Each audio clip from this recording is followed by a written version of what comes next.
I'll welcome your thoughts off the hip. Got my brother Snake Eyes. Yes, Got my sir. brother Razor with me. What's the word, y'all? What's happening? Back at it again, man. Back. What's up with y'all? Summer Mm-hmm. has arrived in California.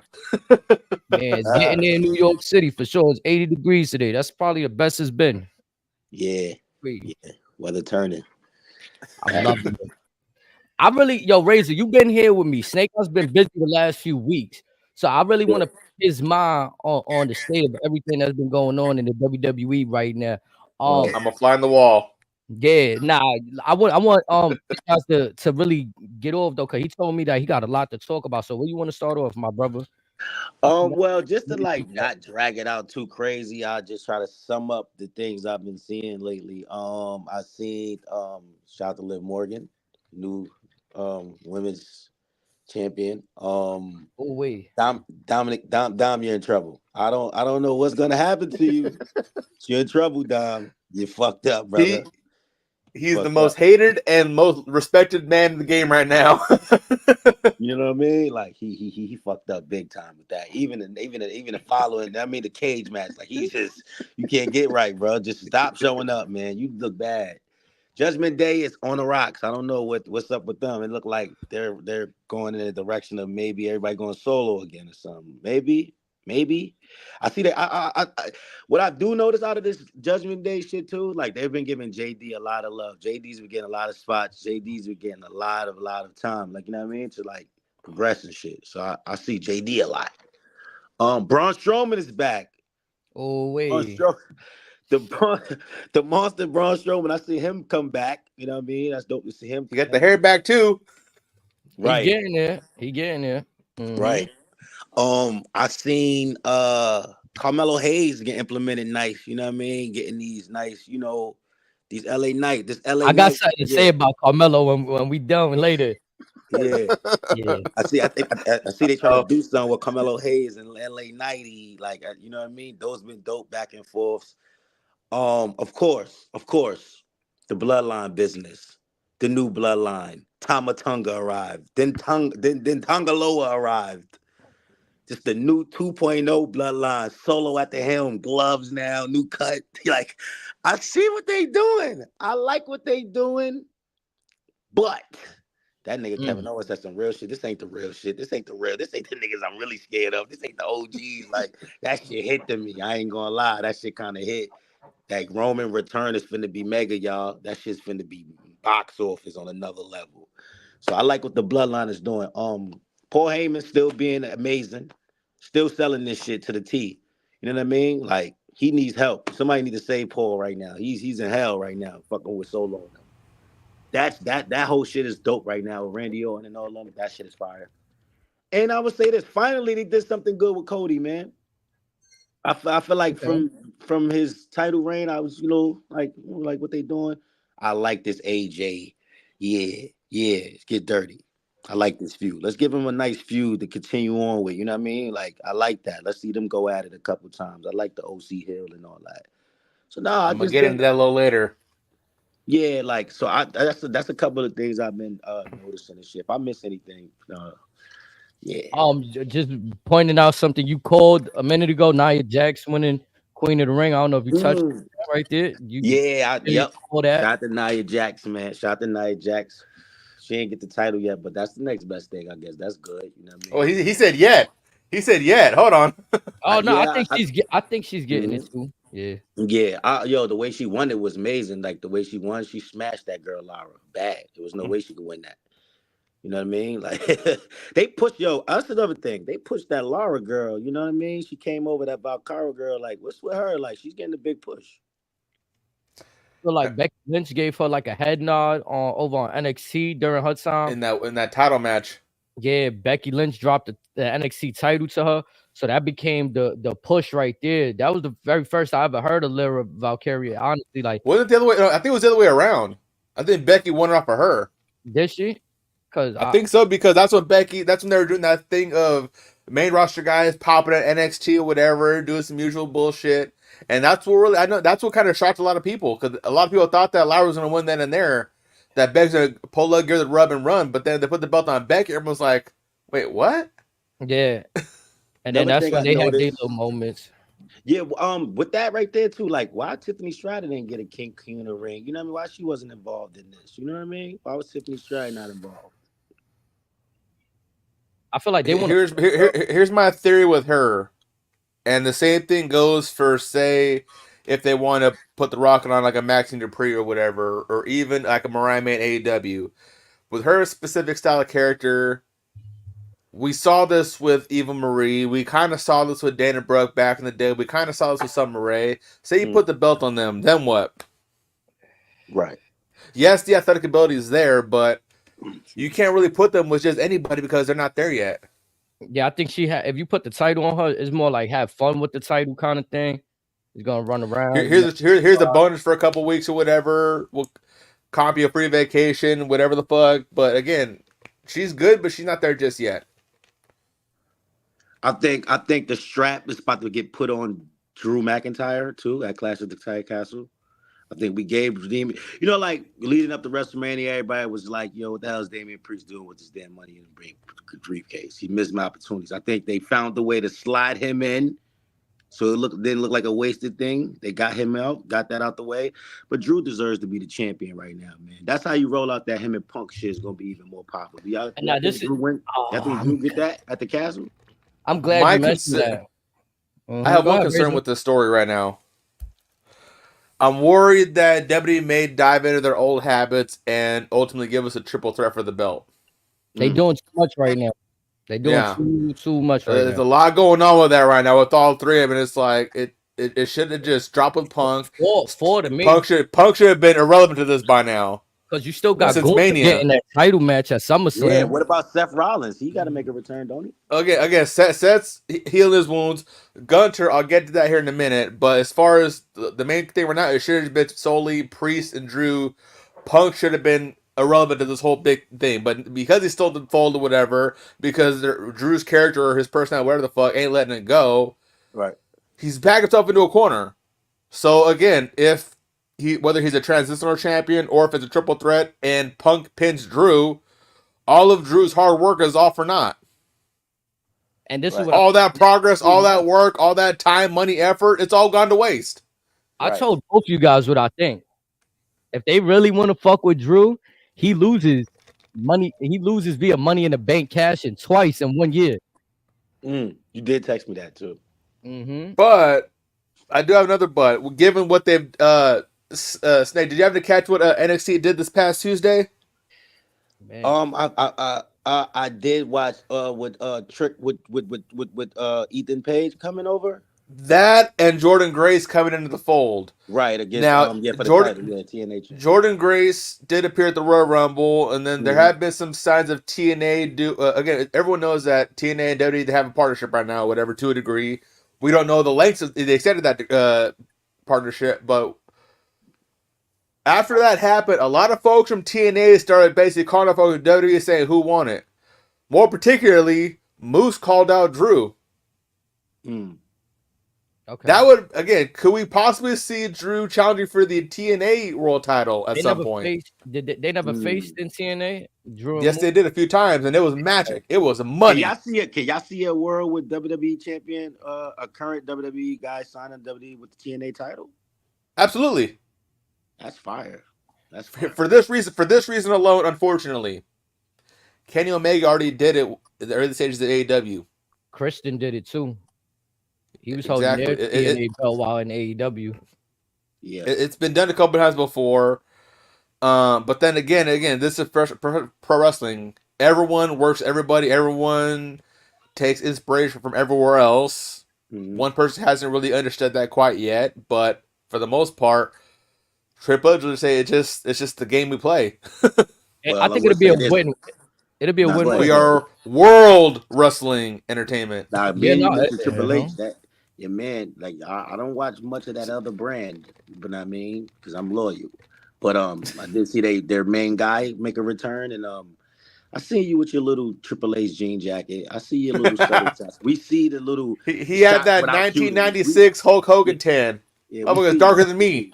Like that's really their guy. Like y'all see him, that's their guy. Like him. Like shout out to him. He's great on the mic. I give him that. He's great. And he only talks about one thing: WWE. Oh, another thing I want to mention before I forget and let you roll this thing out. Fire HD, away. do your thing. I love what WWE's doing with Braun Breaker, making him seem indestructible. I love it. Nobody could fuck with him. Nobody. I love that aura of like nobody could fuck with him type vibe. Oh shit. You know what I mean? He's like, arrived. He's smashing Ilja, smashing Ricochet. Braun Breaker is one of them, man. He needs to be the champ, future champ, man. I love what they doing.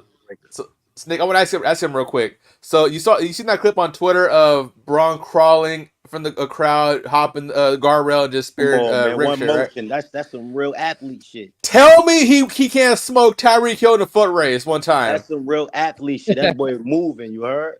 Again, that man was a linebacker back a couple years ago. Bro. But nah, that's called the cheetah for a reason. Hey, but Braun was moving. That was a 40-yard dash in 4 seconds, damn near. From a bear crawl. Braun could have been NFL bound. Facts. He could have went to the NFL. He chose WWE. That was a monster. Yeah, this whole like fuck you, Adam Pearce energy. I feel like he need to do him greasy. Just spear Pierce. Fuck it. His uncle is in I'm glad Detroit, Michigan, smiling right now. Let's really get angry. Let's really get dirty. Like we're going to Netflix. Let's really turn this shit up. Like, bro, it's either Adam Pearce or Nick Aldis. One of them got to get their hands dirty. Braun Breaker, new Goldberg. Yeah, I mean, hey, Eric Bischoff said it best. Braun Breaker is what would have happened if Goldberg got some actual training. Braun Breaker ain't never gonna be Goldberg because Goldberg. But that nigga, that spear lethal he got. Nah, his spear look fire.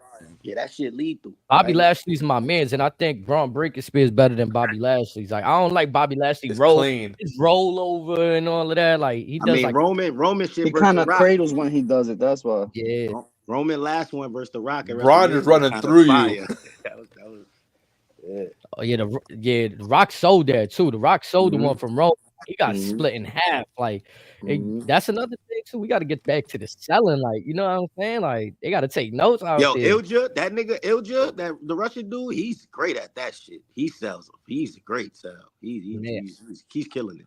I really think his work with Gunther and NXT really elevated him because prior to that, I knew he was a beast, but I always looked at him like a cruiserweight, like you know, somebody that they'll probably have on 205 I can see that. I can see that. He's a leaner guy. Again, he's definitely put on some size since he got to NXT. But again, even the stuff in Germany and WXW, absolute monster. Yeah. Hit that Muhammad Ali. I'm taking on all bums.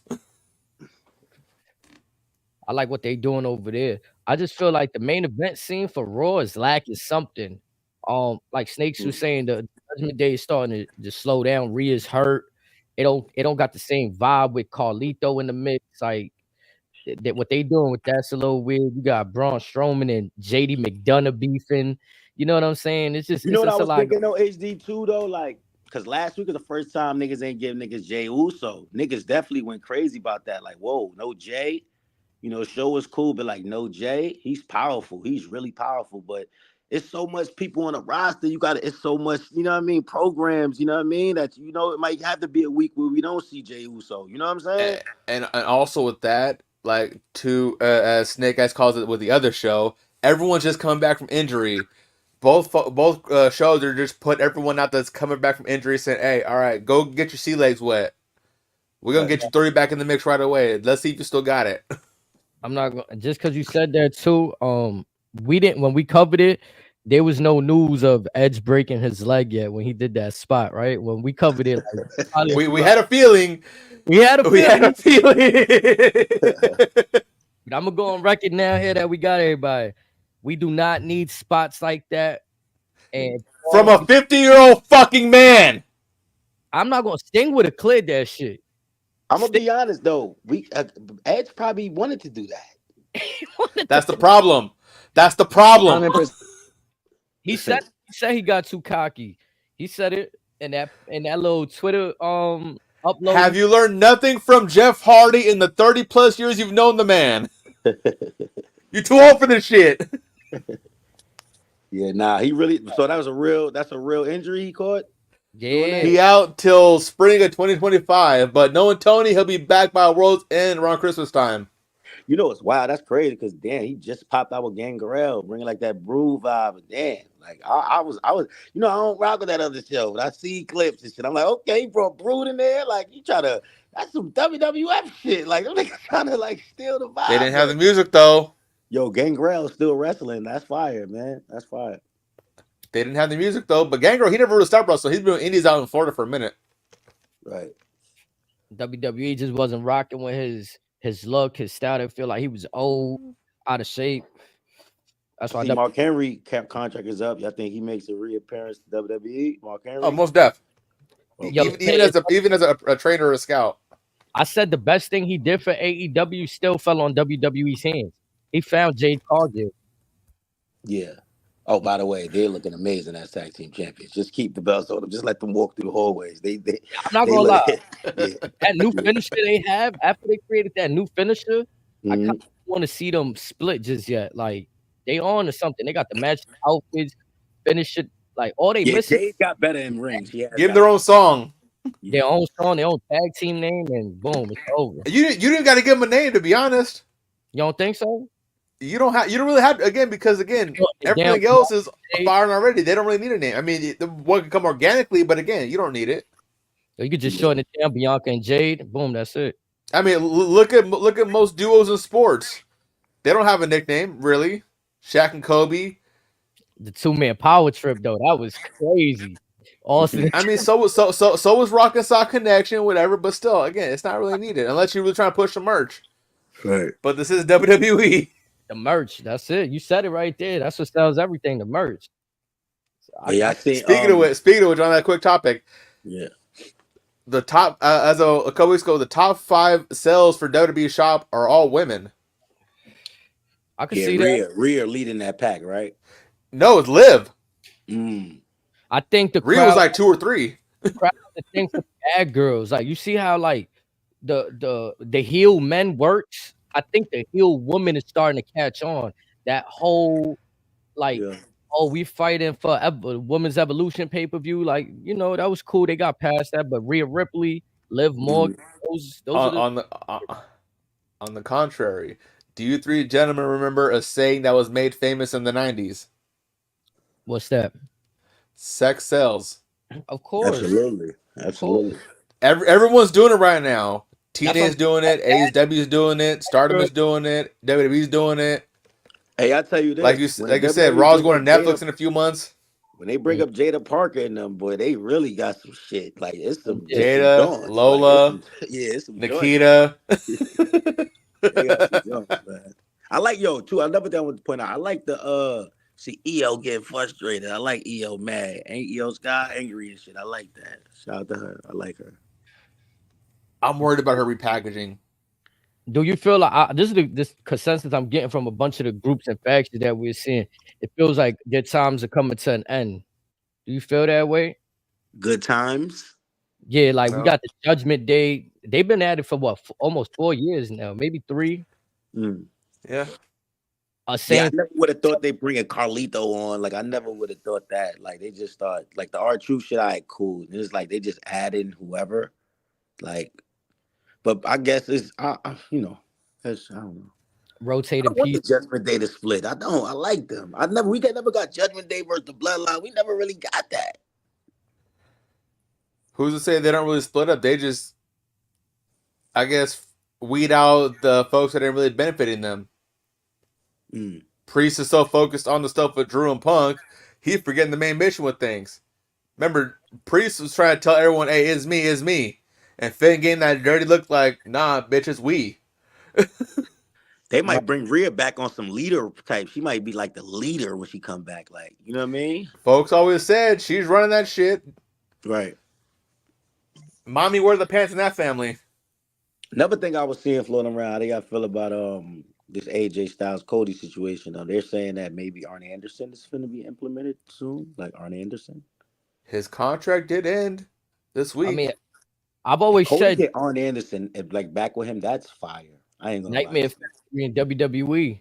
He already got Shawn Spears at NXT. Yeah, you know what I'm saying. All you need is Arn.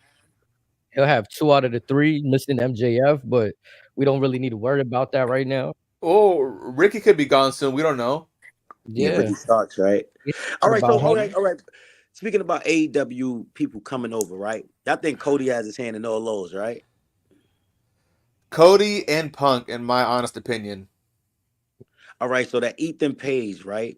Is Ethan Page brought over to bring that, like, bring some spice to that NXT brand? Like, cause that dude is like good on the mic and shit. He I've had seen the his chance work. to come to NXT. Ethan, I don't. He claims he's not signed anybody yet. I can see him again because he got big in TNA or Impact as it then was. Him and Josh Alexander, the North, hands down. Again, look them up on YouTube. One of the best tag teams I've ever seen Right. in the last 10, 20 years. But again, once he got on his own, he found his own. He got nice. I think he'll do more stuff with TNA because again, that's his homegrown stuff where he kind of popped off. But with this NXT TNA partnership, again, we could be seeing a TNA invasion in NXT. I've been calling it since the Rumble. Okay. So again, we got to keep our eyes on NXT for the next few weeks or the rest of this year. I think going back to Ethan Page though, he had a chance to join NXT. What was it? Maybe 2021 or Right before he something. signed with AEW. So Yeah, like right. 2019, 2020, because he was one of the early signs that they picked up. So he had a chance to go to NXT, chose AEW, and I feel like the He took the writings on money. the writings on the wall. He's seen what it was, and well, he's 34 now. It's the right time to make that jump.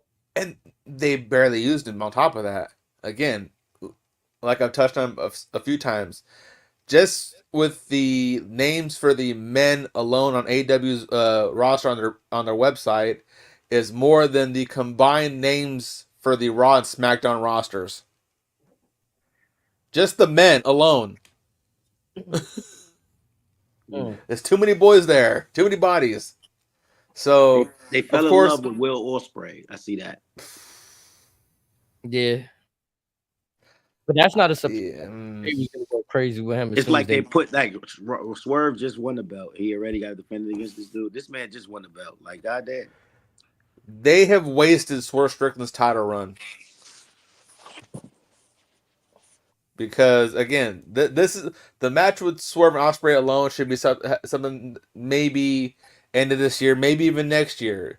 You don't have this match right away when Swerve just won the belt and Ospreay just got here. And on top of that, you can't have either one of them lose right now. yeah, and Ospreay just won his own belt. Yeah. You've done fuck all with Swerve. I mean, for fuck's sake, on Dynamite this past Wednesday, Mercedes got her own celebration for winning her title on her debut match in a match I thought was dog shit. But Swerve, when he won the belt, your first African American champion, you're just having a throwaway match. And let's be real. They will just beat Daniel Bryan. Mm-hmm. Yeah. Swerve is not better than Daniel Bryan. How are you going to sell me Swerve being Will Ospreay? Swerve is a special talent that they have right now. I understand that, but Will Ospreay was a generational talent, isn't he? Again, same can be said about Swerve, but again, two different styles. Swerve can do most, if not all, of what Ospreay can do. Really? It's just Swerve has the difference between both of them is Swerve has a character. Ospreay is just a dude who can do the shit. Wait, so you said Swerve could do all the aerial shit that Will could do? Yes. Oh wow! Yes. I gotta watch Swerve a little more. Not yet. Look up a gentleman by the name of Killshot and Lucha Underground. Look up his stuff in 205 Live. Swerve nice like that. He could do all that shit. Okay. It's just, again, he's learned that, again, he's got to preserve his body.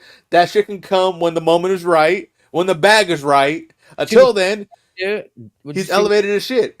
That's why I said Logan Paul is so great. But I was telling you that he was great because he's like a creative character. He could just go out there and do whatever. He doesn't have to play into a character that does a certain move set. A lot of niggas was wrong about Logan Paul. I'm gonna say this right now. What Logan and Swerve are doing is the same shit Brock was doing for the last 20 years. We bitched when Brock did it. Logan's doing it. Swerve's doing it. Is suddenly not a problem? Oh yeah, I mean, you gotta keep the same energy. the Logan Paul. I was definitely wrong on that. I didn't think that he wasn't good. I just didn't agree with him getting that look at Roman Reigns so early on in his. Yeah, That was the one I didn't That agree. shit might have motivated him to really do this shit for real though. because again, we did get one hell of a match that last year in Saudi. Yeah, it was a different trajectory after that. Like the first handful of matches or the first two, they involved The Miz, Morrison. You know, it was like that tag team aura. Everything else after that was really like one-on-one or real high spots, Royal Rumble spots, Money in the Bank. The money fights. Yeah, the money fights. So I had to tip my hat off. I couldn't really say like, oh, he don't belong. Like he really crapped up quick. He stepped his shit up. But I think his title, that belt's going on LA. It's time for LA to get some gold. You think so?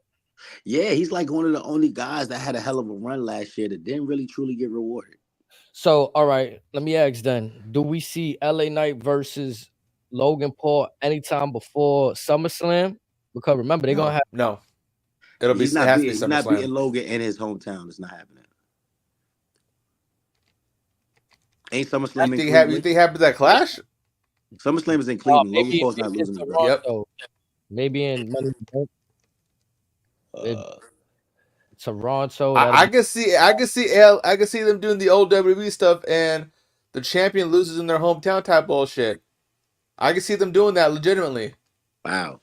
Well, shit. I thought Logan purely because again, with LA Knight, a lot of the stuff that he does are heel antics. Yet we love him for it. What better way to make him a heel and then pin the champion in his hometown? Carmelo Hayes might not let him do it. That could be a possibility too, to be honest. Carmelo has been slowly finding his ground. Folks want to write him off after the draft. I said, hold on. He's finding a rhythm. Give him time. Right. He's taking baby steps. He's getting there. That could be a possibility. With his promo this week, though. Felt like he had a little slip up this week and it wasn't good. So LA Knight, LA doesn't want to ate his lunch. Yeah, LA killed him the last 2 times. Like he can't. That's LA, man. But he learning from that though. He gotta be. And shout out to Melo. He posted on Twitter after that. Hey, basically saying, "Hey, play this fuck up. We're good." Again, I fucked up. I dropped the ball that one. That was me. Right. It's gonna be interesting to see where they go right there with them three. I could see also another triple threat match right there happening with them three in the fold. Or at least a number one contender match between Carmelo and LA to see who won't fight. So here's my question for you two gentlemen. Is this just an era where it's triple threat or bust? Are we past the traditional days of only one contender for the champion? I think it's so much talent that, I mean, at some point it kind of got to be that, unless you just strictly want 1v1 matches. But I'm not opposed to having triple threat matches when there's a couple people in the fold. You know what I'm saying? I'm from that era where it was a lot of fatal 4-ways. Right. You know, like, remember the Rikishi off the top choke slam from like Hell in a Cell? Like, can we get like, remember when like, what was that time? What year was that, right?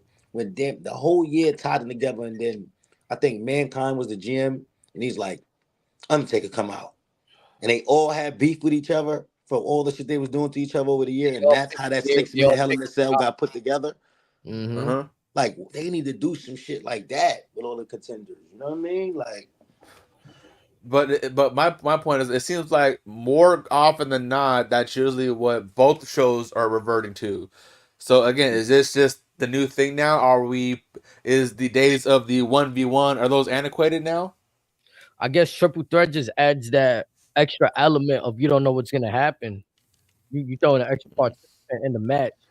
So they want to. But again, most triple threats generally no DQ, and as our friend Jim Cornette likes to say, lazy booking. Yeah, I mean that, like you said, it allows for certain funny antics to happen throughout the match. But again, that's how you get the title of somebody. 1v1. This person might not. It doesn't look right them beating this person clean. Like, how do we get like Snake Eyes was just questioning? How do we get Swerve over Strickland? You know what I mean? Swerve over Osprey. You know what I'm saying? So it's just certain triple threats that can help. Like you said, lazy booking. It'll help. It'll make it easier for them. Call me a traditionalist. I mean, look at what they did with Gunther and Randy. That was kind of lazy in itself. I don't know if they're playing That was, or if that's how it was supposed to go. from what I've heard, ref fucked up. They're gonna roll with it, and then I'm sure we'll see Randy come out, because again, Randy he was fucked up after that match, and after that the last couple weeks, whatever. So he's taking some time off. We may run back to that with Randy doing some "I'm not dumb to" type shit. I'm gonna just go ham on everybody, and we may rectify that situation with another rematch. But yeah, how about that, Snake? That finish right there, the Gunther and Randy finish when he rolled him up. Was that a mistake? I don't know. It was. Well, basically, it was. They didn't really call it a mistake. They didn't really classify it as a botch or whatever. It just left it as one of those things where the ref lacked situational awareness. He damn well, him being right dead center in front of the shoulder, not being to the ground, right looking right dead at it. He should have known better. Hey, the camera's on me. I can't do this. Let me ask you a question. They hope he would have just kept it going. In what world was Randy Orton supposed to be the longest reigning intercontinental champion that the WWE has seen? Well, that's the thing. Gunter was always going to win. Gunter was always supposed to win. Got you. But it's just in that particular moment, everyone had too much faith in that ref to read the room, do the right thing. Was supposed to end. Well, again, it could have. He could have said, "Hey, his shoulders up" or whatever. Gunter could have went for a deeper pin, another power bomb, something real quick, whatever, and then we could have justified those extra few moments. I think what made because it worse, of that. What made it worse was Triple H going on Twitter and saying Randy didn't lose. But yeah, because again, Triple H said that. Yeah, and he touched on in the press conference too. He said the ref's decision is his decision. But you could tell in his face that he's like, "Hey, the ref." He wanted to say the ref fucked up. He had one job. Press conference. Open his eyes. Wow, I didn't catch the press. I missed that Triple H tweet. I didn't know he said that. Yeah. Again, just look at his facial expression, look at his body language. You could tell like he almost had a business moment. He wanted to tell the ref, "You fucked up. I should fire you for being stupid." I give it to Triple H though for keeping it kayfabe within the lines of the decision stands, because that's what I've always heard throughout sports, throughout wrestling. The decision stands. The refs calls final. Right. So, it might be a popular decision, but hey, this is what it is. So, for him, we'll deal with that on our own. All right, but him just agreeing with it was a bit weird. That Randy didn't lose. Like, kind of made it feel like, well, you know. Well, again, in his mind, he goes, this is a mess situation. I can make it work. We're still good." Yeah, because he's playing devil's advocate sometimes. He's looking through the lenses of the fans. Like, yeah, I see what you guys see. And with him being a student of Vince, he goes, "Yeah, I can still make money off of this. We're good." Right. These pay-per-views, Snakes, how you been feeling about the overseas or just out of the states PLEs? Like, man, that's how I was talking about Jay. Like, Jay killed that shit in France, bro. He killed that in Lyon, France.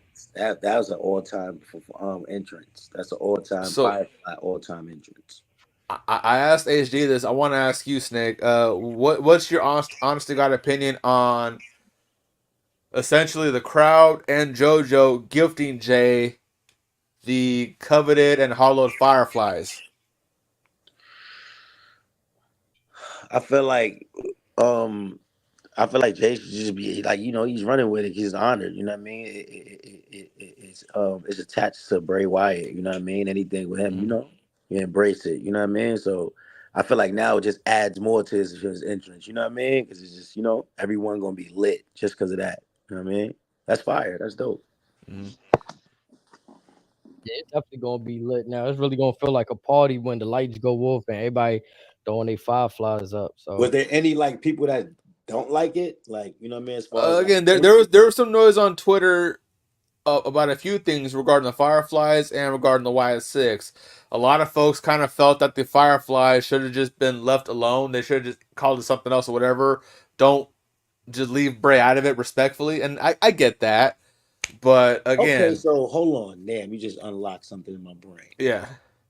So this hello shit on our screen every other, like, out of nowhere, right? All this shit, right? All these codes and all this shit. Like, when does this shit come?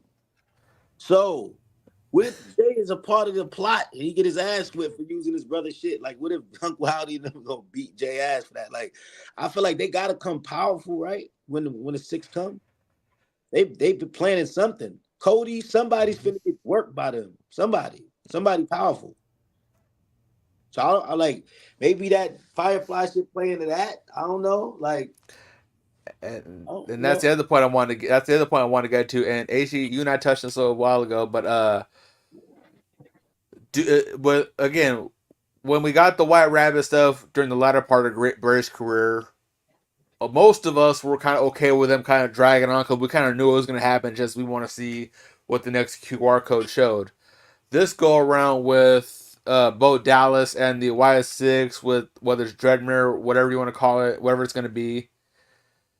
These QR codes haven't. I'll say they haven't been as creative, in my opinion. They've still been nice, but again, they've kind of gone a little bit further in going into their Twitch, going into their Twitter, whatever, all these other platforms, and TikTok, leaking on other stuff to again further boosted publicity. Is this one of those stories where are you okay with them dragging it out as long as they maintain their creativity, or do we just pull the trigger on it now? I think we're getting impatient. Is that fair to be impatient, knowing that Bo Dallas is about to enter the biggest program of his career, following up his brother, having to hold that legacy up? It got to be right. It got to be, when it's time, it got to be time, right?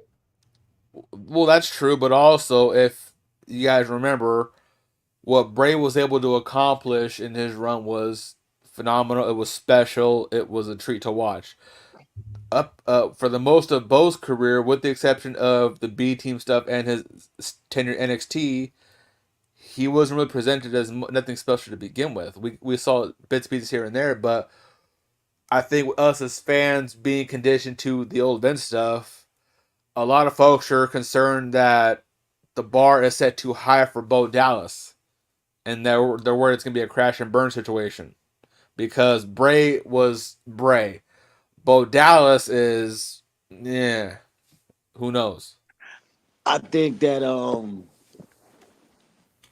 Bo wants to do this. He has to for his brother. You know what I mean? And you're gonna have people that may not like it, but for him, it's probably like, yo, we got to. Like, you know what I mean? Like, I got to. You know what I mean? And people gotta look at him different. You know what I mean? Yeah, we know Bo from da-da-da, but if you understand, it's like he's defending the family name. Right. If you understand what's happening here with Shuzi stepping in, like, how do you not embrace that and rock with that and support that? You know what I'm saying? Like, so I just think he's waiting for the perfect time to do it. You know what I mean?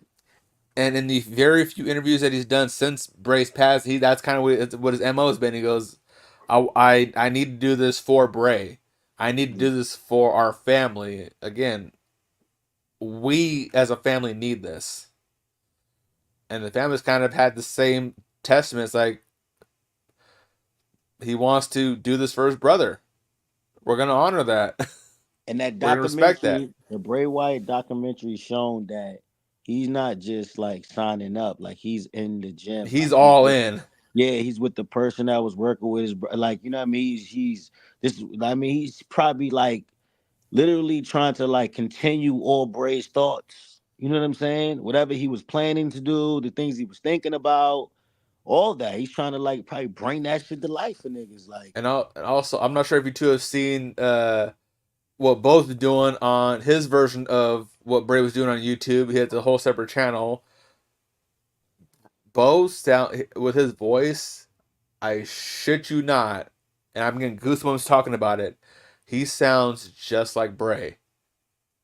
If you close your eyes and you just focus on the voice, As God is my witness, he sounds just like his brother. Could they be waiting again? too? So and again, so they started doing on YouTube. Late last year, they started doing a little bit tests on the house shows and NXT.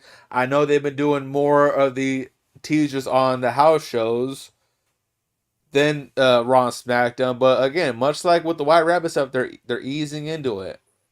They want to see if Lightning's gonna strike twice because they know they have something special. It's just if they do what they did with Bray, can that work again? If not, I'm sure Triple H already has a plan B for it. But again, can we recapture that moment? I think they're on the right track. I didn't expect to see Braun Strowman because I thought, you know what I mean? Like he was a part of, the arrival, but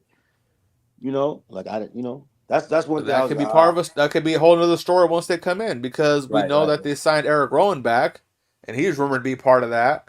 So again, that could be a whole separate side quest for Braun, seeing the ghost of his past. Right.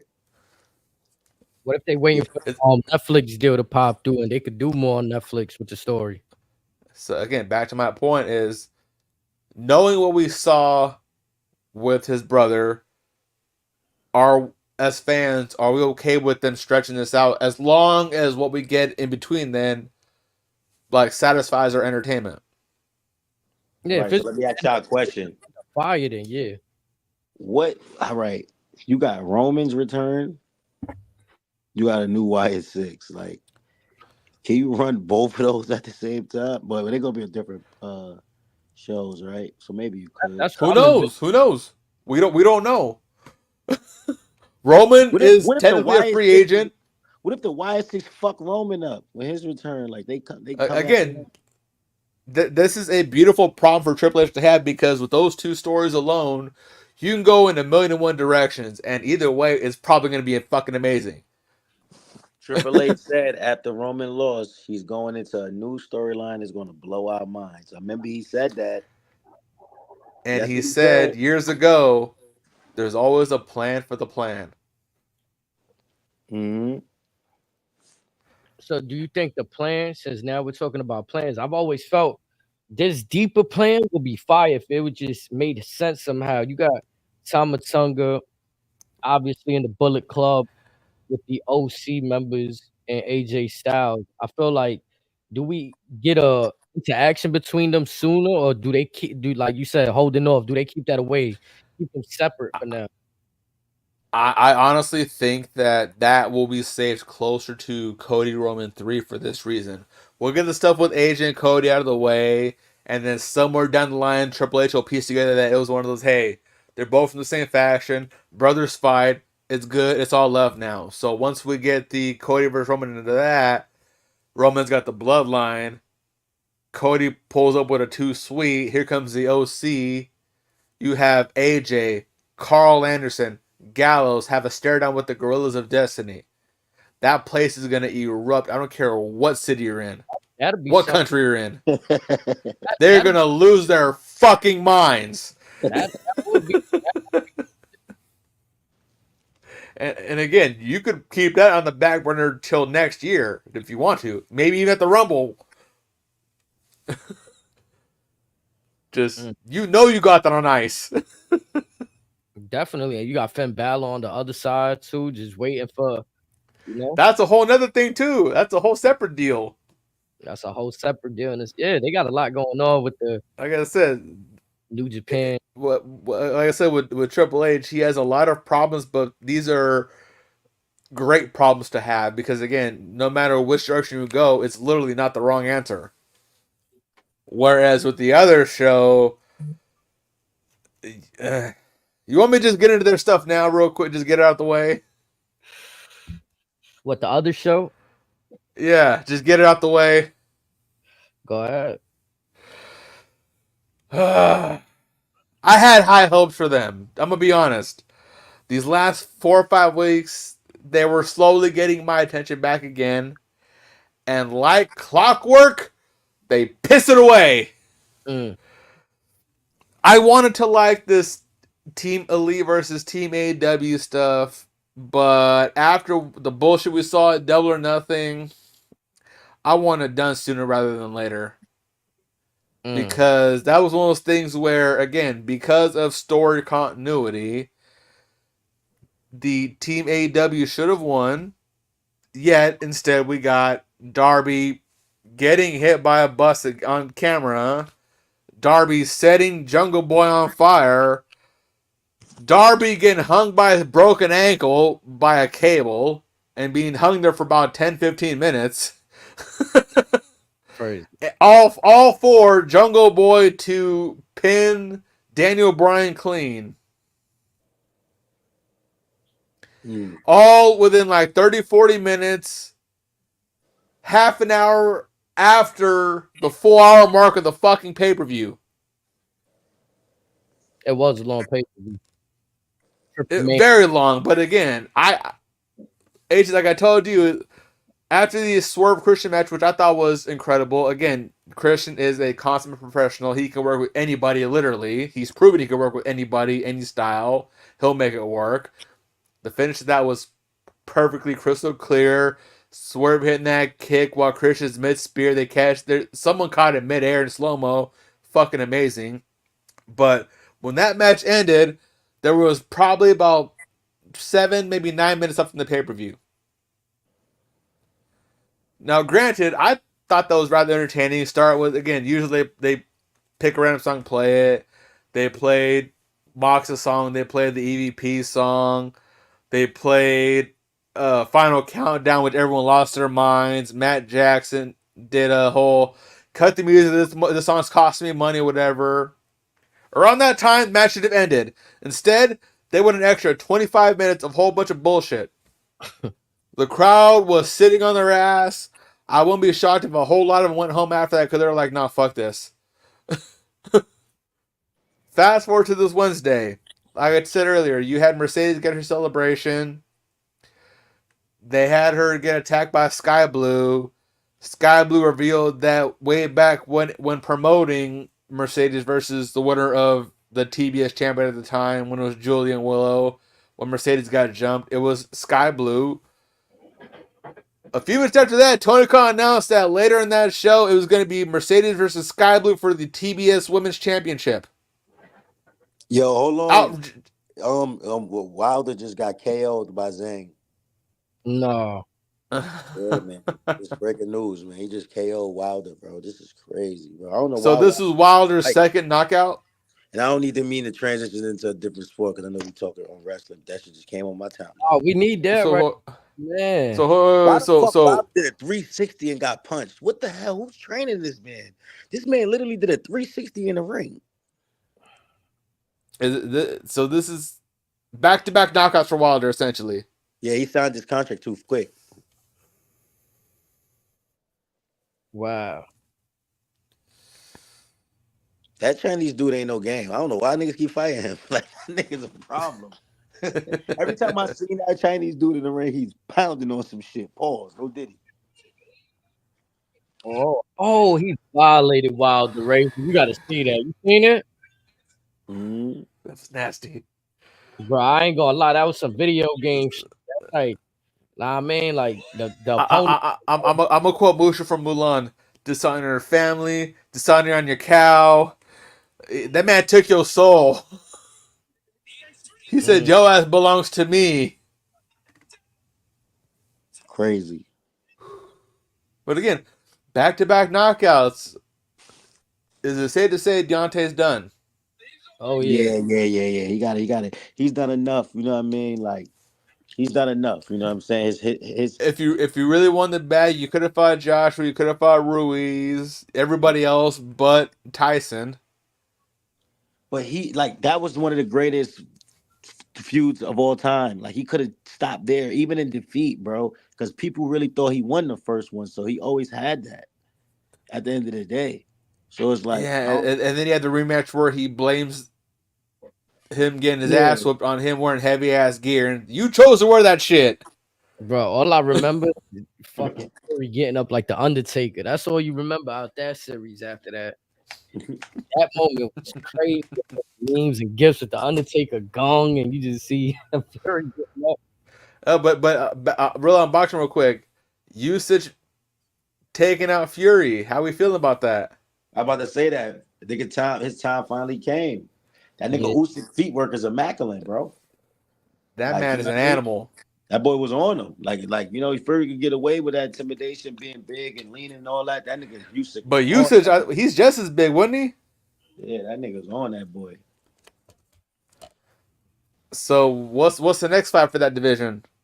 Joshua versus Usage again? Heavyweight. Nah, what about Jared, Big Baby Anderson? Big Baby deserve a shot. Ooh. Big Baby, Okay. you know what I mean? Let's get Big Baby a chance. Get Just his don't ass in fight that rotation. Chinese nigga though. Don't fight the Chinese nigga. Do you have him versus Usage though? Yeah, he's dangerous. That Chinese dude's dangerous. So Yeah, again, he might get the he might be the contender for Usyk, to be honest. because again, you knocked out a former champion just now, clean, definitively. Yeah. Whoo-wee. Yo, I mean, Deontay, hate to say it, Deontay, you just became a meme. I'm sorry. yeah, nah, they're gonna have some dancing music to that when he started wobbling. Crazy. You're gonna have the Prince Nana Swerve on a Drive song playing real quick, run his ass. You know what I wanted to talk about that I forgot about. Austin Theory and Grayson Waller had a little moment on SmackDown where it seemed like they're not on the same page right there. That just means them titles is coming off them. Have they ever been on the same page, though, to be honest? To DIY. Or they're like, remember as WrestleMania, the nigga, like, you know what I mean? Nigga ain't helping with the rock. And I mean, it was some shit where he kind of played them off. They ain't never really continue that. They finally continuing that. Like, Well, Grayson Waller said to outside of the ring, he told Gargano he's the reason why Austin Theory got success now. It ain't gonna be a DIY that beats him. Mm. It's gonna be the Gorillas. Yep. I'm with you. Them boys look alright. The boys look tight. 7 times IWGP Heavyweight Tag Team Champions, most in brand and promotion history. And how we get there. And like, if we doing this bloodline storyline, if you remember, they both have always had smoke with the bloodline. Austin Theory specifically. They could just hit him on some big bro bully shit and just be like, nah, like Debo snatching your chains and shit. This is ours now. Run it. Don't you think like somebody from like the new bloodline gotta have some sort of gold on them? Like, why this shit is rising? It's gonna be God. You know what I mean? And yo, speaking Solo don't need a belt, right? If you think about it.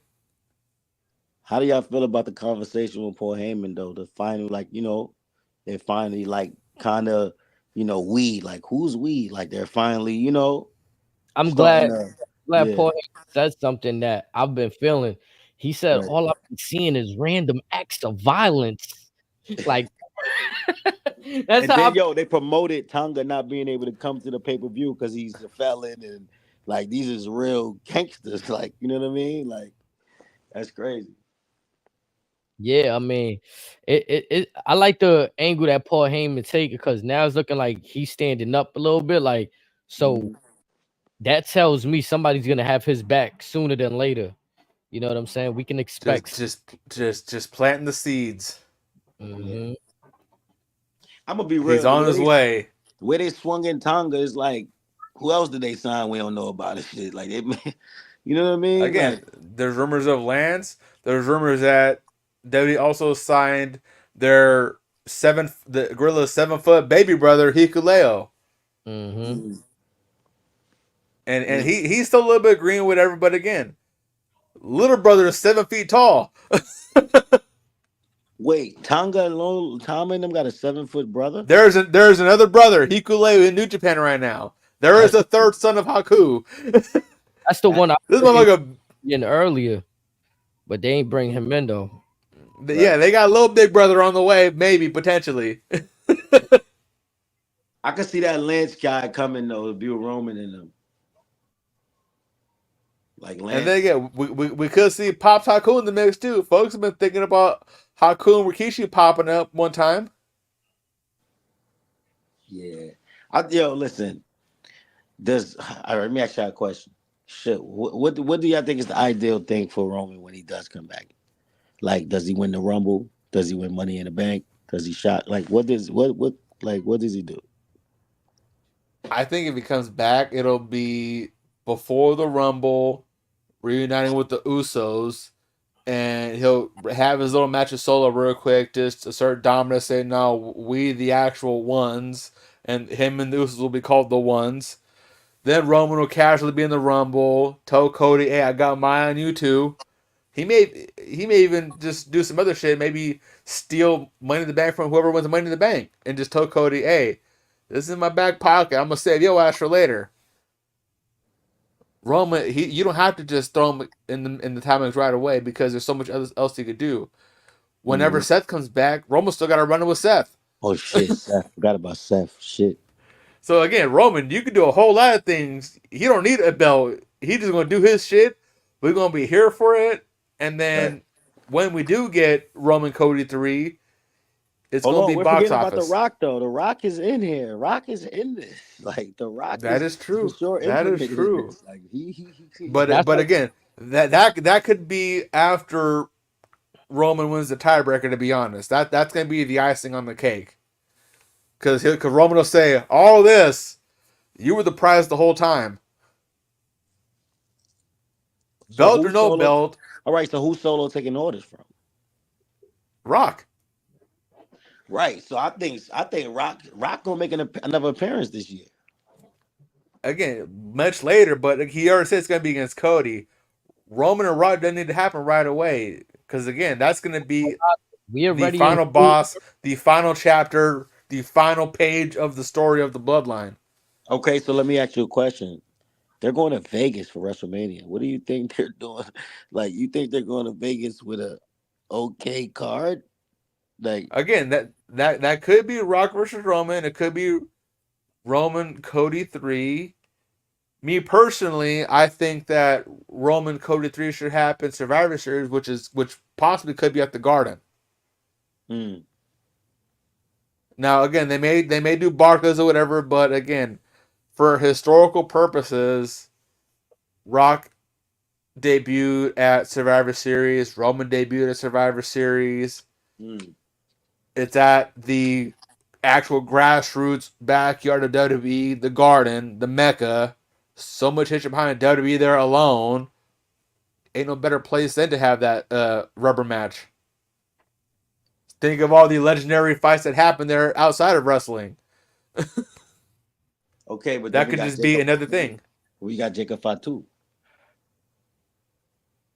Whenever, if you think about it.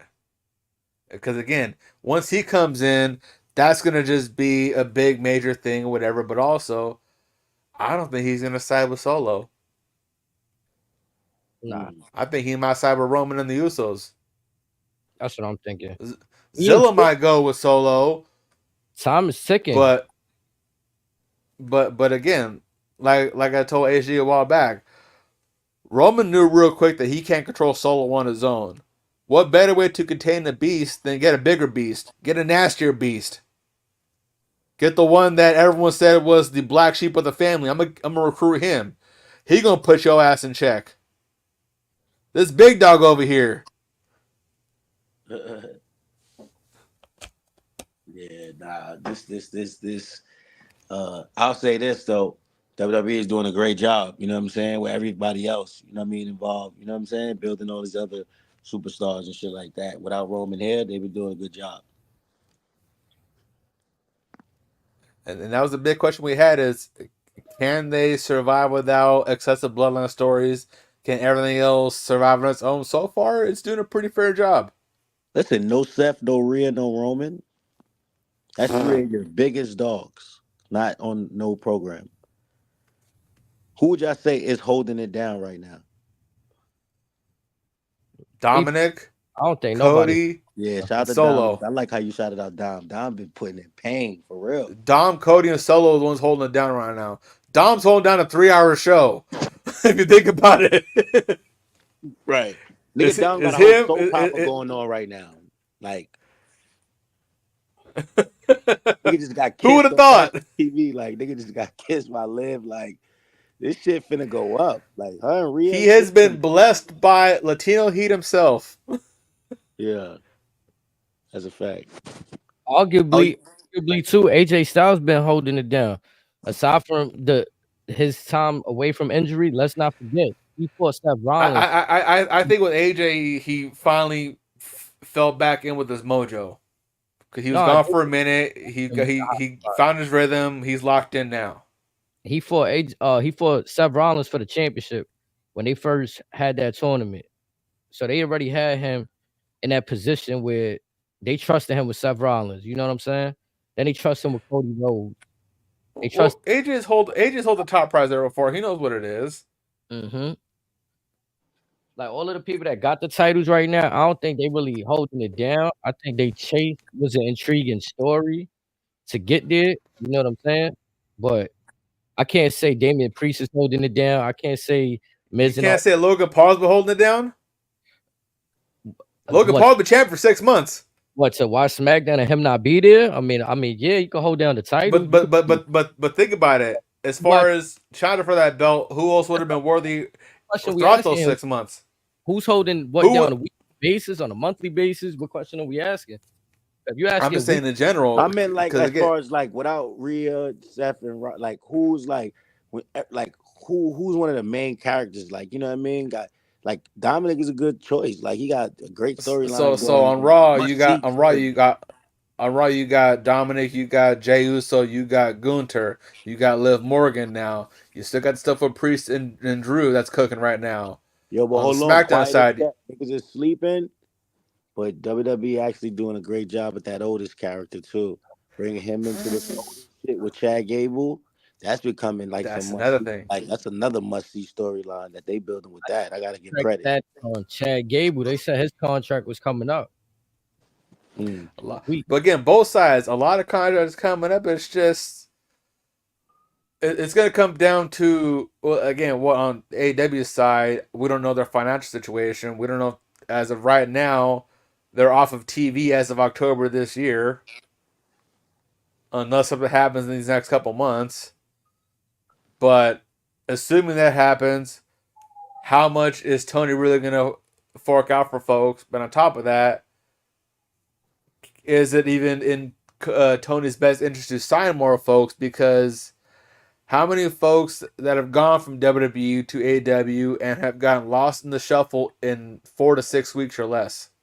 I want to be honest with y'all. Why would anyone currently want to leave WWE? I want to be real. With Triple H and all them got going on, like, why would you want to go to AEW? For money? If it's money, it's only money. It's only money. That's why when Triple H and them was talking about this new era, it's just not about being money. It's about being a team player and being here for what we really truly, you know what I mean? Like the legacy of this shit. Triple H saying the bag's going to be there. It's just how much fun you want to have on the way there. Come on. So, like, I don't think no one currently, like, Becky's not going nowhere. We thought Drew was leaving. He's not going. You seen The Rock got involved with that. Sent them. Like, they already had this shit planned out. They not letting their dogs go.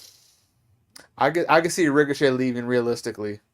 Ricochet? Nah, then what that going to do with Samantha? Come on, I could see Ricochet getting greedy because him and Ospreay are so close, honestly. I can see him leaving realistically. Girl, man. Your girl matters, bro. You're not leaving your girl, bro. You forgot. Hey, like, come on. But again, she could say, "Hey, I want this house. Go get that check.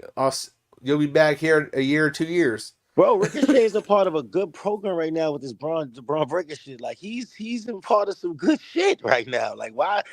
Like go to AEW what and fight Hook? Like, come on, man. Like, we're not doing that. On the flip side, he'll sign AEW. He'll wrestle 5 times out of the year, so maybe 15 times his entire contract there.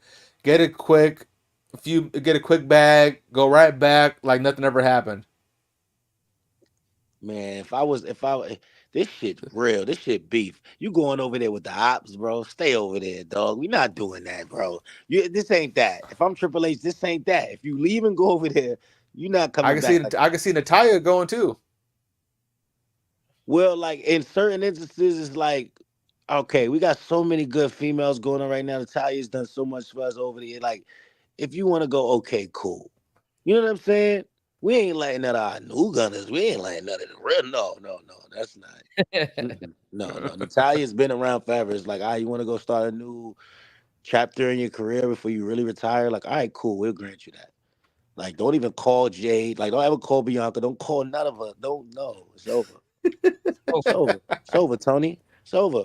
They got to worry about WWE getting their guys. They better keep treating their guys well, because That's the other part of my argument. It's like, again, AEW, they can sign whoever, they're gonna get lost in the shuffle immediately. Look at Daniel Bryan, look at Cesaro. The only person who's actually had legitimate success is Swerve. Yes, you could argue Samoa Joe and Moxley, but Samoa Joe. But with Moxley, they're just giving him all this money and all this shit just so that he doesn't go back. Because I'm sure now that Vince is gone, he'll go back if Triple H hits him up. But again, with AEW, they have so much talent there that could work. Granted, they're losing a lot of great minds like Mark Henry, like Arn Anderson. They could be losing Taz when Hook leaves WWE. They could be losing Starks. They could be losing a boatload of people. Now it's time where you want to lock down some folks that are talented you haven't really appreciated over the last 5 years. Double down on them. Are you more intrigued by Jade Cargill or Sasha Banks? Hey, That's no contest, because with Mercedes, since she debuted, now granted, she claimed, or the storyline, she was signed in December, she was hurt up until February, or whatever. There's back two different stories. One story said she was still hurt, she was signed in February. One story said she was hurt still in December, but she was still active and all that shit. All she did was prove that she needed WWE's coaching to help her with her promos. She cannot talk on her own. She's horrendous talking on her own. She sounds faker than a fucking Barbie doll. And again, that match or whatever, that whole program, that was just Willow elevating her game.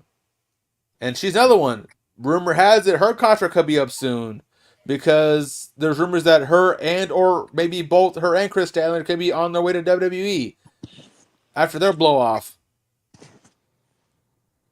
Right. So again, Tony's got a lot of guys that are talented, the folks want to invest in, that he's never given the time of day.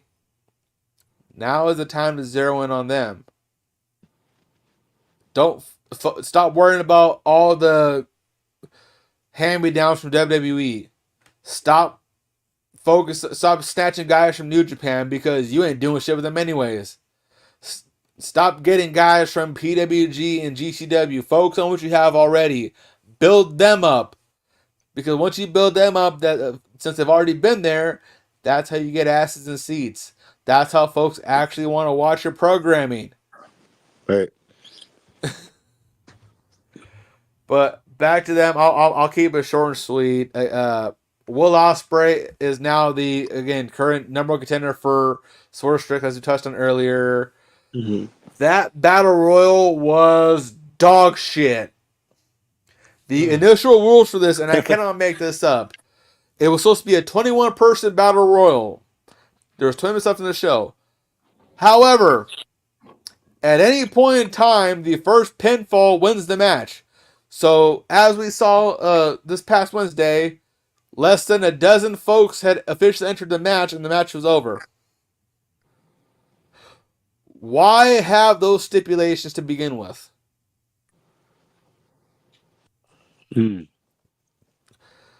Like that this has to be the worst match concept of all time, even worse than TNA's infamous Reverse Battle Royal. Now, folks, if you may not know, TNA once had a match to where you had folks on the outside of the ring. The first one to make it inside the ring was the winner of the match. man. And they put that shit on pay-per-view. That's crazy.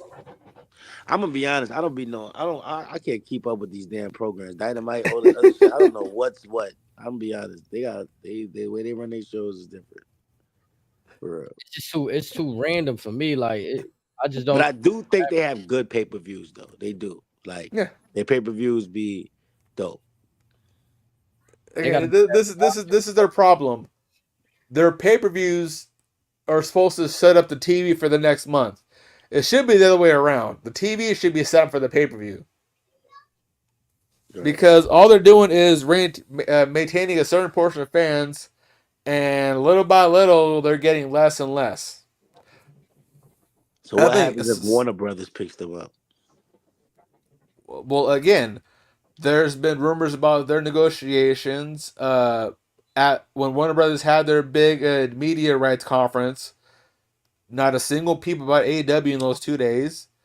There was a rumor circling the internet that Warner Brothers gave Tony Khan an offer for a renewal, and he was insulted and disappointed by the money amount. Meltzer's claiming they're going to get 150 to 200 million a year.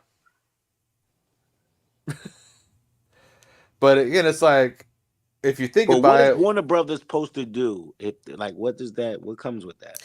If they ain't fucking with it, then they ain't fucking with it. But if say Warner picks them up, they'll still be on TNT, TBS. They could get put on HBO Max, some other shit. But until then, much like it's probably been from Jump Street, this is all just Tony's money. We don't know now. We don't know the logistics of the first deal, or whatever. But if you're Warner Brothers and you see how their ratings have done this for the last 5 years, essentially, you had a little bit up and up here and there. Essentially, you haven't really been on the up and up since Punk. MJM got you close, and then you broke him. Now he's back, but I think Jay White is not bad, man. With Jay White and the Guns, they. I like them brothers, man. I wish WWE could get them, for real. The Guns, and again, yeah, the Guns and Jay all three White. of them, even Juice. Yeah, for sure. But again, it's one of those things where let me ask you, Ray, how long do you see AEW, like, as long as Tony just keeps dishing out the money, or do you see them lasting longer than 5 years? As long as his pops keeps green lighting the checks. Yeah, his pops work for the Dolphins, right? They got a football Jaguars. Team. Yeah, I mean the Jaguars. Yeah, they got a football team, man. Like, but yes, they got a few soccer teams in Europe too, and some other shit. But again, as long as his pops keeps issuing out the checks, they'll always be around. Okay. Now the question is, it's one of those things where, does Tony actually want to make money doing this, as opposed to this just being a casual hobby? Because it seems like much like Punk has said, he don't know how to run a business. Everyone said this is just his hobby. He's essentially like Vince McMahon as a kid, essentially just getting folks for the sake of getting them. Just say, I got them, they're mine. He got lucky when he got Ospreay because Ospreay putting the work in. Ospreay, MJF, those are going to be your needle movers. But again, I honestly think the damage has been done as far as trying to get new viewership. They're going to need a whole lot of work to unfuck the damage that's been done. Nobody wants to see Chris Jericho. Nobody wants to see the Elite.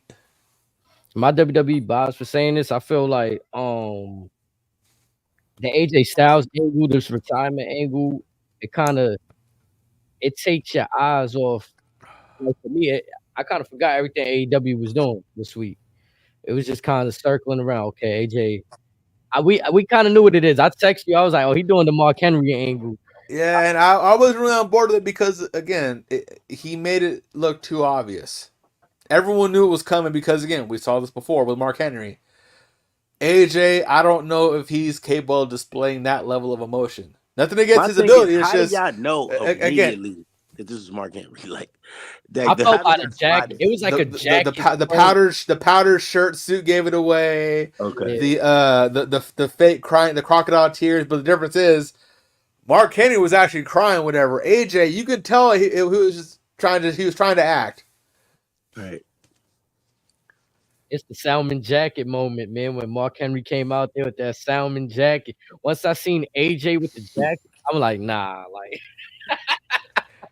I was But like, again, nothing in his age. It's just in his arsenal of abilities, that level of emotion, I just don't think is capable of him. And again, the story it worked, but just that moment, that was just a slight near miss. The OC was just there laughing. Yeah, that was the other thing that was kind of a turnoff for me. Is like, it's a layup. then the moment that I knew it was kind of like when he definitely called out Cody Rhodes when he's like, ain't that the same thing when John Cena came to the ring to congratulate Mark Henry, and then the boom. And what didn't Cena have gold at the time too? Mm-hmm. Maybe the U.S. title. Yeah, He had the WWE championship. Yeah, it was the heavyweight. Yeah. Mark Henry, that'll be mine soon. I had to watch Mark Henry's shit to see the actual the saying. It was like, nah, this shit is like they running this back. This is a classic moment.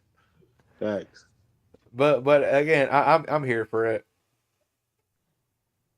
Hey, my boy Stevie in the chat said, "Mark fooled us. We never gonna get fooled again." I mean, even like Facts. Even Ridge Holland on NXT, right? Like we just seen Ridge Holland do it on NXT. Wait, he's like, yeah, he said he was done. He said I'm retired.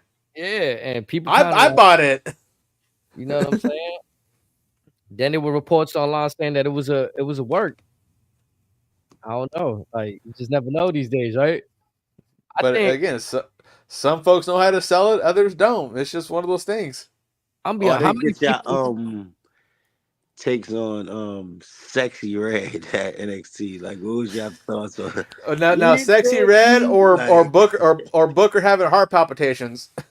Yeah, Booker definitely had to go get a different key to get in his house when he got home. The locks was changed. Charbel was like, "Nah, yo ass sleeping outside for a minute."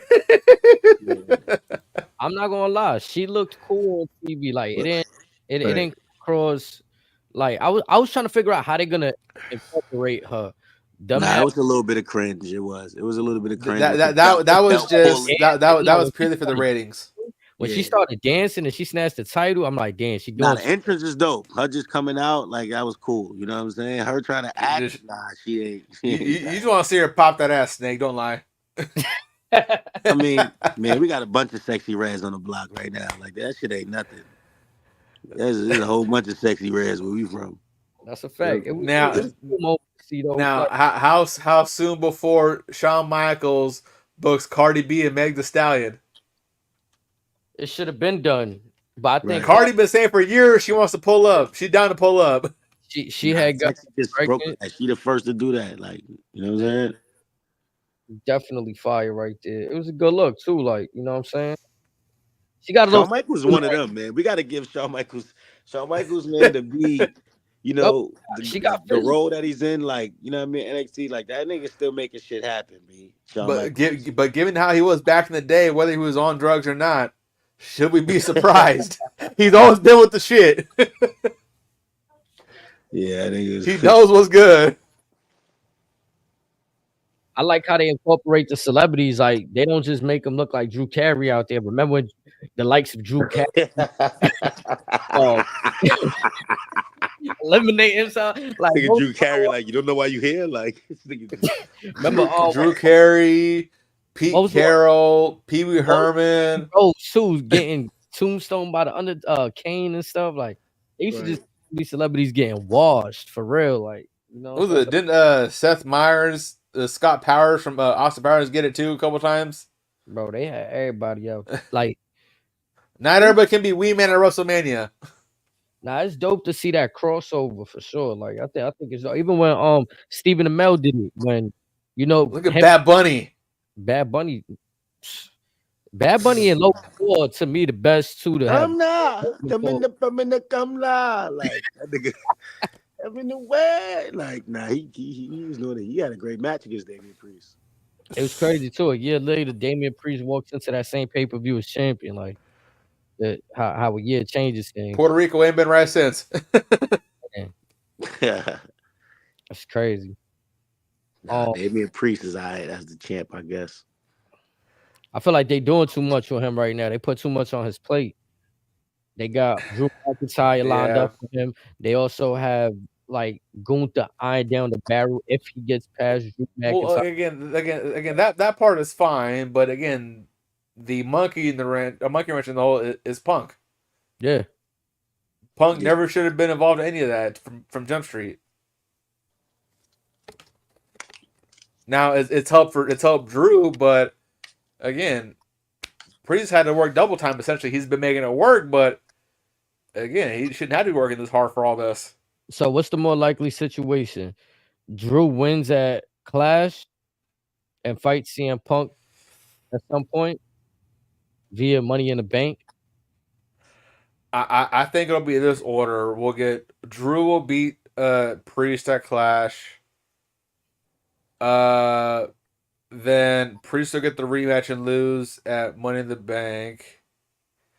Then we'll get Gunther losing to Drew. And then around maybe Survivor Series, we'll get Drew versus Punk. Because again, if it's going to be in New York, especially at the Garden, you want a heavy hitter card. So you could like potentially have Rock Roman 3. You could have Punk versus Drew. Or you could even have potentially Roman Seth or whatever. Maybe Cody Orton. Wouldn't be mad with that. So they haven't announced that yet, or they have? They haven't announced the venue for Survivor Series, but a lot of folks have been saying it's going to be at the Garden. That's going to go crazy. I ain't gonna lie, I was able to hit it because again, I think HD looking up Ticketmaster right now. He's like, please. I was able to go to the one in Brooklyn. You feel me? I mean, I can slide one in the Garden. It's like lit. You know what I'm saying? Yeah, I'll be honest, Age. I might be with you if that shit. You feel me? We might have to slide. Yeah, you ain't alone on that one. Slide. I'm about to start doing my budgeting right now between Snake's little boxing match and Survivor Series. Let's see. Get some bills together real quick. Feel me? So, damn, that WrestleMania in Vegas. That's a lot that they doing, bro. Yo, WrestleMania in Vegas is like that. Look like a move too. That is gonna be crazy. But here's the thing with Vegas. Aside from where the Raiders play, there's no real big venues there. So yeah, it's gonna be nice, but you're kind of pigeonholed to what you could do in Vegas. Do you feel like they were there? They were there for SummerSlam a few years ago, but again, they're still kind of pigeonholed a little bit. You think they introduce a new match type surrounding like the theme of Vegas, kind of like how All In did the little poker chip, or AEW, I should say. No, I don't think so because of that. Okay. I would have put it past WWE. They be doing that's true. Shit. And the NXT might try some shit just because Shawn Michaels is petty, but Triple H will be like, nah, I ain't sweating that. Just keep it, yeah. Who y'all think gonna be the headline for SummerSlam? Probably Cody Rock. Cody Rock.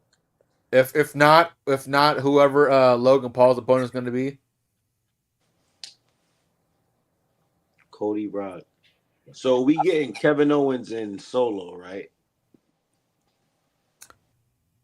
Wouldn't be mad at that. Yeah, it's like it look like they go in the direction with that. But I think SummerSlam will probably be like Cody AJ or something like that.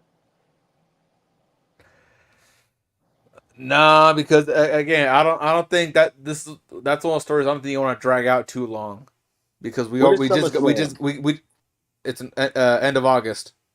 Right. So is that dragged out? We just started at Backlash even before then, after Mania. That's what I was saying earlier. We in June now, right? Mm-hmm. So yes, it's been going for a minute already if you think about it. But we only got 1 week of SmackDown to keep building. It's not like they drawing this on Raw and SmackDown. But this is just 1 week. So 8 weeks. Possibly 10 or 12, since you said it's the end of August. So maybe they just fight at the Clash of the Castle and then SummerSlam. Maybe close it off at Money in the Bank. That's when Rock pulls up, or after Money in the Bank, Rock pulls up, and then we just jump into that.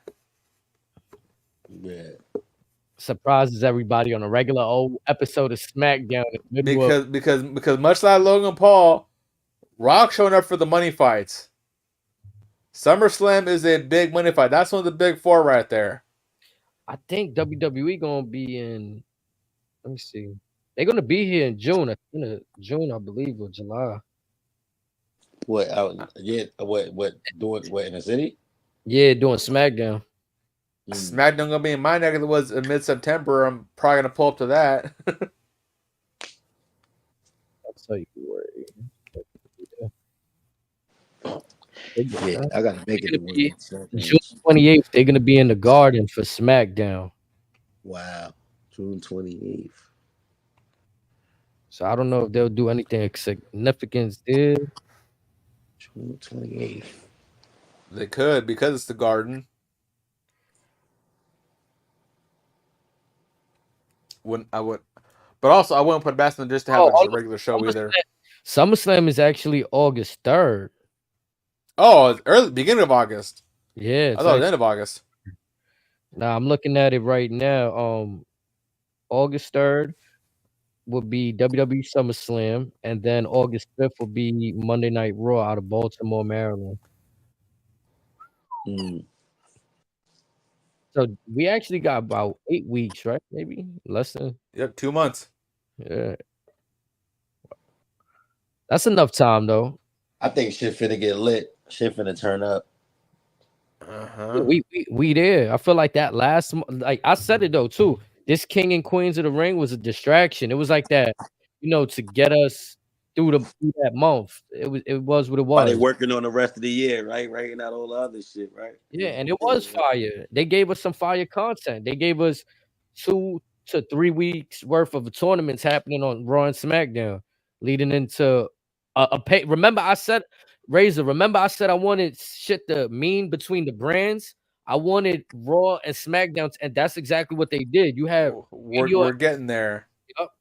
We had Randy from SmackDown, Gunther from Raw fighting to see who's gonna be King of the Ring for a future title shot at SummerSlam. That was fire.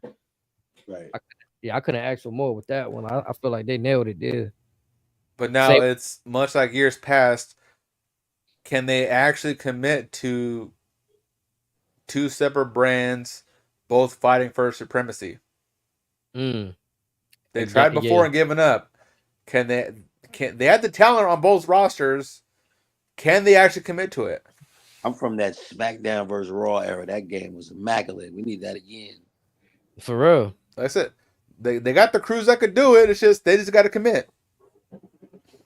And I really enjoyed Nick Aldis and Adam Pearce. Like, they give me the two that can go at each other, and for right now, you know what I'm saying?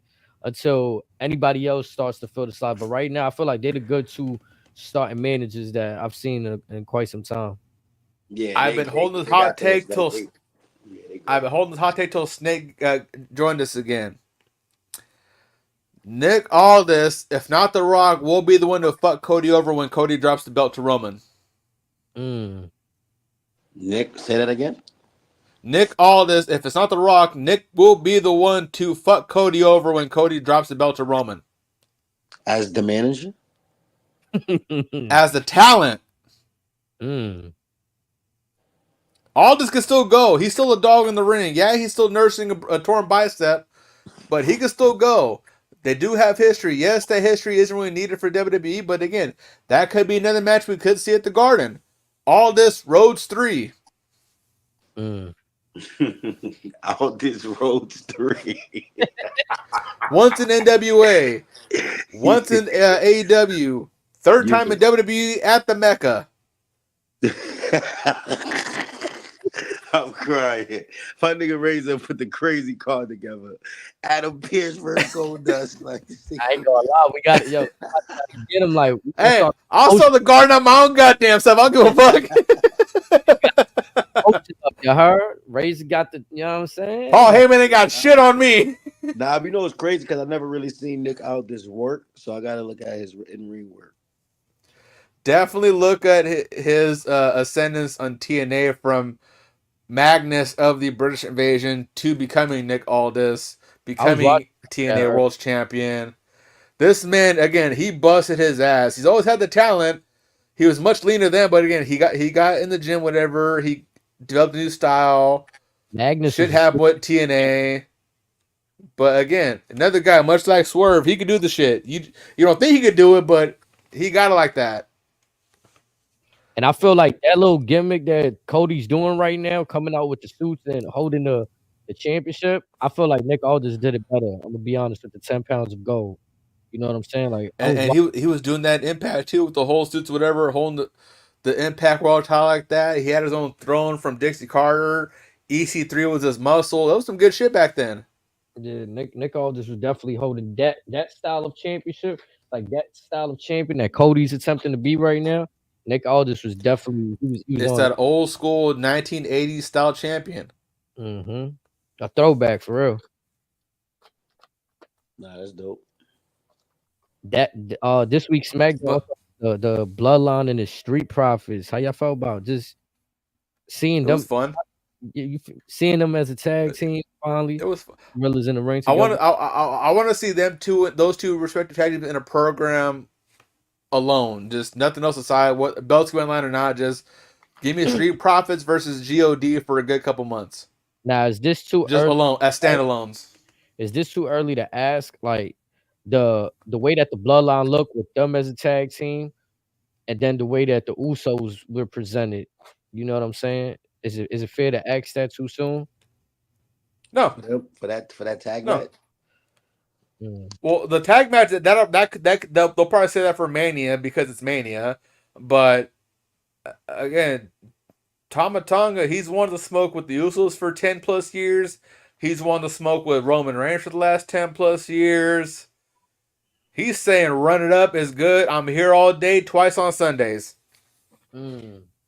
So it's more like, yeah, I could see that. Just the infiltration right now. Just the infiltration Bloodline, like.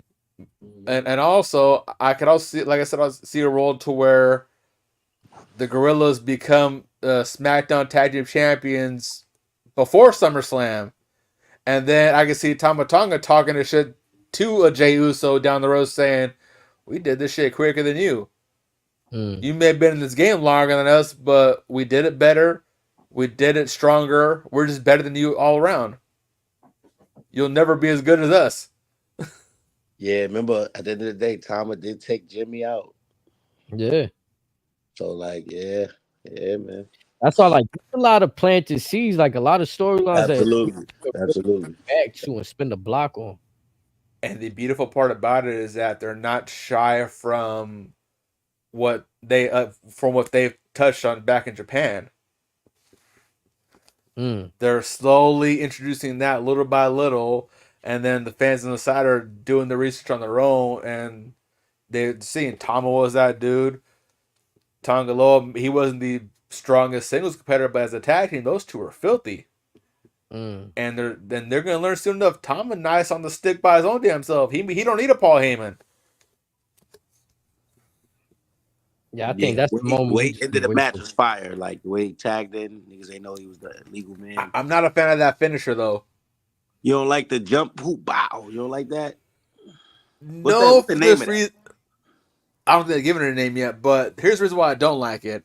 In his early days of New Japan, he had a move called Volano, which similar concept, only he'll jump on your opponent, hit him with a body scissors, and then drop a spike DDT right there. That looks much cleaner than this flatliner. Yeah, and the Volano, he can hit it on anybody. I didn't expect to see Tonga in action soon. Like that was, you know what I mean? They did that kind of fast. Like again, and that leads to my concern that we could be getting the Usos versus the Gorillas before Mania. I think just put that shit on ice. But I think also, that makes perfect sense to put the belts on Gorillas now and let the Usos. But that's my other point. Again, this was the #1 tag team in Japan. Right. They got all the tools. Again, I'll put them ahead of the Bucks. I'll put them ahead of FTR. These are the #1 tag teams in the world. Off of their in-ring work, they're off of Tama's mic work, off of their joint psychology, and they've only been teaming together for less than 10 years. Tama energy is different. His energy is just aura is different. Like I told y'all when it debuted, this man is special. It amazes me that Vince passed him up 5 times. With what this man is capable of with his family lineage alone, the amount of charisma that he has. Vince, you didn't think of nothing to do with him? Really? Right. Blows my mind. He ain't even put the paint on his face yet. And he don't gotta go full tribal. You can keep that shit special like you keep the demon special. I could definitely see that. But again, please let them, New Japan, let them have the Guerrilla Tactics songs. Let him have that. Hikuleo, New Japan, they didn't keep the new song. Give him that old song back.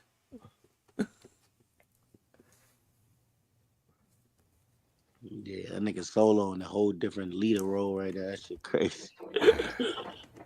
I'm surprised with his character development, to be honest. I didn't think he'd be this good this fast. I'm serious. I feel like it was there. It took a step back when they didn't let him talk. Cause remember NXT, he was talking, he was getting some shit off. But then at the bloodline, you kind of didn't know what they were gonna have him doing. So like you said, it's good to see him breaking through this quick. But I feel like it was just a matter of time. Like, we need to see him work. We need to see him get that chance, that moment. Because when Roman brought him up, we saw shades of essentially a new Umaga.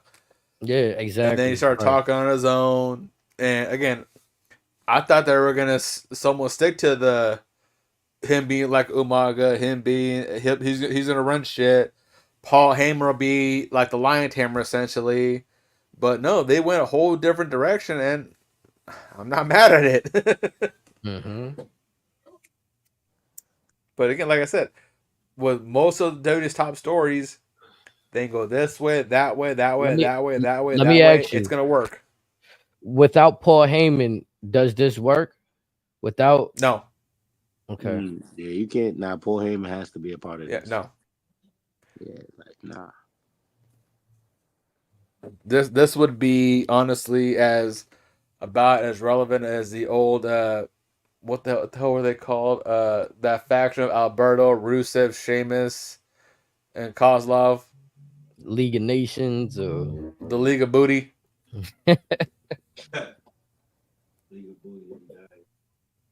Yeah, no, it would have been bland. That's why the dynamic between Solo and Paul Heyman, I didn't expect that. That's what really surprised me right there. Now, as far as with the current rendition of it, it would have been interesting to see Paul and Roman away from it, and as Solo does this, that would have been interesting. I would have been curious to see how folks are reacting to that, and then say either before SummerSlam, Paul comes back saying, "Solo, what are you doing? The tribal chief and I leave you alone, and we come home to this." What is he gonna say? That would have been interesting. Then the little tidbit of Solo saying we got Cody in check, and he don't even know. You think he's just bluffing right there saying that, or like we're gonna have to wait. The Rock planted the seeds. The Rock is running the bloodline now. And if you remember at WrestleMania, The Rock pinned Cody. Cody pinned Roman. The bloodline says, where there is losses come consequences. There is a change in the hierarchy. It is now Rock 1, Solo 2. Roman is no longer that top dog anymore over there. He's on the outskirts with the Usos. We just don't know it yet. When this, I know Bullet estimation edition of Star Wars, but we can also make the comparison that when we do get Rock versus Roman, it's going to be like Simba versus Scar in The Lion King. I'm not going to lie, bro. He has returned. I'm on Roman's side. Look, 3 years of greatness and 1 loss, and everybody want him to go to the back of the line. Like, we wasn't out here throwing up our ones for 3 years. That's how I feel about niggas trying to treat my nigga Errol Spence that just got that title fight against Fundura. They acting like Like you know what I mean? Like he, like, you know what I'm talk saying? about Like, it. come Yeah, on. man. He's been that guy. He Wow. knows he's that guy. And just back one loss and it's back at a line treatment. When we was Y'all up, done forgot about me. Y'all done forgot who the fuck I am. yeah, there was people that was able to get rematch after rematch after rematch. He finna come back a beast. I'm telling niggas, man. And nah, man. Hey, I don't know if you guys saw a video of him service on Twitter recently. He's training with Kai Green. Who's that? He is one of the top ranked bodybuilders in the world. Mm. This man looked like the goddamn Incredible Hulk. Roman out there putting in that work. He gonna come back looking like fucking a super summon or whatever the fuck. He'll come back like Aquaman in real life.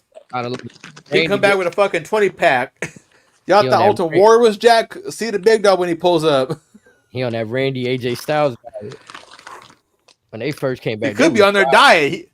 He could come back bigger than The Rock for all we know. Fuck. I ain't gonna lie, that'd be crazy too. Cause I feel like that's the only thing that Roman was kind of lacking in his stretch, but we all know, he got the health issues and stuff like that. But like that dominance, if he had that body shape during his whole 3 years, it back really, just yeah, it's crazy, bro. Because one can argue too that the 3 years of the bloodline, he needed help, right? So like, I would like to see on this comeback, like, just the leash is off now. Yeah, like what y'all saying? What? All right, Superman punch Spears. We're about to see the combination of the Tribal Chief and the Big Dog.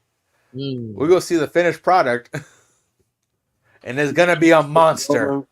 People try to say Roman can't wrestle all this. I seen him do the Cody move better than Cody at WrestleMania. Cody had never lived down that crossroads, huh? I think he's definitely gonna have some new moves when he come back for sure. Definitely. But here's the thing though, with Roman, he's so goddamn impressive. He don't even need to do all that extra shit.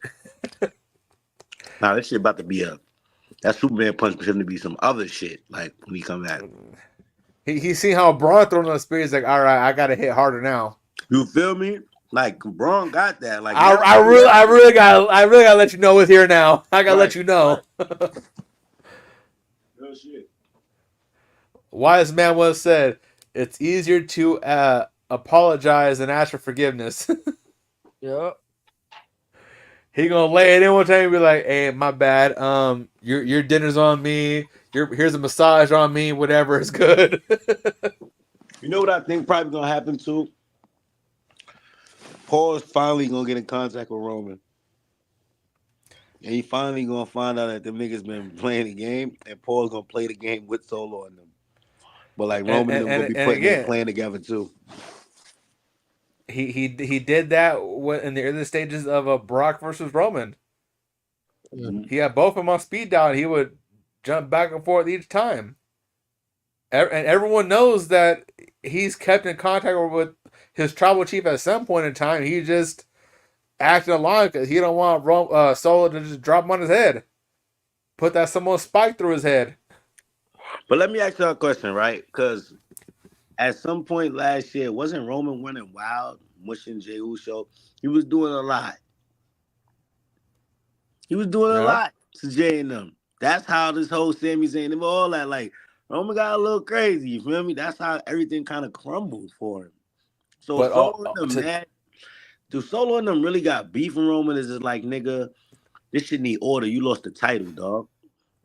But to that same argument, because the Usos and Roman were so close growing up, they could be like, hey, brothers fight. Sometimes it is what it is.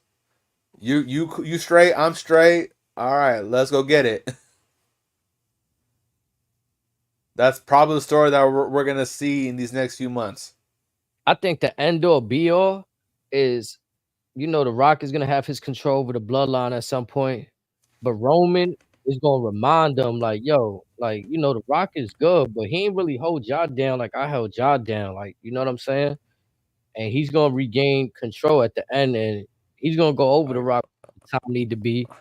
And everything gonna be back to you know what I'm saying? Roman lost it Call, all. call me crazy. Call me crazy real quick.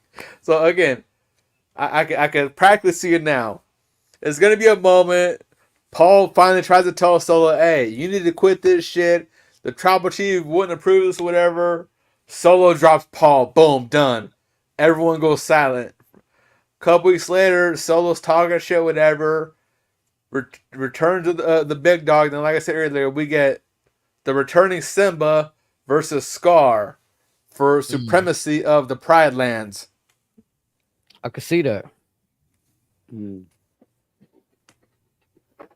Yeah, there's no way I got Roman losing unless Solo got the, know what I mean?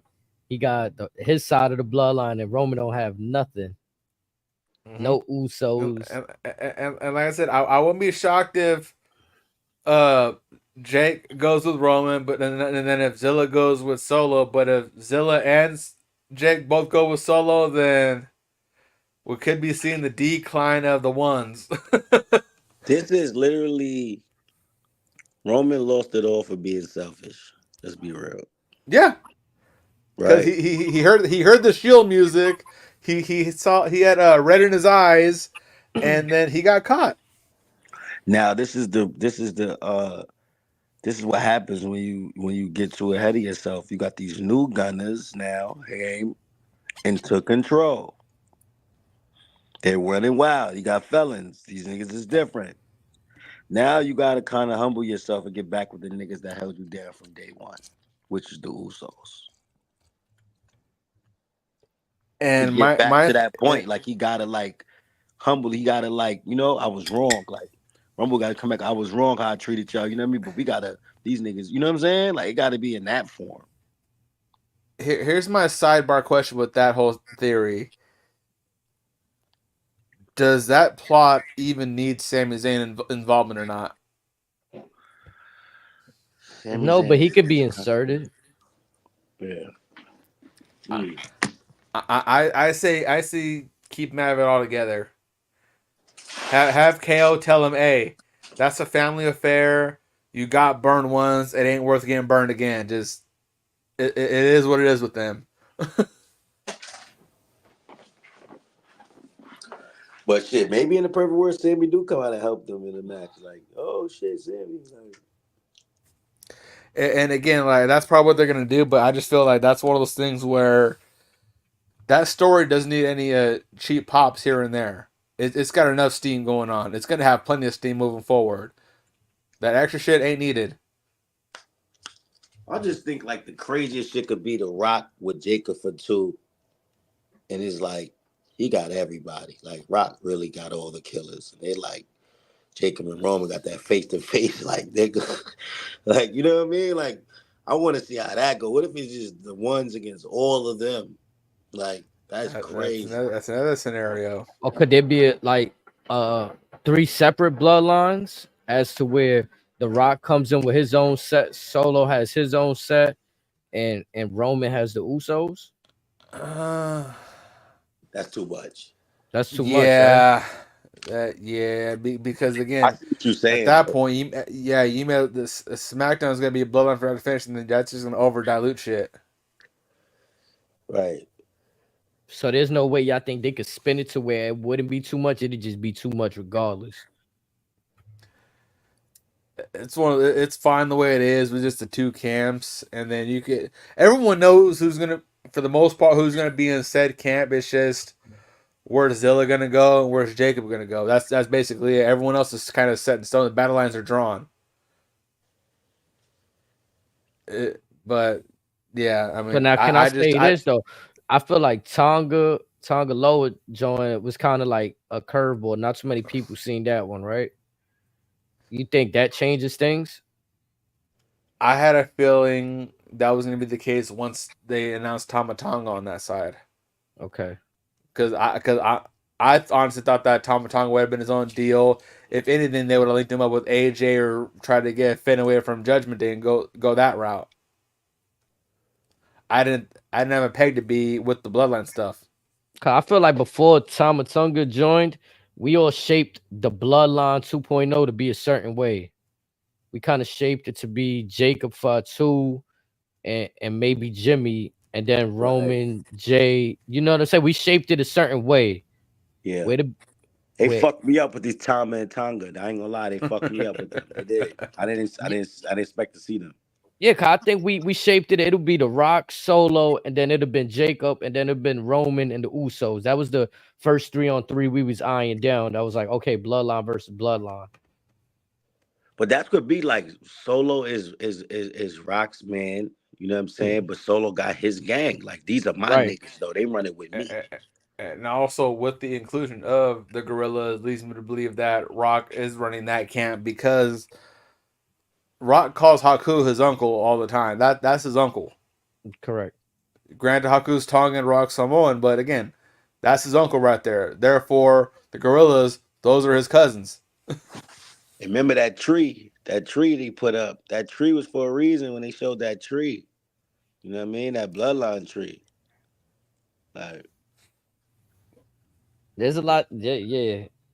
You mentioned So that. You many make me wanna layers. go- Yeah, so many layers to that right there. So then all of these guys are added now, and I feel like the dynamic has shifted because now the end game. What do you guys see? Would be a 4-on-4 or 5v5? You're safe with the 4v4. Okay. Because, like I said, again, like I said, Sammy respectfully doesn't really need any involvement, and even say Jacob and Zilla both go to the Rock side, wouldn't you have Sammy and KO with the Bloodline? That's gonna kind of make no sense because KO's always said, "Fuck Roman, fuck the Bloodline." Same with remember like Randy, same with the other NWO. cats. Remember like NWO had their own pay-per-view, like sold out. Yeah, you took my thoughts. I was thinking that earlier. Like, This might Yeah, go in the bloodline pay-per-view. Like, you know what I'm saying? This shit is a whole bunch of fights nigga going on in this night. Like Netflix might be buying a lot more than they could chew off for that one, to be honest. Unless the bag's really like locked in like that, I don't see that being a thing. you don't think they can implement a new pay-per-view, PLE? Aside from Netflix, no. Okay. I gotta like look more into like that Netflix deal and what they're specifically, you know what I mean, finna do for WWE. I feel like in a world where you have all of the members already revealed to the roster, then yeah, you can have that done because theoretically, you can have enough members to challenge for each titles on both brands, depending where they're at, depending if they all bunched on one brand, if they're spread out via like draft, you know what I'm saying? So But will each network allow it? Is the other question. like Like I said, with the again, Raw could be exclusively to Netflix, and say if Fox retains one of the big shows, they could be like, why do we want to Netflix make money off of us? We're our own shit. Mhm. That's what I said. This time around, now more than ever, can they actually commit to brand warfare? Because now, if you think about it, 3 separate networks could have 3 different shows. Yep. But I feel There's a like lot they could do with this. we've been seeing this landscape. Like the only curveball might what Netflix wants, right? We've seen over the years what Yeah. Fox wants, what USA they okay with whatever they get. We don't know what It's you just, want right yeah. now. They getting NXT though, so it's like, are they So yeah, USA's got NXT, say Raw getting has Netflix, SmackDown, we don't know where they're gonna go. okay? So SmackDown could go to USA, but again, Fox should probably want to keep SmackDown just because of that whole theory of legitimate like brand and network warfare. A little bit of added coin, whatever, some bonuses for the crew. We have the number 1 show across all 3 networks, whatever the fuck. So do you feel that like I see that the question is in the air, can they maintain the supremacy? I hope they stay away from champion versus champion. Like I don't want to see unifications anytime soon within the next few years. Any of that. I mean, it's cool to have champion is champion in like a Survivor Series or whatever. Again, to solidify brand dominance, that's one thing. Again, Raw vs. SmackDown used to do that back in the day. I don't see why they don't do that now, but that could be the only exception to that rule. Unless you feel that someone similar to like what Roman did, you could have on all three shows that could help elevate everyone else on said shows. That could be an exception, but again, it's few and far between.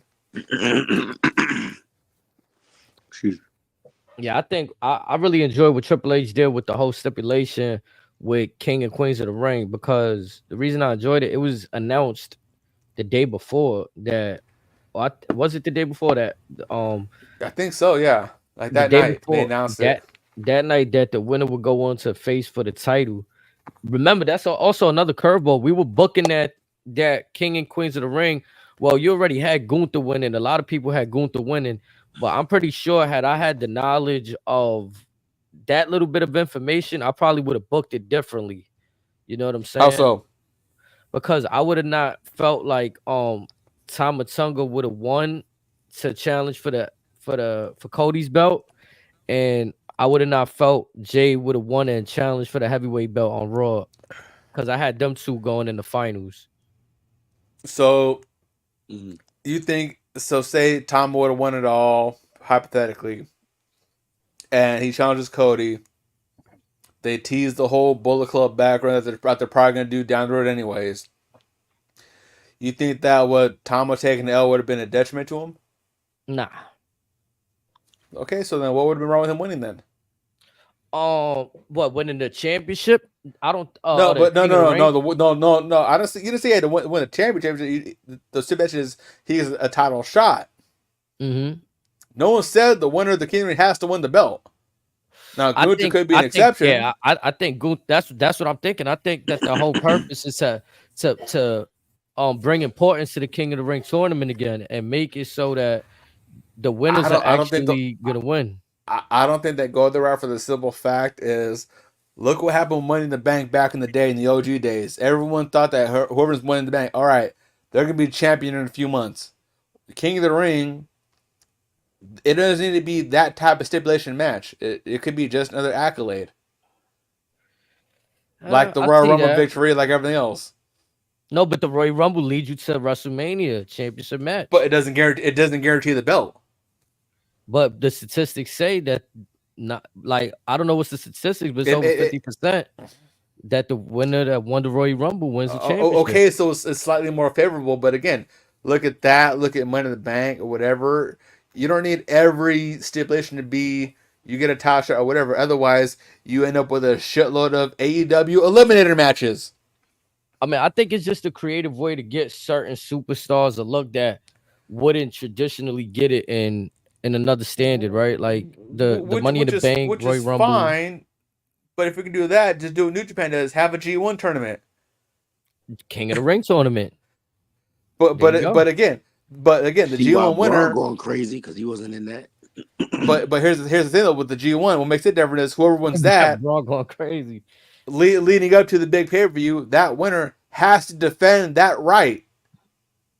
So that was fire too. Remember when they did that thing with the Royal Rumble winner? Like somebody defended their right to go into WrestleMania. Like that has happened often, but yeah, I remember it was Money in the Bank too a couple times. But still, it's like again, I wouldn't forget be mad Money at in the Bank. Forget again. Just have this as King of the Ring. Have it similar to the G1. Get rid of the Money in the Bank. I mean, Rumble could be Rumble, whatever, but because like have one tournament. Damian Priest didn't have to really win the Money in the Bank, but they did it anyway. Like fuck it, right? Like yeah, it was different. Like just because he had it, let's do it. You have a tournament, whatever, and then whoever wins that tournament, starting with folks that they lost against, because I'm sure no one's going to go undefeated in the tournament this soon. When they launch the idea, that person defends that right to that title match against all the opponents, then whoever else who calls them out. So, for example, say a Chad Gable could win that tournament. He could drop that right to a Gunther in a match if Gunther wants. If they both agree to it, or he could drop it to a Seth Rollins. He could drop it to a Roman Reigns. and you can still be the like King of the Ring winner. Like you won the King of the Ring, but now the right. Yeah, but you lost the right. Yeah, And I'm the not fun mad at. I'm not again. mad at that either. That's the curveball. See, I'm all for the curveball. That's dope. Yeah, that's dope. I'm for that. I'm with that. Cause I agree. Not every You they got to don't all commit to got it. win. Yeah, you gotta commit to it. That's it. Cause I want to see more importance of things, more shit that like I'm done with the days. So for Xavier example, Woods, shit like that. I'll use this as an example. Remember that Royal Rumble where Shawn Michaels was trying to win the Rumble to get that rematch with Undertaker, and Michaels lost, and he was just distraught about it, so he got Money in the Bank, all the other shit. But do something similar to so say, let's see, we'll use Roman as an example to try to, if you want to do the Rollins run, try to get to Cody ASAP. He loses the King of the Ring, but he then entices the winner of that match to challenge him one-on-one, saying, that was a fluke, you can't beat me again. Roman wins, boom, Roman's number one contender. Swerves like that. Again, little tidbits like that. Now, granted, it could lead to a whole bunch of bullshit matches on top of that, but that's, again, if you book a tournament properly, you're going to have matches laid out long after the tournament ends. New Japan is great at doing stuff like this. It's kind of like the Elimination Chamber, right? They went away from making it just a imagine if the old SmackDown 6-pack challenge was a month long. That basically what it'd be. You win a match, boom, you're champion for that moment in time until the next match or whatever, if someone beats you. Little things like that they kind of veered away from that, proved to be profitable, proved to work, proved to be effective. Go back to those tactics. Hell yeah. I'm done with the little gimmick shit. People just winning shit just to like Theory. Like we went back and we forgot that he cashed in for the United States belt. That was crazy. That still cracks me up. You got a whole pay-per-view, a whole PLE based around Money in the Bank. This is for who's gonna, like you said, challenge for the world title. He challenges for the United States belt. Like that was crazy. Like I don't want to see or like on the other show, not every match needs to be a goddamn eliminator. You know they got Tony Storm in an eliminator match this weekend, right? Against some random chick. Nah, them eliminators be crazy. Every time you send me a picture of an eliminated match, that should be having me laughing. I could only wish you could hear me just cussing out my house when I see that shit live. I don't understand. Yo, Snake, I don't understand the concept of an eliminator match. Like, I don't understand. Like you eliminated out getting a title shot. Type shit, but then it's like you got if you win the match, you are suddenly number one contender. You lose the match, you're back of the line. Crazy. It's the dumbest shit in the world. It just kind of make me feel like I always know that the champion gonna win. Your patent stats. That's all it is. Like I said, Snake, I told you earlier. Orange Cassidy, 52-3 in his last 55 matches. You know what bothers me about wrestling sometimes though? Like I know what's this thing with his moveset with that kick your ankle shit. Who? Orange Cassidy. You mean so that initially in Mexico, his gimmick was sloth style, so he would move like a sloth. Tony Khan could have kept that shit going last year, but he butchered that shit to death. So now when he does that old shit, it's pointless. When he did it in Mexico, folks thought it was entertaining. I don't get it. Yeah. The notion shout out though, he retweeted my shit before. The notion of fighting kills me right there. Like everybody blasted Roman for not defending the title. But then when we see our champions getting placed in regular matches every week, we don't favor that either. A la Swerve Strickland. Yeah. You know what I'm saying? So I personally feel like I told you this the other day too. Like a champion, you got to earn this. You can't just, I'm giving you a match just because. I will say this though, Cody been working overtime. That nigga been working for 2-3 years straight. But Cody, he's one of those folks that you gotta tell him, hey, it's all extra shit. Is it really worth it? It wouldn't hurt to chill and kick back for a minute. enjoy the fruits of your labor already. I mean, I think they gave him a night off this Friday. Really, like he just came out. Oh wow, a night off. Yeah, For 1,000 days of service, a torn pec to boot. yeah, that's crazy, right? I mean, it's how you negotiate yourself too, for real. That's what it's about. You gotta negotiate the right way. Much like I joke with AEW, sometimes with WWE, especially with Cody, it's okay to say no once in a while. Like, look, No one's gonna call you a bitch for it. Ronda Rousey just said that she tried to get the same schedule that Roman Reigns got, and they Fuck dubbed. Ronda Rousey. You feel me? So it's like negotiate. Ronda Rousey is so like Ronda Rousey literally try to bring WWE down because she's trash. I don't appreciate that. Yeah, she be like you was getting fucked up in UFC. We brought you over here to make some money without getting fucked up some more, right? And because you can't get over to the people with Shayna Baszler, you want to talk about all this shit going on to try to bring down the company, man. Get out of here, man. Go back to UFC if this shit is so much. Go get punched in your face. Oh, and also Ronda Rousey, another one, much like the Gunter and Randy situation. She was pinned, one shoulder sticking straight up. Mm-hmm. You want to be walking to the ring all fast and shit. Maybe if you slow down. She won't even be good in the UFC now. With the people could have got a chance. Tell her how you really feel, Snake. Tell her how you really feel. Yeah, like we never got to know who you are. You walking goddamn fast in the ring. Like slow down. Like you don't even know who you are. Like slow down. Fuck. Goddamn. Speeding off and that shit. Hell yeah. Real shit. Honestly, I kind of hope she signs with Ring of Honor or AEW for shits and giggles. Man. Because her, I guess, apparently in WWE, her and Mercedes Sasha Banks had some little bit of bad blood. Let that shit boil over there. that might draw them a number for once. Man. But back to my part real quick, and then I'll be done with it. Again, so much stuff the guy going on over there. I want to enjoy it. I honest to God do. I mean, for crying out loud. We could be seeing Hook and Samoa Joe as a tag team right now. We could be seeing Samoa Joe as his mentor, maybe. But all the other bullshit that they do is just they give folks a reason to want to give up on them. Whether it's their eliminators, whether it's their random matches out of nowhere. Once in a while, now they have gone better at setting up some stories and committing to certain stories. It's just let's focus on the consistency of what works as opposed to just throwing shut in the wall and seeing what sticks. You're 5 years deep. That shit should have been done a couple years ago. Like I was telling AG this week, after this pay-per-view, this week alone, if you have MJF open the show, whatever, there should have been no reason why they shouldn't been in the 810 to 850K range for viewership. Where do they go? 770. They should have been 810 easy. Chad Gable and them is more entertaining than AEW.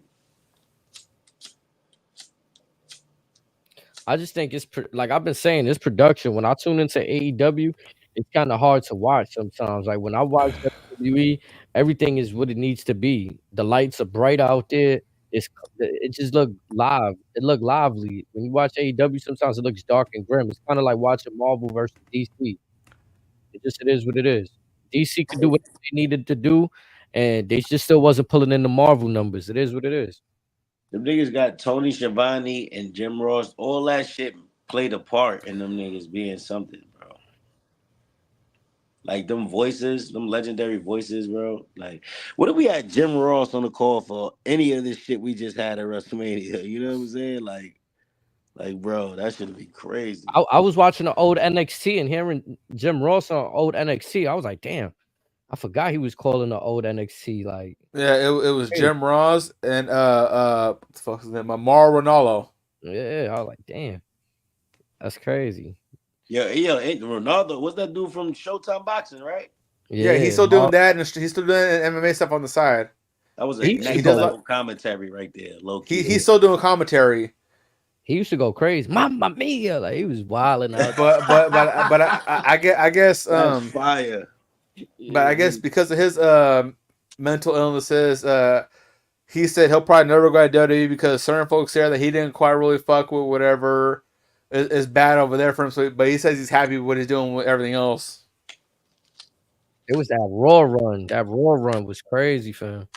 Once they bring him up to Raw, I take Ronaldo over fucking Pat McAfee. Son of a bitch! Like, shut up, Pat. Really? You ain't fucking with Pat?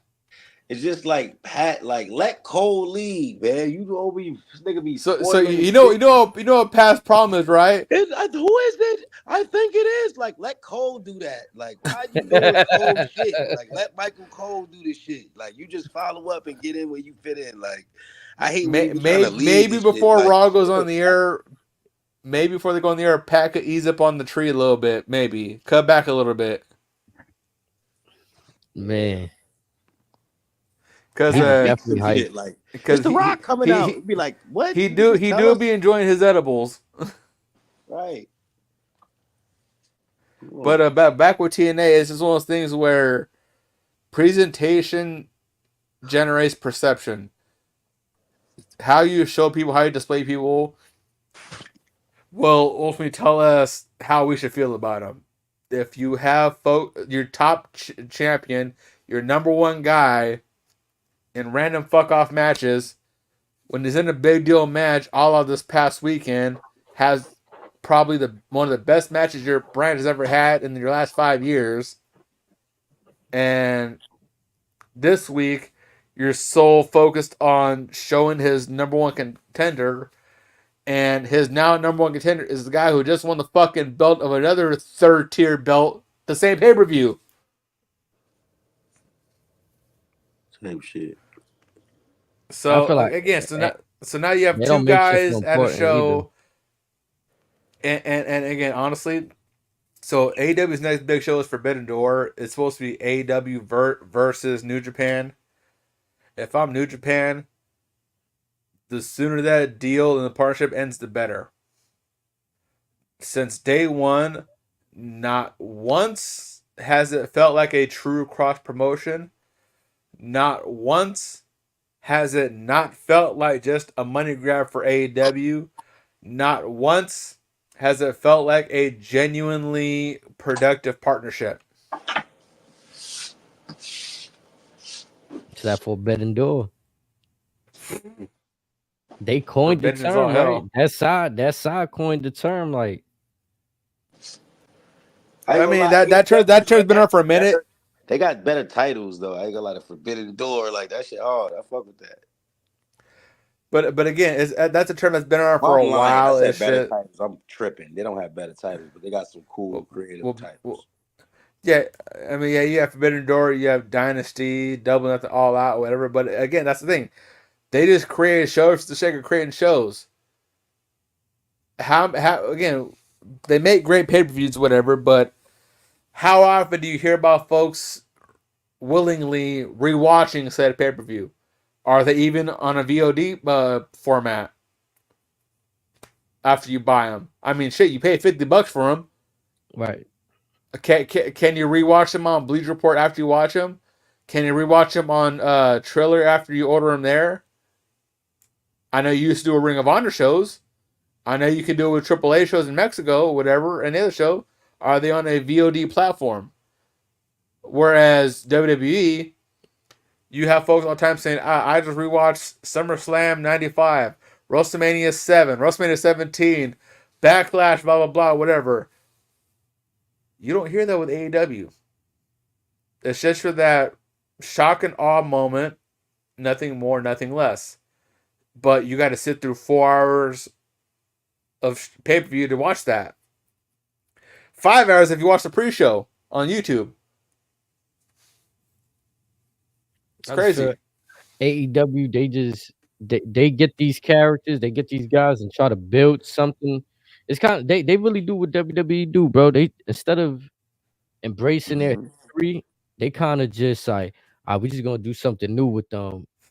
Like how you have Ric Flair, Arn Anderson under the same roster. You had Arn Anderson's son on the roster and Andrade. There's something there. You could have did something there.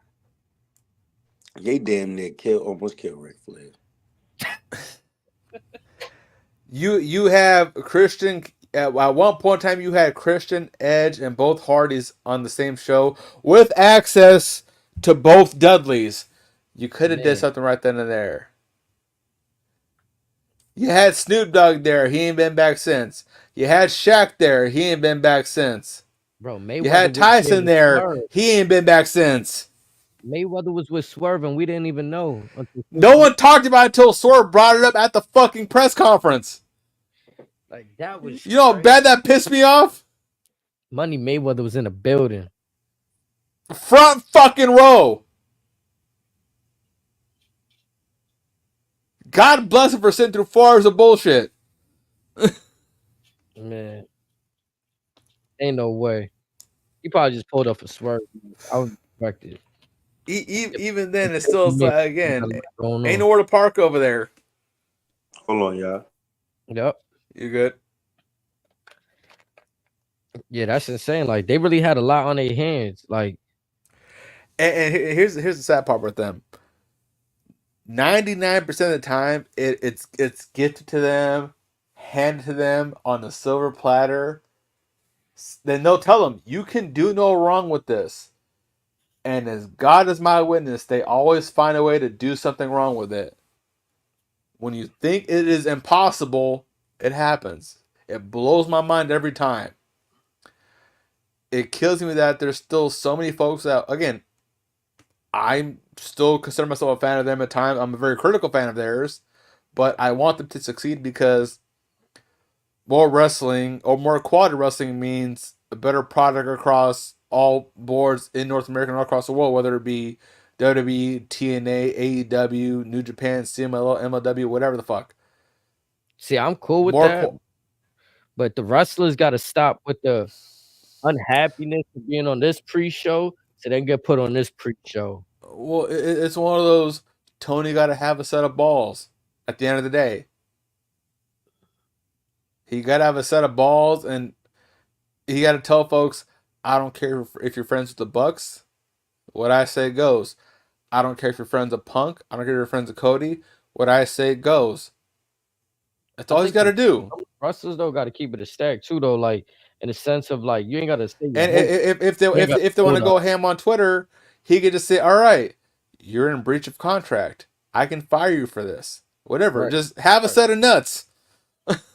It was like Soraya, right? Like they said she had posted a Twitter and then took it back. I saw the tweet too. I saw it right before she took it down. Yeah, because she was been said, or she just this Dynamite this week was supposed to be her versus Mariah May, and then around 9:30 or whatever my time, so maybe 6:30 your time, whatever, around that time, just before the show ends, they announced that show was going to be on next week. So then she posted another picture of her. I think it's still up. It's her, but it's her body is blurred out entirely. You can tell it's her, but it's blurred out. So again, little shit like that. Again, with Tony, I get it. He's trying to put on a good show. I'm not going to fault him for that. But you're at a point to where, and take this for what you may, you can't blame Vince for everything else at this point because you're doing everything that he's done up until his departure. You're doing everything that everyone considered to be a bad habit of his. Whether there's stories of this past Dynamite where folks were there at the venue as the show was starting, and Tony was still scrambling around with a plan for a format for the fucking show. Wow. He is doing the Vince McMahon bullshit. This is what I'm saying, right? Like, some people do shit that they don't even know they're becoming. And it happens just because of the, like, area of what you're doing, right? Like, from my experience, like, streamers, like, there were certain things that I seen big streamers do that I didn't understand. That, like, once I started getting to a certain point in the stream and I started understanding, wow, okay, so those characteristics that I thought were, like, bad of them, they do it for a reason. You know what I'm saying? Like, everything's done for a reason, whether for good or bad, whether for the success is there or not. But when you in a certain, and I think he bit off more than he can chew. You want to come at the process of Vince McMahon and his team so much, and you became it. You became it. Yeah, you like Those that thrown do. out the back, like nigga Tony Khan getting thrown out the back. Like, listen, I mean, let me ask y'all a question. This, my bad. Go ahead, guys. I ain't want. I don't want. Look like No, you guys. you're You want to good, say, right? Snake. I want you to lose your thought. I'm gonna keep it. I'm gonna keep it short and sweet. All right. Yeah, I want you to lose your thought. Those that do not adhere to history are doomed to repeat it. Hmm. Snake, fire away, my brother. I was just gonna say this fucking Young Bucks group. What y'all think about that group with this Jack Perry and the Chinese guy? At first, I had my concerns. I was very vocal about it because with that story, with the inception of the story alone, me personally, I felt it would have been better suited for a Samoa Joe versus a Jack Perry for this reason alone. Samoa Joe could have been out demanding a rematch. Tony Khan comes in saying, I'm sorry, but there was no rematch clause in your contract, therefore you have to do blah blah blah. This would have been the perfect time for one of his infamous eliminators. And then you have Samoa Joe put the pause on him, whatever. Bucks come in. They give Samoa Joe or even Okada the thumbs up, thumbs down. Samoa Joe beats up on Tony some more. That's your team elite right there. And then a couple weeks later, you have a Jungle Boy come back. You have a Sammy Guevara come back. You have Darby Allin come back. And at the pay-per-view, you have a MJF come back. Therefore, the four pillars of AEW versus Team Elite. And it could have been Anarchy in the Arena. It could have been Stampede. Could have been a random like eliminator match similar to War Games, whatever the fuck. This would have been light years better than the bullshit we got at the fucking pay-per-view. Because the story was there, but more importantly, the meaning was there. You want to have Elite versus AEW, all right. Let's have guys that actually were the embodiment of AEW, i.e., your pillars, your MJFs, your Sammy Guevara's, your Darby Allins, your Jungle Boys. Shit, if MJF wasn't an option, throw in your world fucking champion. It doesn't get much easier than that. I told you how I felt about that, though. I don't like having a champion, even though we seen Roman Reigns in the War Games match. I felt like that was 10 times more different and more impactful than this. I mean, But that's all cool, but again, given what we got since then with Swerve, in hindsight of the situation, what better way to have a representative of Team AEW than the AEW World's Heavyweight Champion? Yeah. Because again, that could have easily been so. For example, say it goes down as such: Joe pins Swerve. Therefore, at Forbidden Door, we get Joe Swerve 2. Joe could say, when you beat me, that was a fluke. I'm really going to put the pause on you right now. Well, you're going to run it back. Or it could have been it could have been at Wembley or whatever the fuck. You was saying that last time to set up having Joe with the Bucks.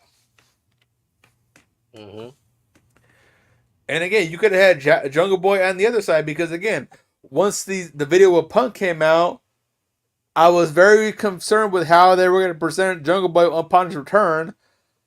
I believe that him being a babyface would have been a little bit better only because, again, he was saying he's a scapegoat. He's saying all this stuff was happening, whatever, wasn't his fault. Yeah, what we get is fine, but imagine what it could have been had it been more so Jungle Boy telling Tony Khan, you let the right person go. I paid for my sins. Allow me to repay you by defeating the EVPs.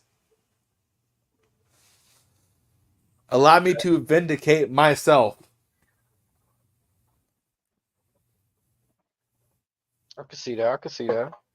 I feel like me personally, I don't like what the Elite are doing right now. It could be fire if it was like a Me either. real, yeah, it could have been like a real takeover. Like if they're presented as the Bullet Club, like how they were, then it don't make sense to me how you have the Bullet Club Gold or whatever, the Bang Bang, whatever, like they got So sprinkles of they're not Bullet the Club. Bullet Club Gold anymore. They're just strictly the Bang Bang Gang, Hmm. according to AEW, their website. Now that could be something because New Japan and there's, what I'm saying, So things there. I got a little tidbit about that, but on that notion, real quick, again, it's just one of those things where, unfortunately, with AEW, they focus too much on that flash in the pan moment as opposed to now they done this a couple times, and I don't know why they've abandoned this tactic. It's almost like they're afraid to let the moment breathe, because if you let it breathe, it could turn into something entirely different than what you laid it out to be to begin with. I Because easily again, say you compare Big Bill with the Bucks. Like, why not give them a big body? What bigger body than Big Bill right now on that rock? why Aside from split? that, Why split off from Starks in the first place? and you can even keep like, who's to say why not have Stark You split could with have them? Starks in Team AEW. Starks and Bill as the tag team champions at the time. The Bucks didn't need the belts, or even if they had the belts, you could have Starks and Bill Team What AEW. They want their it belts was back. right. It was Sting and Darby though that took it from them though, right? Or was Mm-hmm. it the Bucks? No. So the Bucks beat Sting and Darby, but before that, it was Starks and Bill. Hmm. But like I said, there's a boatload of things that they could have gone that arguably would have generated them a more positive revenue, but they're just so hyper focused on keeping the Young Bucks happy and keeping Jericho happy. And Jericho, he can piss up a rope on a fucking cold winter's night for all I care at this point. Oh, I'm glad you brought up Chris Jericho because I have a problem with this new learning play shit. You're Fire stealing away from before I Bray. get going. Yeah, like come on, you're literally taking from this man, bro. I don't respect that, Jericho, man. That's corny, bro. Yeah, At I the don't know what to stage say where the about people that. are telling you, get the fuck out of here, please He retire. thinks he They're thinks not trying that's to be good heat. sentimental, they're saying, get the fuck off my TV screen. No, he thinks that's good heat to have. He predicts that that's what's gonna happen. But That's what's but crazy. here's the funny part. He is listening to Keeper 100 with Conan and Disco Inferno. He is listening to Jim Cornette. He's listening to all these podcasters talking about it, and he's That's piggybacking off how that as welcome I've to joy. noticed. He's listening Because to Joy Pit. there was a time where Brian Last, Cornette's co-host, referenced Jericho having this abysmal, toxic vortex. Recently, Jericho trademarked the Jericho Vortex. He's listed all their shit. He's trying to make it his own, but he's so stuck on doing all that shit. Now, granted, he could be in a position of power with AEW. In his mind, he's probably doing the right thing, but he's at a point to where, how can we miss if you don't go away? You're repackaging yourself every 4 to 6 weeks. This would That's be what bothers me. fine if there were breaks in between then. Right. No breaks in Again, between. Just Lionheart 1 week. What's the one from Japan? that was Rainmaker. Lionheart. That's the Painmaker. Painmaker from Japan with the face painted 1 week of, you know what I'm saying? It's just like you said, every 4 to 5 weeks he's changing up, playing the greatest hits. And like I said, with AEW, they're afraid to let a moment breathe. If Jericho does his shit, or whatever, leaves for anywhere from maybe even 3 weeks, just leaves for a minute, We don't need comes him on back something different. commentary. We don't need him on commentary during the hook match. No, During the hook nothing and at all. match, we don't need him on commentary. Though he did say he's going to step away from his commentary duties It doesn't make because sense. he wants to focus more on the learning tree gimmick. Man. But I again, it's one of that FTW situation. Shibata is definitely regretting leaving New Japan in the first place. Hook's probably telling his pops, how much longer on the contract before we can go to NXT?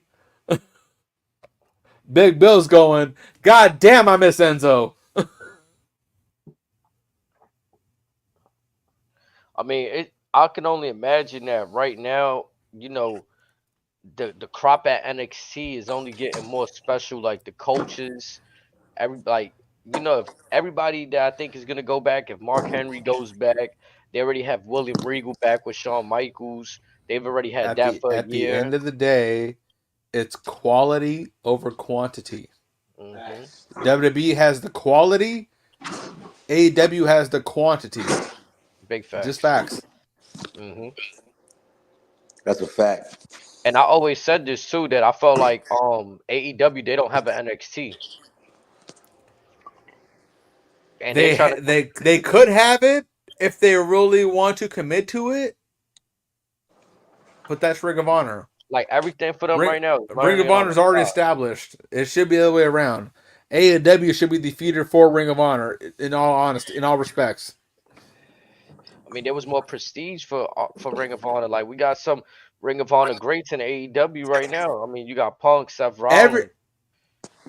Like you could continue the list. You name it. So much, yeah.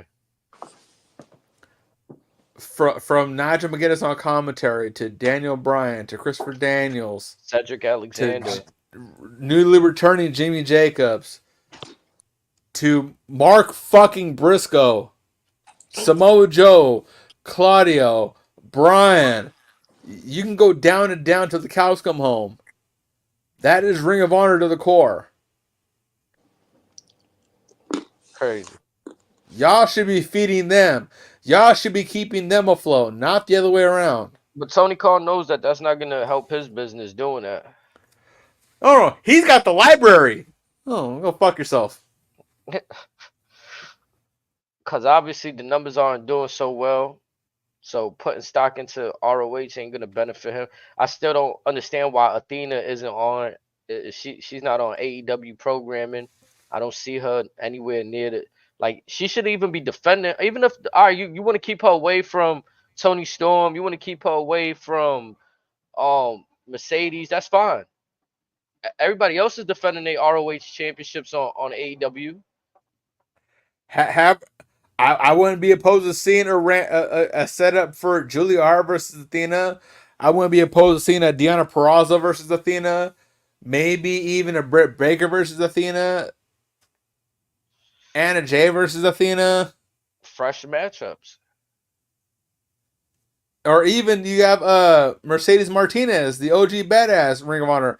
Have her take on Mercedes. Have her take on again Anna Jay. Have her take on Tony. AEW should learn from how Jordan Grace appeared on WWE, and every time she's on there, money. Presentation creates perception. Yep. Who's the best female on AEW? Define the best. I mean, realistically, who's the top drawer besides like Mercedes because she just came? Tony Mercedes and a draw is Tony Storm. Oh, Tony Storm, that girl that do that like that throwback style like shit. Yeah, if we're going off of that, it's Tony Storm and Julia Hart. That's it. Julia Hart's from the Hart family, right? Nah. No. All about to say, how the hell is she over there? She from the House of Black. It's just a common last name. That's all it is. No relation whatsoever. Gotcha. But again, you have those automatically like, hold on, you related? Yeah. So you have those two, and then everyone else is down here. Way the fuck down here. Damn. You may have Britt over here depending on the situation. You may have Thunder Rosa right here situation. In Tony Khan's eyes, you have Rio right here. Rio who? You know Rio, motherfucker. Oh. Let's see if my throat can allow me to do the Jim Cornette. Rio. Man. Yeah, to me, there's not a lot going on the AEW roster, and the simple fact was the best thing they had was Jay Cargill And at the time, Thunder Rosa had the other championship, right? The women's. Did she have AEW gold? I know she had her own gold from NWA. I don't know if she had AEW gold or not. She had that one, and she was injured, so I believe she had given that one up at one point. Huh. Interesting. Ain't one of the other guys injured right now? It's the good guy named Kingston, something like that. Eddie Kingston. Oh, Eddie Kingston tore his ACL and meniscus off of a stupid ass suplex that he could have very easily have said no to. I'm crying. Again, he could have told Gabe Kidd, "Give me a brain buster instead. Give me a belly to belly instead, or whatever." Nah, Eddie was just stupid for that one. So now his ass is out, much like Edge, until spring of next year.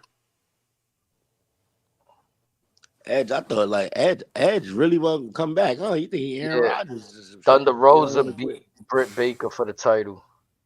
Okay, so okay, was that match where they were bleeding on? They bled all over the place or whatever, or after? I believe so. I know what match you talking about. That shit was crazy. Mm-hmm. They were bleeding all over the place. I don't remember. I don't remember if the belt was on the line for that match. No, I just remember the match being solid.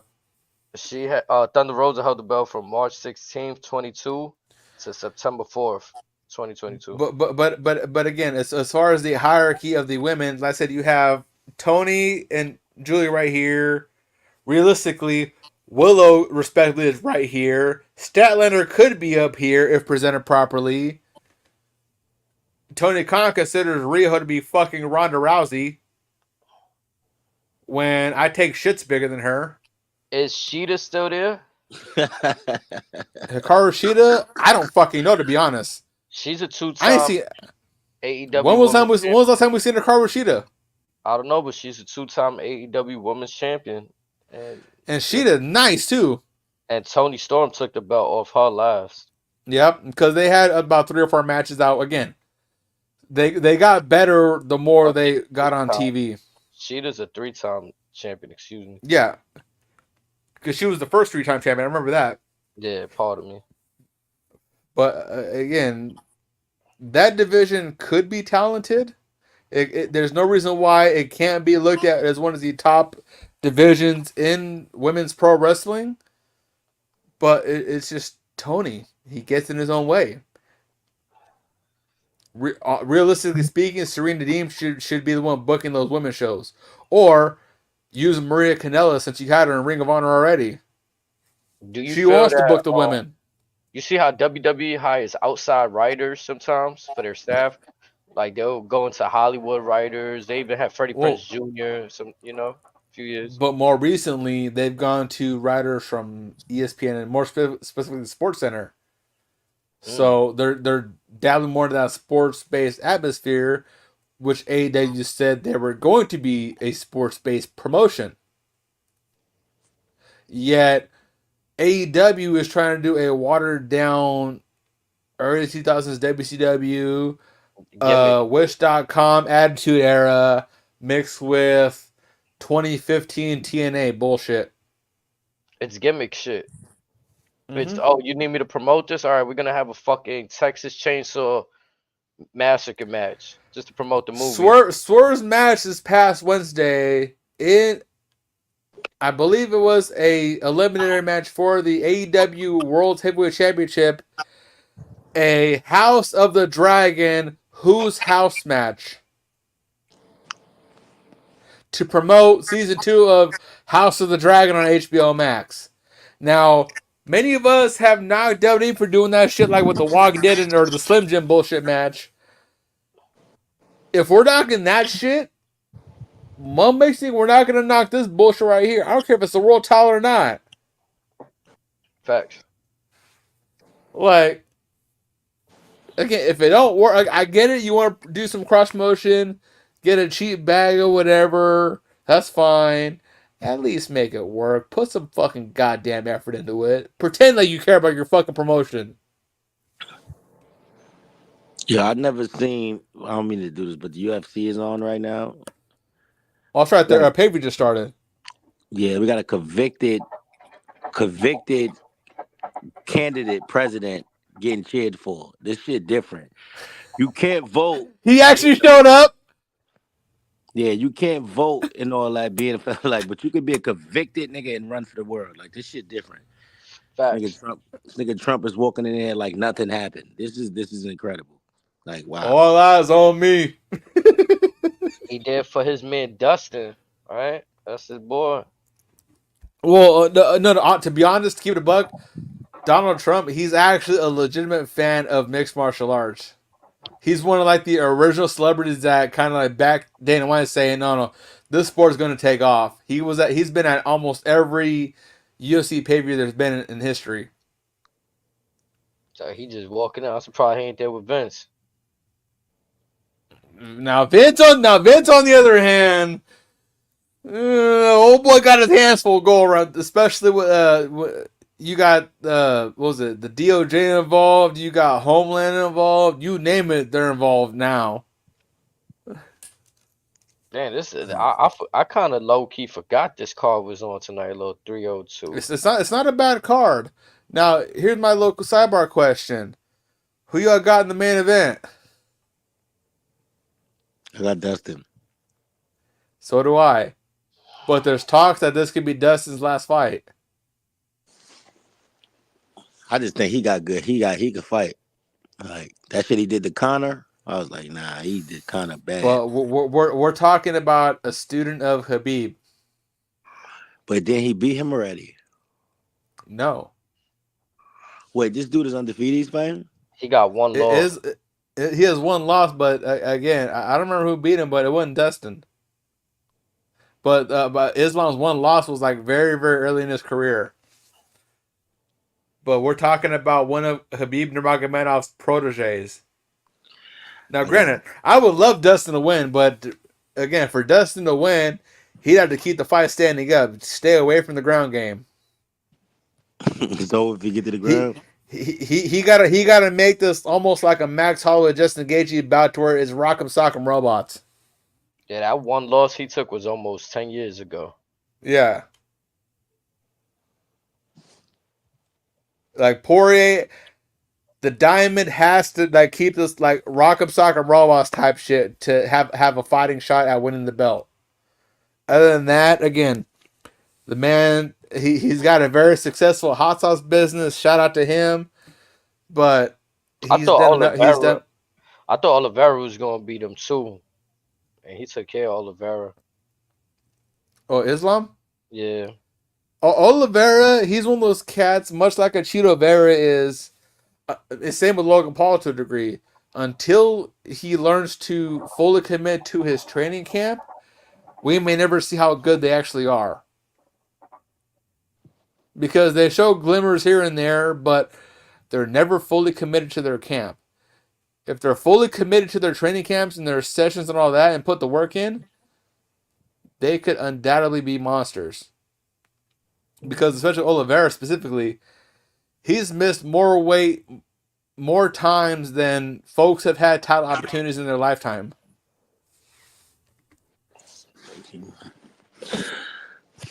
See, that makes sense. Right, he beat Justin Gaethje too. Charles Oliveira, he got Justin Gaethje. He's been winning his last few fights too. His last loss was really to Islam for real, I think. Mm-hmm.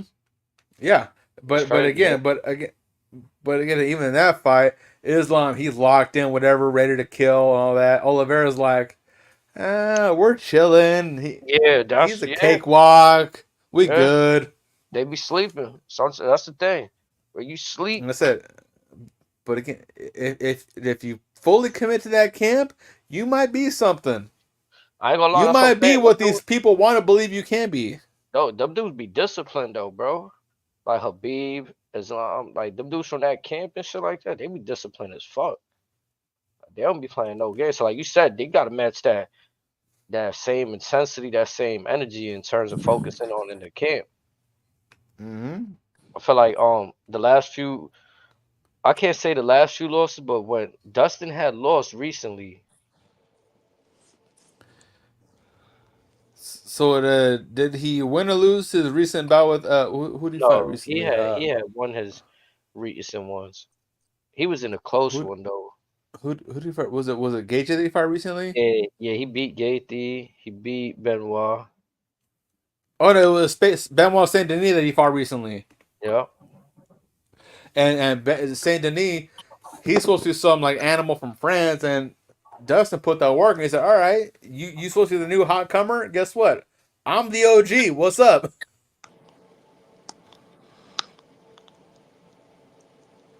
But again, it's a hell of a card tonight. Again, I hope Dustin wins the bout because he's earned it, he deserves it. But if this is his swan song, what better way to go out than going up against the best?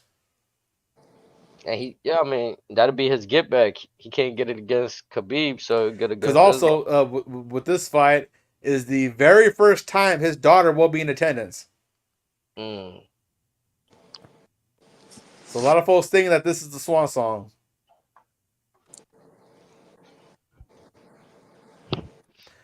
How you feeling, Snake?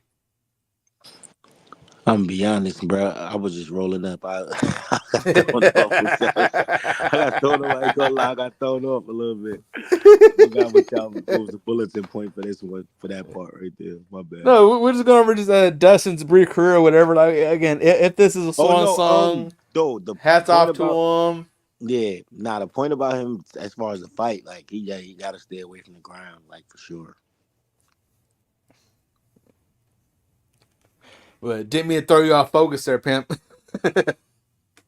All right, so that should be. Corey had a great career though. He had a great career.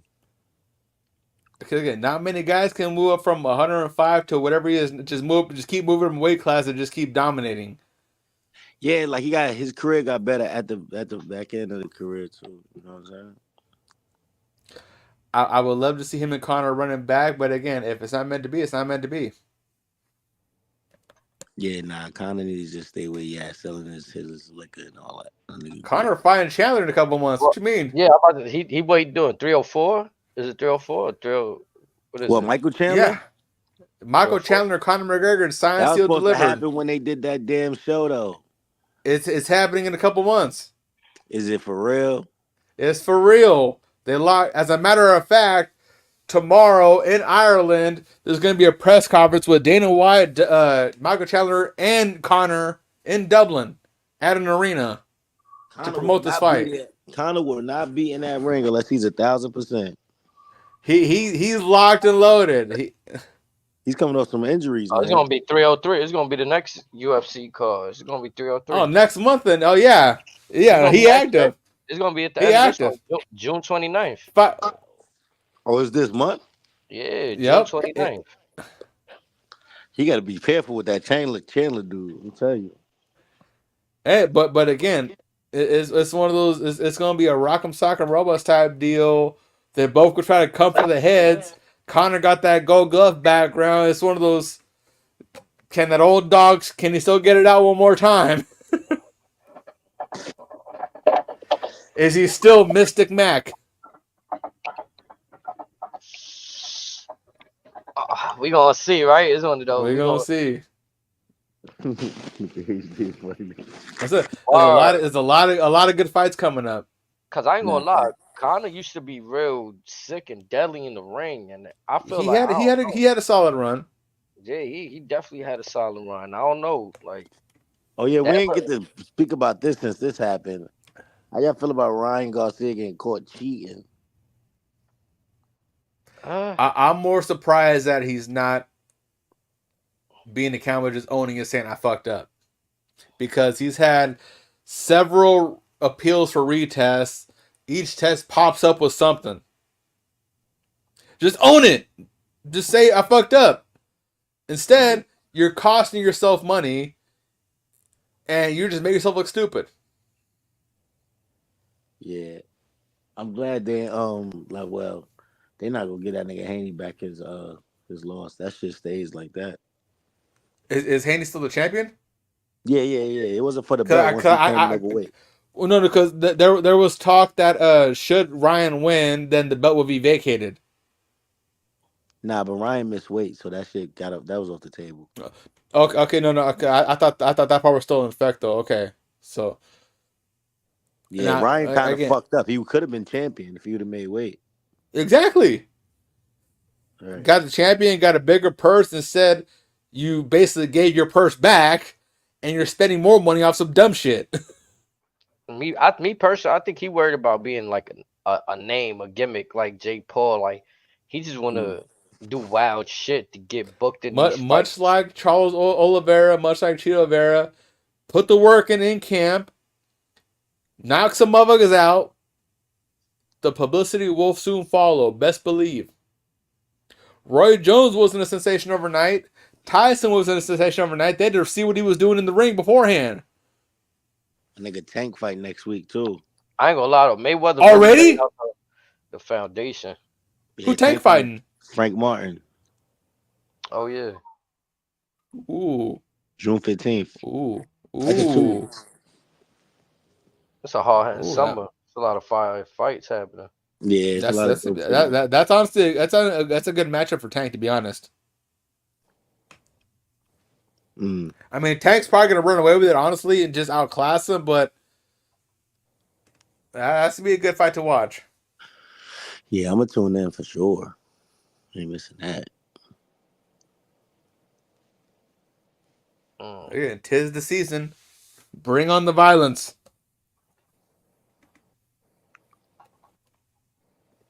Yo, Snake. I know we ain't talk about this yet, but like Kyrie, Celtics finals. Hey. Oh, that's who you guys got in the series?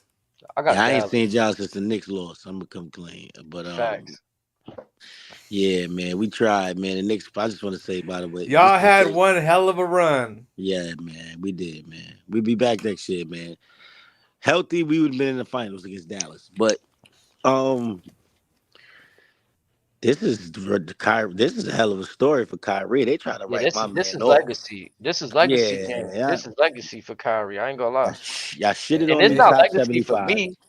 I'm okay if he lose this finals. I'm be real, but it's legacy. Are you telling me that Kyrie's not one of the top 75 players you ever seen? Yeah, top 50 easy. Like, y'all missed on that bad NBA. And he made the finals without LeBron, without Kevin Durant. He went. Everyone knew Kyrie had this special, otherworldly talent, much like we saw in Durant back in the day, much like we saw in CP3 back in the day, much like we saw in Kobe back in the day. Brother's special. He knows he got it like that. We are now seeing him fully committed, fully locked in. On top of that, Luka is in this make or break season to where, again, we don't know what's going to happen in the Mavericks franchise moving forward with Cuban selling everything. We don't know, is Luka is even a contract year or is that next year? I don't know. That European brother is cold. But again, those two alone, if they win it all, can we make a safe case for them to be one of the top two or one of the top duos of all time? Definitely. I'm talking up there with the Shaq Kobe, with the Malone Stockton, that type of shit. No, they not can't yet. be compared to Not Shaq yet. Kobe. They need multiple rings to get Shaq and Kobe era. But again, the way they're fired right now, who's to say that can't be a legitimate possibility? I mean, if they both average 30 in the finals, then we gotta talk. They've been doing it all season. That's what I'm saying. Now, if you do it in the finals, that's a whole That's what I'm saying. That's what I'm saying. Say they smoke Boston in like 4 or 5 games. I don't think it's gonna be a sweep, but it's a possibility. But say they just smoke Boston legitimately, convincingly. That'd be crazy. Would it be too soon to throw them in that conversation? So you gonna put them over Stephen Clay? Yo, look, somebody sent me this. Right? Again, there's a difference between being just shooters and being dudes that just dominate the entire court from foul line to foul line. Dallas won their 2011 finals. So Luka Doncic was 12 years old, playing as a pro. And Luka Doncic dropped 54 points, 11 rebounds, and 10 assists as a 12-year-old, and he won the MVP award. Did you guys catch Luka's press conference after they eliminated Minnesota? Shout out to whoever sent that to me in the F4E chat. I think it was Cap. What you said, Razor?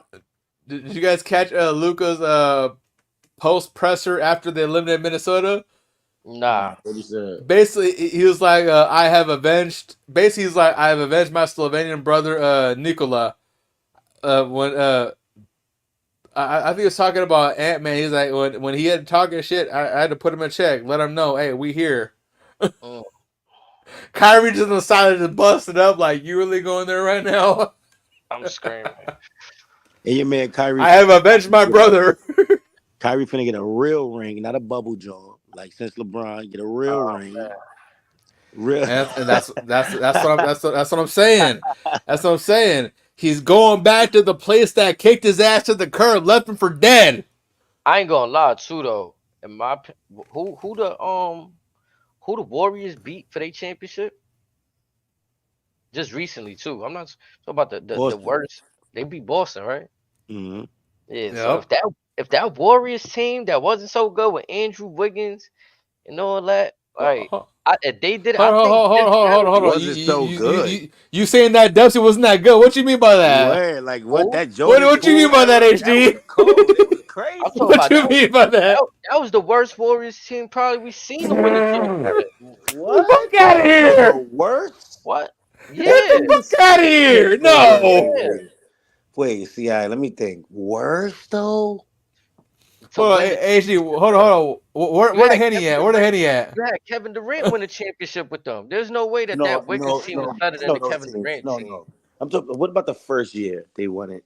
That's debatable. The 09 year? They chipped in by committee. Come on. They chipped in by committee. They had Iguodala. They had what Harrison you think that Barnes. year committee was by? Nigga, Jordan Poole. Yeah, they was getting active, boy. Jordan Poole, Wiggins. Yo, Wiggins was locking niggas up that year. He locked Luka up. Looney the fucking dog. He locked up Luka and just like Tatum back to back. They played up. And what did that same team balled do? out. You know what I'm saying? Well, now they Kaminga had Booker look like a bitch. Look at what Jordan Poole doing on his own. Look at what the he doing shit. I'm pushing the narrative. We talking about the team. You said that I'm pushing the narrative. That team might be the first Warriors champion. Well, hold on. Also, HG, to counter your argument, where does Steve Kerr's right hand man go? My Sacramento Kings. And who is still his kryptonite? The Warriors. That nigga can't beat them. Mike Brown. I can't believe that. So real quick on sidebar. He got lucky in that last time.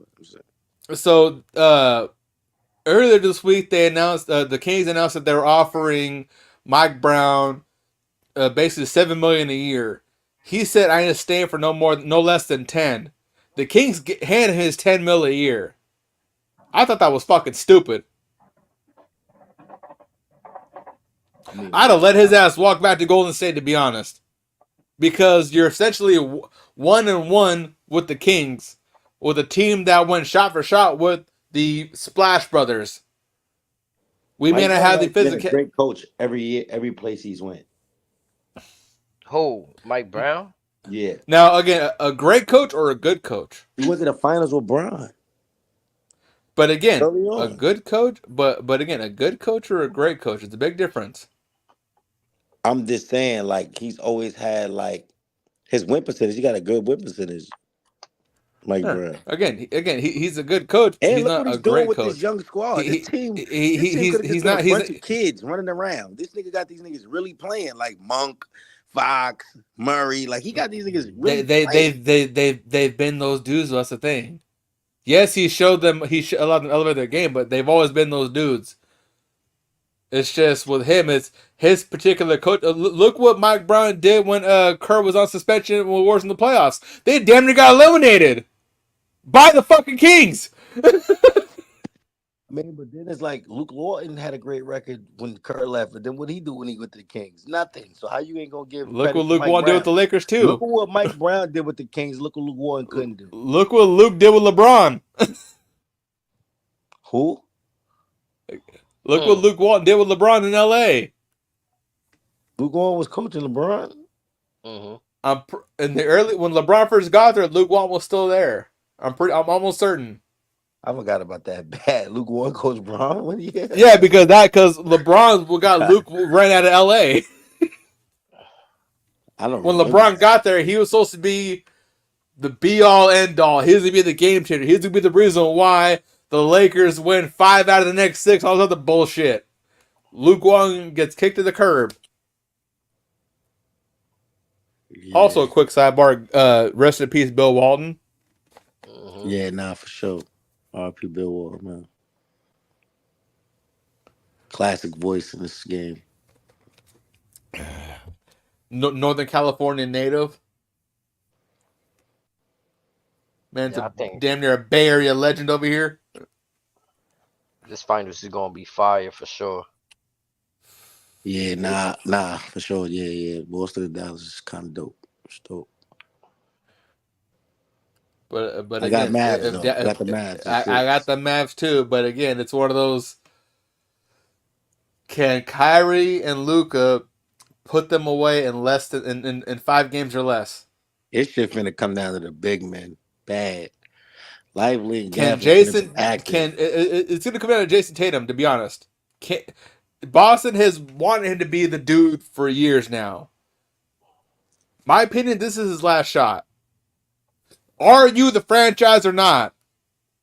Jalen The Brown fans, they want you to be here. Jalen Brown just got the MVP though. But again, for the Eastern Conference but Finals. from First the game moment is he on got there, Thursday. the crowd had anointed Jason Tatum as the dude. Many times, Tatum has gotten close. Every time he's fallen short and fallen off. Is this year the year? Can you actually get the job done? The schedule was kind of working in a lot of the players' favors because they got like 3 days off every game. And the other That's thing, gonna work at Kyrie and the other thing, aside from Indiana, Boston hasn't really played anybody at all. Exactly. Dallas is battle tested. Dallas is battle ready. They ready for war. Talk about it. That's a dog pound over there. This nigga Halliburton didn't even play, but he wanted to play on one leg against us. He was ready to give it all for them right now. He said, "I'm gonna die in this mother in court." Nigga played on one leg against that HD in the Garden. Try to front like Reggie. One leg. Nigga get the Boston. Scared of Drew Holiday. Don't want to suit up. Scared to look bad. He said, "I'm ready to die right here and now." That nigga Drew had picking niggas' pockets. Got niggas looking bad as grown men. Scared to dribble the ball. Has Spike Lee in a fucking fetal position. Yeah, Indiana folded that game 1 too. That's another reason why I'm not convinced in Boston. They realistically only won that game. They've been coasting. Indiana fumbled. Yeah, Indiana fumbled that first game. Wait, they could have called the timeout. Well, also the refs weren't really in that favor those first 2 games, anyways. To be honest, like the refs, you could tell who they wanted to win real quick because everyone wanted the Boston Dallas game already or Boston Minnesota game. Bro, Dallas bench is better. Jaden Hardy, Josh Green. They like these niggas can hoop. Like I know Peyton Pritchard is over there and what's the other Hauser, but nah, bro. Dallas got a better bench too. Dallas got a better bench. Nasty. That's a fact. But Luka and Kyrie definitely finna take game 1. Luka's in that it's all or nothing, kill or be kill mode right now. He's tired of having folks down. He's like, hey, let me show y'all what the fuck I can do. Let me show you who the fuck I am. And Kyrie's saying, I'm with you. Shit. I'm going to call right now. Kyrie's probably going to be the finals MVP. You heard it here first. Luka should have won MVP over Shea. Yeah. What that shit Luka been doing, man, I ain't gonna lie. They need to like not give the MVP until like the finals. Much like they had the joke with Eminem in reference to Luka, don't piss that white boy off. Yeah, he gonna make you pay for it. Them brothers couldn't miss game. Them brothers couldn't miss in that last game. That was embarrassing. I know that was a statement to the league. You want to fuck with us? All right, this is what you're gonna have to face. What's good? That nigga Karl Anthony Towns is trash, by the way. I just want to throw that out there. You might not never want him ever in a Knicks jersey in that shit now. I wouldn't trade like Randall. Hell no, ever. I wouldn't even never trade Randall for that nigga. Fuck out of here. He's trash. Rudy Gobert is the worst defensive player we ever had in history of NBA. Snake, you taking D-Rose back with one leg? I take D Rose back in one leg. I take Rasheed Wallace right off his couch before Cat. Damn. Mm. Nah, it's just cause like Cat, like bro, like I'm the best 3-point shooter, big man. Like bro, that's your problem. Like, then you man, I take 1,500 shots every day. Like you lying? Like this nigga, he played okay the last game. Let me stop being petty. He played okay. He tried to show up in the last game, but like bro, it's too late, bro. The series you really was non-existent for real. Most of the series, like. That's a whole lot of youth there that they're still learning to come into their own. Now their time will come if that team can stay together. It's just they got humbled by some OGs. That's all it is. Yo, Kyrie's the last of the Mohegans left too. Like he's the last of the Mohegans. Like all these kids out here shading all of them. No, he sit these little niggas down. Like I ain't gonna lie, he really made a statement. He like just because everybody was talking that shit. Oh, all our favorites is out in the first round. He's like, I'm still here. Like, what's happening? Everybody that's on the Olympic squad can go get ready for that now. Kyrie hit the Cody Rhodes. Hold my beer. Well, I think Tatum's on the Olympics team, right? Yeah, Tatum. Yeah, but again, everyone had Tatum poised to be that dude. It's just, my opinion, this is his last hurrah. If he can't win this one, granted, it's against the nastiest two-man duo we've seen in recent years. But if you can't beat Dallas, so you think they're gonna break up that team? You almost have to be honest. So who you moving? Honestly, probably everybody if you can. Just blow that team up because they're going right back to the championship. You know, wherever Tatum goes in the NBA. No, fuck no. What? Fuck no. What team could you put Tatum on? They're not going to the chip. You could dump him in Phoenix, they ain't winning nothing. You could dump him in Indiana, they ain't winning nothing. I'm saying it right now. Dump him in fucking Milwaukee, they ain't winning jack shit. Jason Tatum and Devin Booker on the same team? They're not going to the fuck chip? No. Nah. Give him Giannis, they ain't winning shit. Nah. What? Again, if Tatum can't get past this hump, he ain't the dude. He's all smoke. How many times Tatum been in the finals? What if? How many reasons you got to show for it? I mean, listen, man, he ran into some great teams, man. Like you can't fault him. But again, with the potential that he has, with the spotlight that was bestowed by his fan base, respectively, they should have had 2-3 rings by now. Is Marcus Smart for it? Because he thought he was one of them. Again, pieces like that, those are interchangeable. Again, you had Bobby Brown too. You had Bobby Brown too. This is a perfect way to bring Cade Cunningham over to Boston. You send one of them over Cunningham. Yup, you can send one of them over to Detroit along with Drew Holiday. If you talk about blowing the whole thing up if they lose, I'm pretty sure that Detroit got some draft assets. They could give again, but my point is, Tatum as a sole key component, that ain't enough. But at the same point, it's like he's damn near had super teams when he's gone all the way and still came up vastly short. I feel like the Celtics aren't afraid to make the trade. We seen them. They done traded. I mean, yeah, they're not afraid to trade, but it's like, again, I think it's in their best interest to trade the big fish. And that's what I'm saying. They'll do that. I think they'll do that. They've done it with Kyrie. They let him go. They let KG and Paul Pierce go. In the same breath, maybe the Boston area isn't best suited for Tatum. Maybe, who knows? Maybe he's better suited for a smaller market. But with his situation alone, right now in Boston, no, fuck no, he ain't doing shit. He could have a perfect regular season, still get eliminated second round, possibly.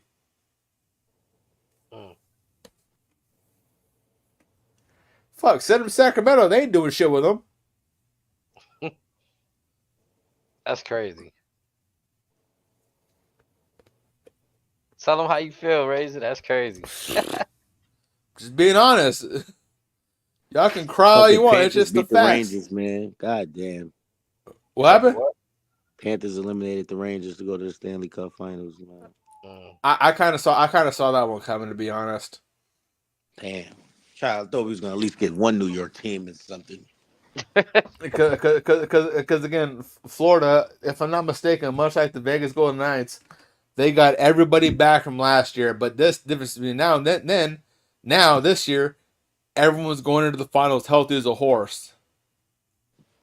Oh, I So tell you, that will win. Huh? The Yankees. Judge hit his 21st home run again tonight. Oh no! I don't want to hear fuck all about them right now. Fuck the Yankees right now. Yo, fuck Aaron Judge. Fuck Arson Judge. On fire right now.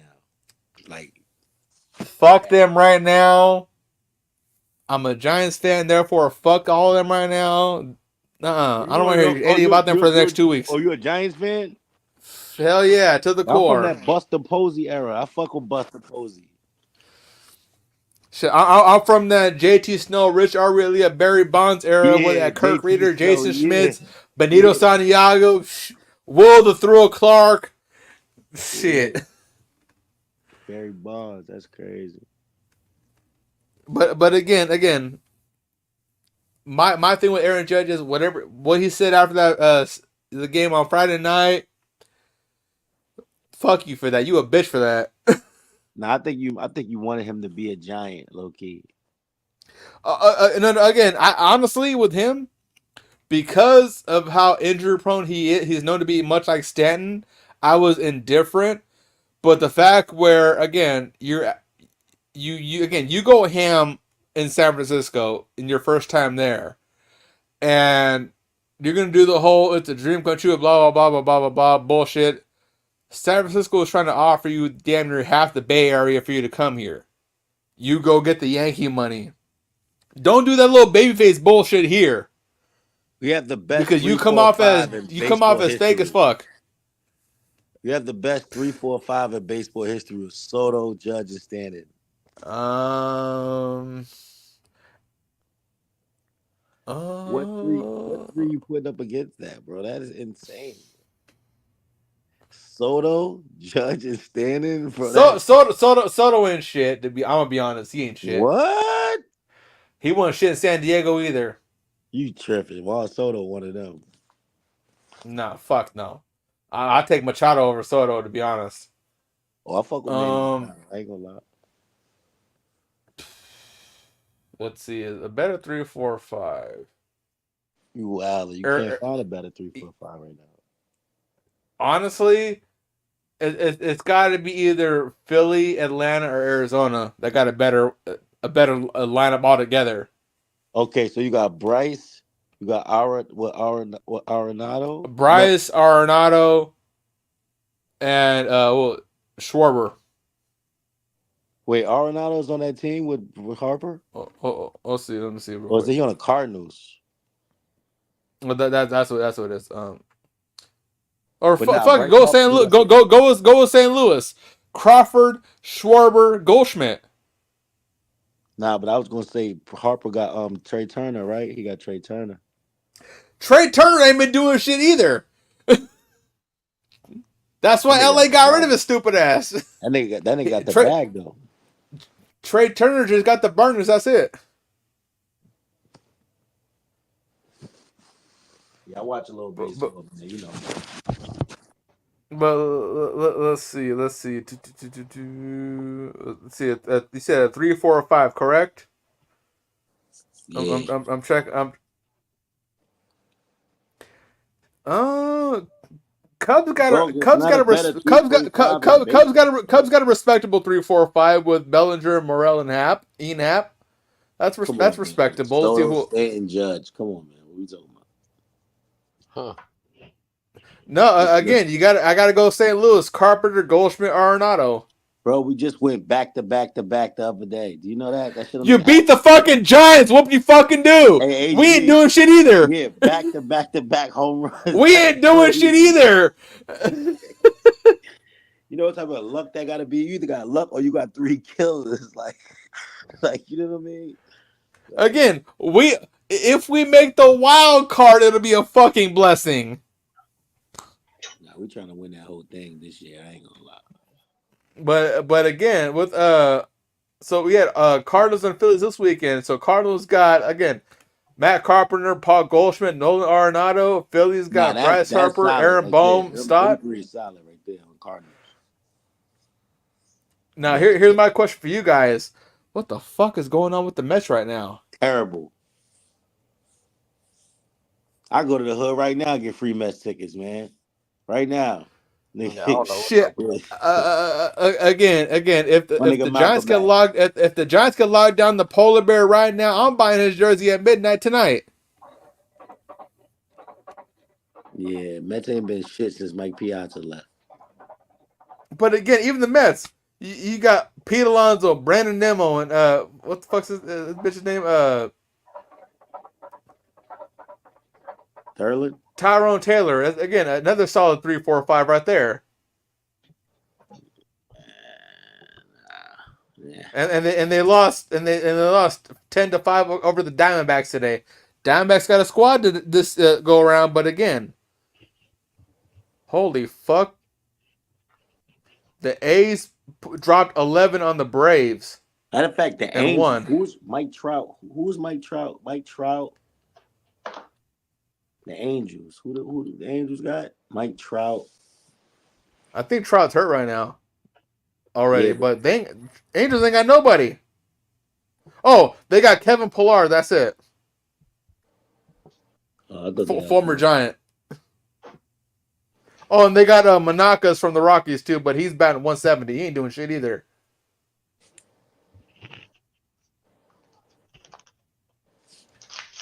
Let's see.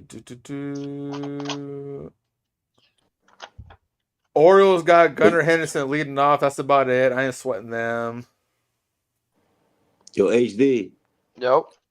How you feel about Bron coming to the Mecca? He a free agent. It'll be fire. I mean, it'll be too late for me. Like, No, but again, it too late. Is 50 mil worth having it for 1 year?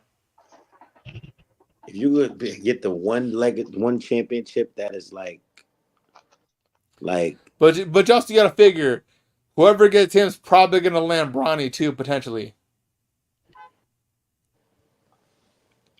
I don't see what people see in Bronny, bro. I don't see it either. But again, that's probably going to be what the case is. You get Bronny, It's Anybody crazy. draft him in the top 20 lottery is crazy.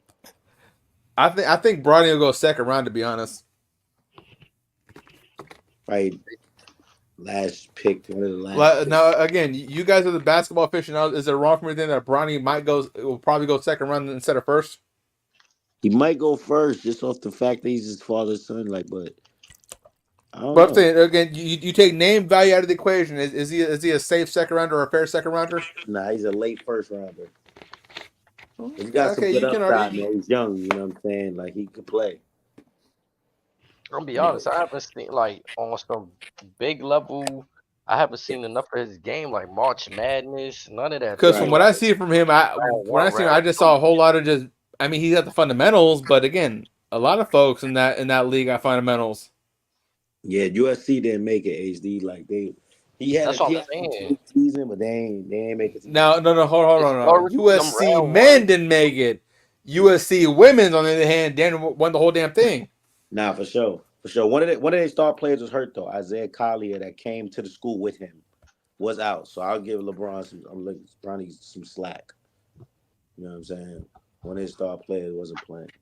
Then again, so it's like his numbers. Somebody sent me Michael Jordan's son's numbers. They were better than Bronny's, but everybody shit on Michael Jordan's son, Marcus Jordan. Petty shit. That's some petty stat shit right there. It is, but it's true. It's like it's crazy. Everyone wants to compare to the respective king. I get that, but again, did Jordan's son have the amount of publicity that Bronny had growing up? I mean, Bronny's had the line on him since he was damn near middle school. Mm-hmm. And then Jordan never said he wanted to play with his kids. LeBron said he's going to retire after he plays a year with his son. I feel like it was a different league too, though, back then. Like David Stern. Oh, it was a very different league. But again, it's like, but the media is still the same. Publicity is still the same. It's just the levels to the physical game is different. Nothing else has changed. I feel like media is not the same in sense where Twitter, now the players could control their own self. Like that's really how LaMelo, that's really how Lonzo got they claiming they was just posting up mad YouTube, mad social media But clips. should they be allowed? So say if they're on an NIL deal, or whatever, should they be permitted to self promote in such regard like that? Because if you're doing that, then you're kind of taking you're kind of null and void your NIL deal, and then you're just doing shit on your own as opposed to having them doing it for you. So why are they giving you money to promote you when you're kind of doing some shit on the side that could potentially ruin you in the long run? Again, right? It was different times when Lonzo and LaMelo did it. That shit wasn't out yet, so they was doing some unprecedented shit. So again, aside from the social media aspect, it's the media is still the same. It's still covered the same way. It's just there's Oh yeah, more avenues of how to follow it. how to finesse, So yeah. Like but players again, couldn't finesse via internet before. Like now you could put like niggas is gatekeeping you. The world could still see you like type shit. There was like none of that before. Like that shit was slow. Now it's like, oh, you want to deny this greatness? Well, I'm gonna still get 1 million views for showing dropping 50 points in this high school game or this like you know what I'm saying? or Like on the contrary, you talk that big game. You say you're gonna drop a 50-60 piece on somebody. You go in, you drop 7 points and 3 rebounds. that shit happens too. But I ain't gonna lie, LaMelo was out there scoring 100 points in a high school game. Like that's OD. 100 Yeah, but points. also in the league, Melo was then, and even Lonzo and all three of them brothers, they weren't playing nobody. Yeah, but LaMelo good in the NBA though. He be cooking people in the NBA. So He's put the work. He's put the work in. I'll give him that. yeah, this is the rare few cases. It's like if you nice, you could control your destiny. Like look at Kobe, Kevin Garnett. Them dudes went straight from high school. They like, bro, I ain't going to college. I'm going straight to the A with this. LeBron too. It's just there's few, Big very Perk few. got it too. I hope Yeah, both of the folks got it. Tracy McGrady. You know what I'm saying? Like, there's few people that weren't messing around. They like, bro, I ain't dealing with this college antics and like, you know, like you were saying, NIL back then that didn't exist. So they Mm-hmm. was betting on themselves, really. Why should I spend money on going to college when I can go pro right now at 16, 17 years old? Look at J.R. Smith. He went from high school and he just went to college and started playing golf in college, all kind of shit. Right. Like, you know what I'm saying? Like, you control your destiny when you really bet on yourself. And But yo, and it's also, crazy. They really wanted them dudes to fail. The people we talk about, the Kobe Bryants, all these people that came out of high school. Oh, they should have went to college. They should have did this and that. but what separates all of them from everybody else is they put the work in. They was putting the hours in. They was having them sleepless nights and just them grinding out. Again, Facts. you can make the jump all you want, but if you're not willing to make that sacrifice to put the work in, then you just blowing smoke up your own ass. Everybody got to put that work in. That's why to me, it's like I'm not saying Bronny is not going to put the work in, but I feel like it's It unfair is to it is the certain- I think it's more so him. Is the added stress even worth it? right. I feel like, and it's both ways. Like people quick to say Marcus Jordan was ass or he didn't deserve, but like it's unfair to say that. It's unfair to say Bronny don't deserve to be there.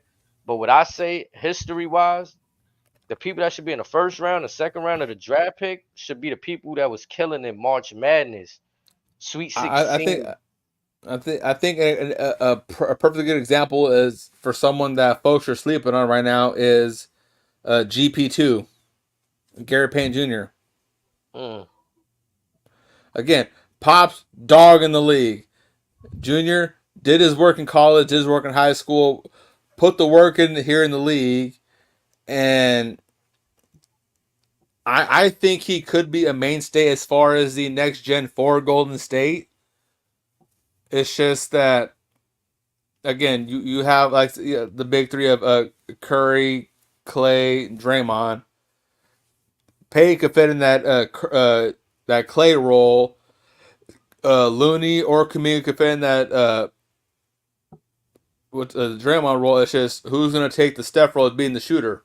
You could have had that in Poole, but for whatever reason, him and Draymond couldn't see eye to eye. Gary Payton, I feel like that first time he left Golden State, it was kind of like it was 2 years wasted. He went to Portland. Oh, most def. You know what I'm saying? Shuffled around. So look at was hold on, no, I was say was Dame still there, or was Dame already gone when he got there? he was there. Nah, he was there with Dame. Yeah, he was there with Dame. Dame just left there this year. In the beginning of this year. I mean, GP and Dame could have been something if you give that the time of day. But again, given the Portland situation, you can't wait too long on something to happen between them two. You kind of need with them. You can't need to happen then and now. Yeah, it was the way that they was using him too. Like I feel Golden State used Gary Payton second in a better way. Like he was there for defense. They threw him in the corner, hit shoot threes. And Portland, I feel like he didn't really have like that same role.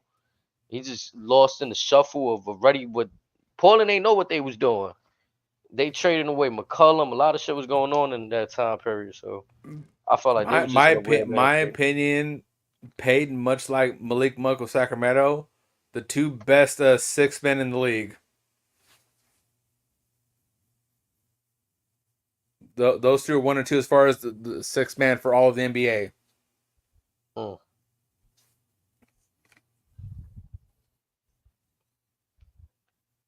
6 men change. It could change. Mm-hmm. Most definitely could change. But again, for their overall work ethic, for what they can contribute to what they can do given the allotted time, oh yeah, most def. You're not gonna find much better 6 men than Malik Monk and Gary Payton second. And Mullah said Curry been there, Boston haven't. They won a chip because of inexperienced team. That's kind of why I think Dallas will win. Kyrie's been there. And he's been on both sides. Look about when Milwaukee won, a whole lot of experience there.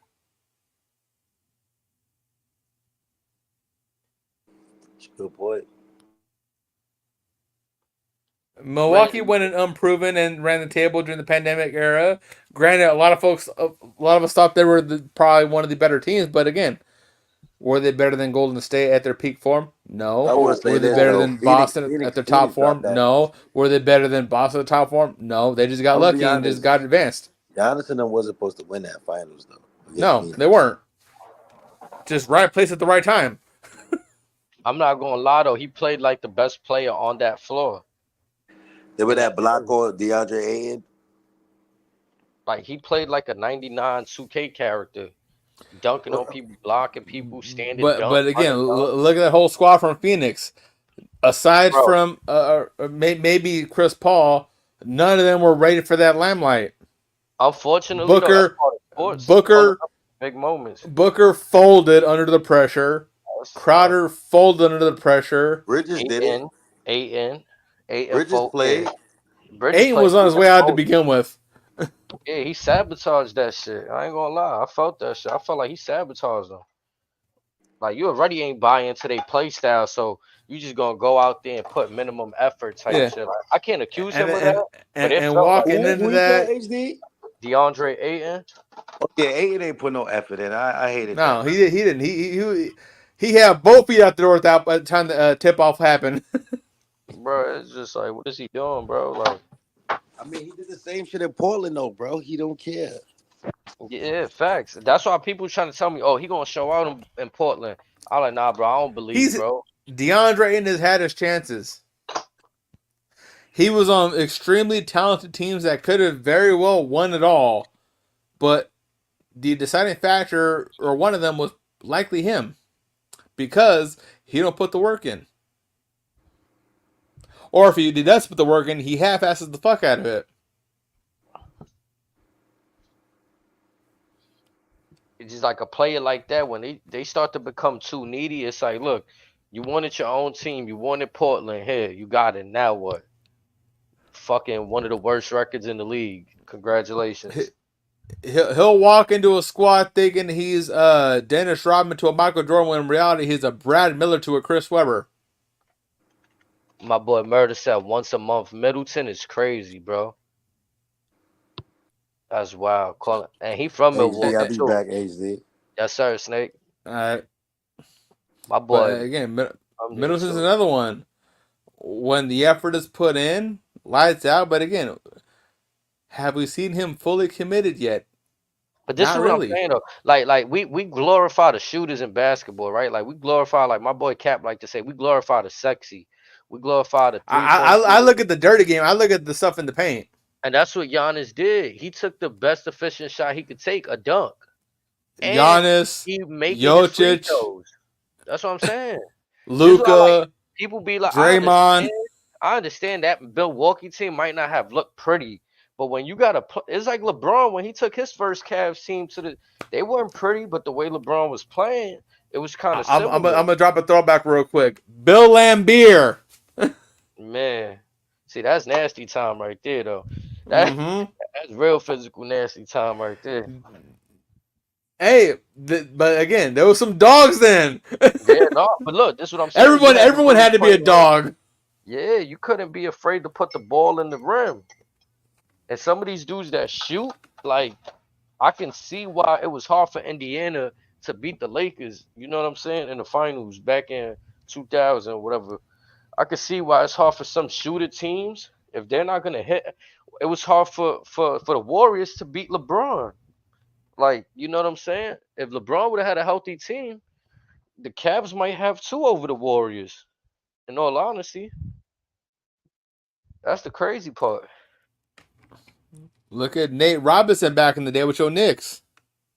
Nah, Nate was different. I'm not even gonna lie. Cause Nate was nasty. We didn't have the best record, but we enjoyed cheering for that type of mentality. Like, oh, he trying to dunk. He blocked Yao Ming. It was crazy. Again, it's that dog mentality. Again, you need dogs. You need folks that, again, whether shit's gonna go bad, whether shit's gonna work for your favor, you need dogs that are gonna just put it out and just give it up for the team.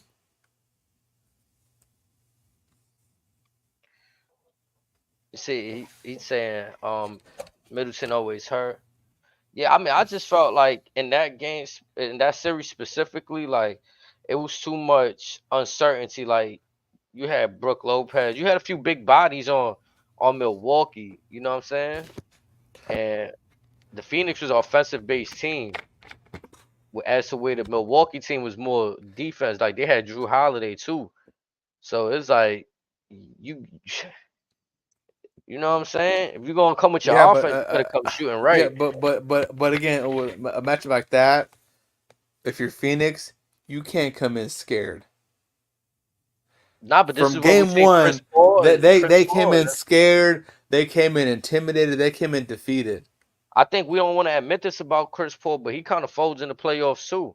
Like he get deep in the playoffs and fold. Like he start having bad turnovers. Well, I will say it folded. It's just it's one of those situations where it can't be just him. Booker should have stepped up. Ayton should have stepped up. Why not though? If he's this elite guard, like you put him in the same breath as the top 3, top 5, which people have done this before. You know what I'm saying? Because again, if you think about it, it's not his team. It's Booker's team. Booker's supposed to be the guy that is supposed to get them over that threshold. Chris Paul's supposed to be just the insurance policy. Chris Paul's supposed to be just just to get shit by. That's Devin Booker's team. Devin Booker let them down.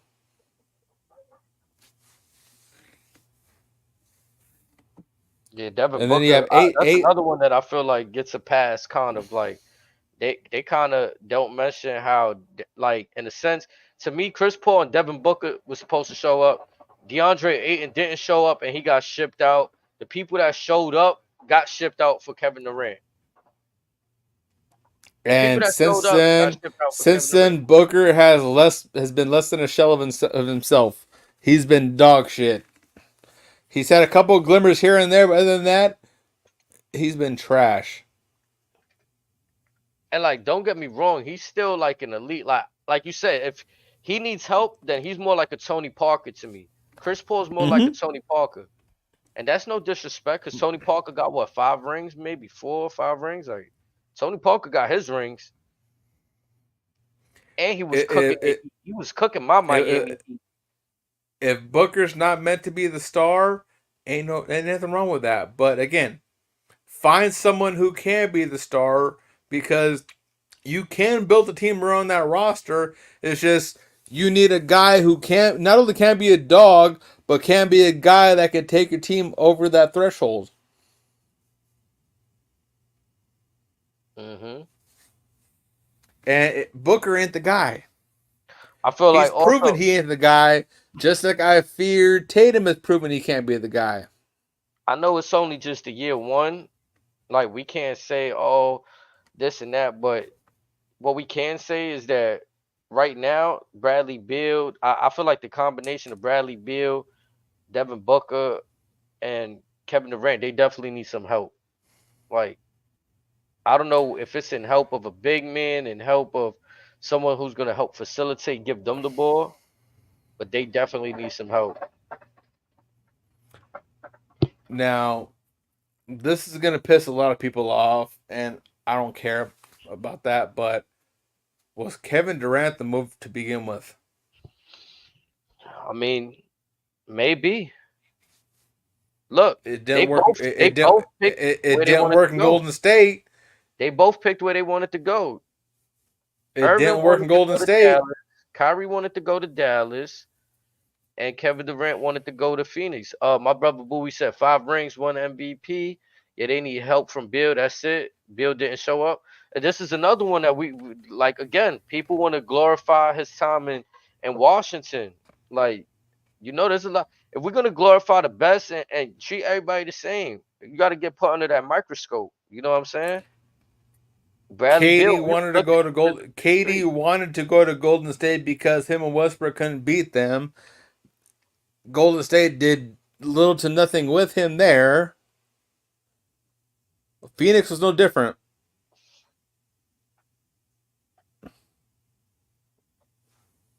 That's just one of those things. Again, yeah, folks may think Katie is his all-world talent when he's just a good hand. And that's okay, but when you said the media, the one thing the media don't change is that like they allow certain narratives to be written, right? And when you constructing these big three teams and you put in like, oh, this is a monster team. I can't believe they would assemble this. Then when they fail to, you kind of got to start dissecting why it didn't happen, and then a few years Right, after that, you know what I'm saying? right. Well, again, It's like right now, like I'm gonna play devil's advocate. They how gotta give long were Kyrie his the flowers. how long was Wade, Bosch, and LeBron together? Wade, who you said Wade, LeBron, and Wade, Bob. Bosch, and LeBron, the 4 years, original big three. I think 4 years, How many rings to get out of that? 2. And folks thought that would have been an undefeated tandem. But They this is what I'm batted saying. five If that's hundred. what, They batted 500, which thus tells me that again, if we're grading shit out on a scale of 100, they still failed. and this is what I'm saying. Though, if we're gonna compare anything to the Heat big three, they lost their first year, but then they won their second year. So once you don't win that second year, to me, there's no comparison with that Heat team. It's like because then after that, LeBron went on to do other shit with Kyrie and the Cavs. So it's not the then it becomes different again. But if we comparing what LeBron did with the Heat, he went to 4 straight finals. It was But the one versus compare that to like a Jordan Rodman, Scotty, a Kobe, Shaq, Fisher, a Vladi, Peja, baby situation. that's what I'm saying. A lot of people That didn't compare it. stack up. A lot of people compare, but I think there's no comparison. Like when the Heat, like I said, they made the finals the first year. They just ain't win. A lot of these teams that join up on their first year, they're not making it the first year. And I don't know whether it's by injury, by hook, by crook, whatever's the case. But a lot of teams that are constructed, with the exception of the Warriors, the Cavs, and the Heat, those are the last teams that I've seen that. Even the Clippers, they're supposed to be a super team. They got 4 maybe 4 arguable Hall of Famers: James Harden, Kawhi Leonard, Paul George, Westbrook, all on one team, and nobody Now get on their case. It's it crazy. still kills me to this day that the Clippers couldn't do anything with Blake Griffin and Appreciate that, CP3. Bowie. Say that again. I'm sorry, bro. No, you're good. And it kills me that the Clippers couldn't do anything with CP3 and Blake Griffin together. CP3 and Blake, Still, yeah. The Lob yeah, City group. that still makes me scratch my head. Like, I mean, there's a few how? things we could go there. You got Doc Rivers in play. You got the Donald Sterling shadow that was casted above them for some time. You know what I'm saying? They looked like a formidable, like when you're looking at the roster, they could have been something. They had Jamal Crawford, Chris Paul, Blake Griffin, like you got the right pieces. The right pieces. Or even back to your big three argument. Look at the trio of Paul Pierce, Kevin Garnett, and Ray Allen. Everyone thought that was unstoppable. And if you look at it, what they only pushed out one ring, but they made, I believe, 2 finals appearances back to back. So back to the point with Miami. Okay, you put up a big three, you bat 500. Is the third head of that is the 3-headed monster really relevant versus a duo? No, it's better when you farm. I think it's been shown with dynasties like the Spurs. Because Spurs, you had what? Yeah, what? Duncan Parker.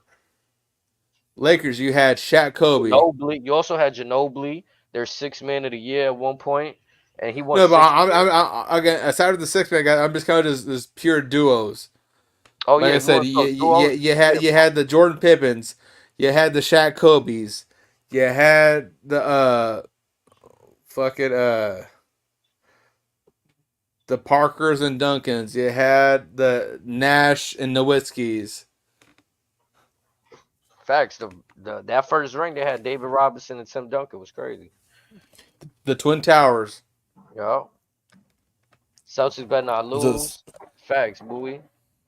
That's what I'm saying. I'm on everybody's case that lose because for 20 years straight I had to hear about Celtics are most definitely losing this series only because Jason Tatum is not that dude. So now that my man LeBron is done with his career, I'm gonna get on everybody else's case with their favorite players and their favorite teams. My horse is out the race. So Lakers have what pick in the draft this year? I'm not even sure, to be honest. Let's see. Let me pull up the NBA draft lottery stuff real quick. I want. This is a pivot to my question. Let's see.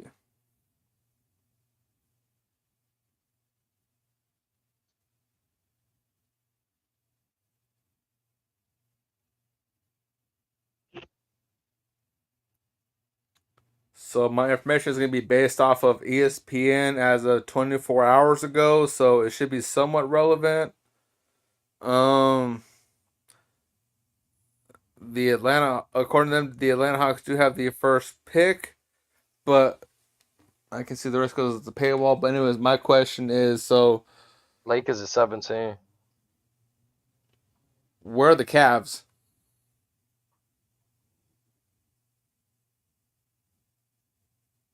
In the draft, Cleveland is 20.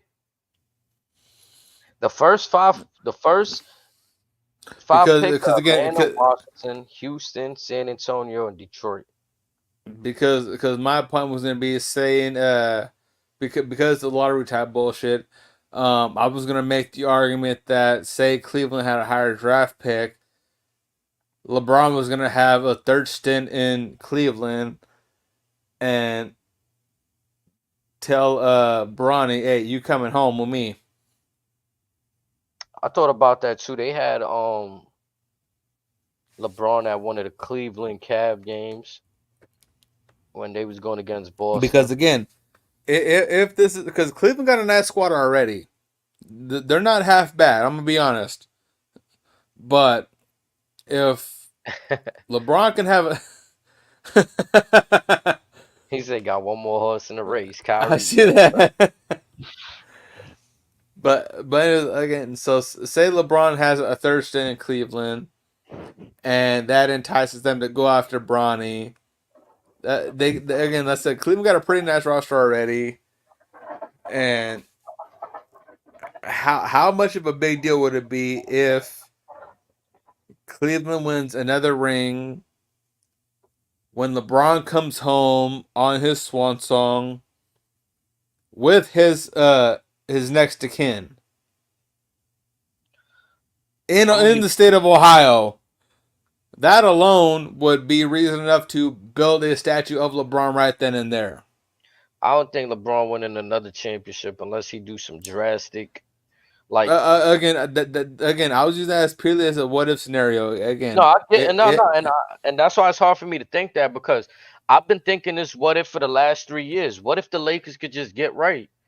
And I'm tired of with the what if for LeBron. You know, like it's been too many what ifs with him. And what I've seen is that when it comes natural, like what the Heat did when Pat Riley puts him in check, and it's like, yo, dog, like I'm running this team, bro. When your contract is done, you can get out of here, bro. Right now, we're gonna win championships. That worked. And I think with the Lakers, they kind of drifted away from it instantly because once he got there, everything quickly became okay. How do we keep LeBron happy? Anthony Davis is like 5-6 years younger than him. He's gonna be here long after LeBron retires. Keep him happy before you keep LeBron happy. And I'm sorry to say, in Cleveland, LeBron always gave me the vibe like he has the more seasoned experience out of everybody there. Like he's won championships while this organization hasn't won anything, and he's the reason why they won. So he was talking to the players, like he rubbed Kyrie the wrong way. Like it was just a presence that he was holding. Rubbed Kyrie the wrong way, rubbed Kevin Love the wrong way, everybody. Yeah, like dude started getting depressed, and I'm not even joking around. Like Kevin Love came out say he had depression. Like I didn't hear him. Like he might have had this all his life, but you know, really playing like things trigger you, and that type of shit. Being under that microscope, that pressure with LeBron, really might have did it for him. You know what I'm saying? And you got that going on. You got LeBron just going crazy. Like he's on a ring search. So I felt like for me, we seen more again. You said the batting 500, right? He won more championships with the Heat than he did with the Cavs or the Lakers, and it's crazy. It's fucking insane. And that's my favorite run of LeBron on the Heat.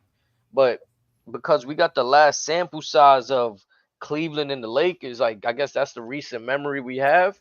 But I always felt like my best version of seeing LeBron play was on the Heat. He had the most athleticism. His hops were at an all-time high. He started getting his shot there. He was working with Ray Allen on that team. That's when he started working with Ray Allen, shooting back. Like it was just so much going on with LeBron at that time for me.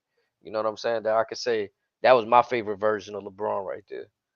So with that being said, we did it for you. With that being said, would it be too far-fetched to have this presumption? Can you see a world realistically where he goes to Golden State and Steve Kerr tries to build one last super team? I've been seeing that floating around. You see, like the thing is, you know how damaging to their legacy it would be if, I'm gonna be honest, we didn't just see the Showtime Lakers go squad up at the end of their careers to lose. I mean, this is true, but again, now if all the cards are in favor, just think of how nasty it'd be to see Steph, Clay, LeBron, Draymond, and probably Looney as your first five, or even Kuminga at center, or whatever, whoever the two, whichever one wants to swap those two out, whatever. Those five alone, that's me fucking nasty. It would be crazy. But at the same time, it's like you don't make that team unless it's an all for nothing move. I think Golden State might get desperate and try to do that all for nothing move, and they're gonna risk it all for that. I mean, like, arguably, I'll say the only Lakers. I want to retract my statement because I remember this. That I'm over speaking right now. The only Lakers team so you want them to be the Lakers team that lost to the Chicago Bulls?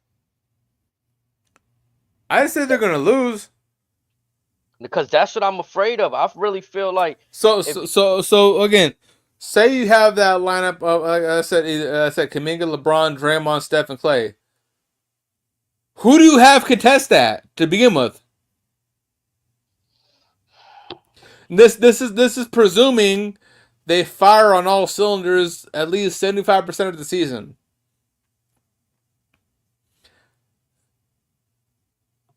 This could be very well a 75-6 team. Maybe even maybe even a 77-4 team. Maybe. But I still feel like I'm not sold on it. I'm not sold. I'm not sold on the super team theory. Again, we was just doing the analytics on super teams and batting 500, and most of the time they're gonna lose on the first year. So it's like, well, again, we never said they lose in the first year. Again, they could win the first year and just lose the second year. But either way, right. When that team is on all cylinders, who realistically could beat that team at their form?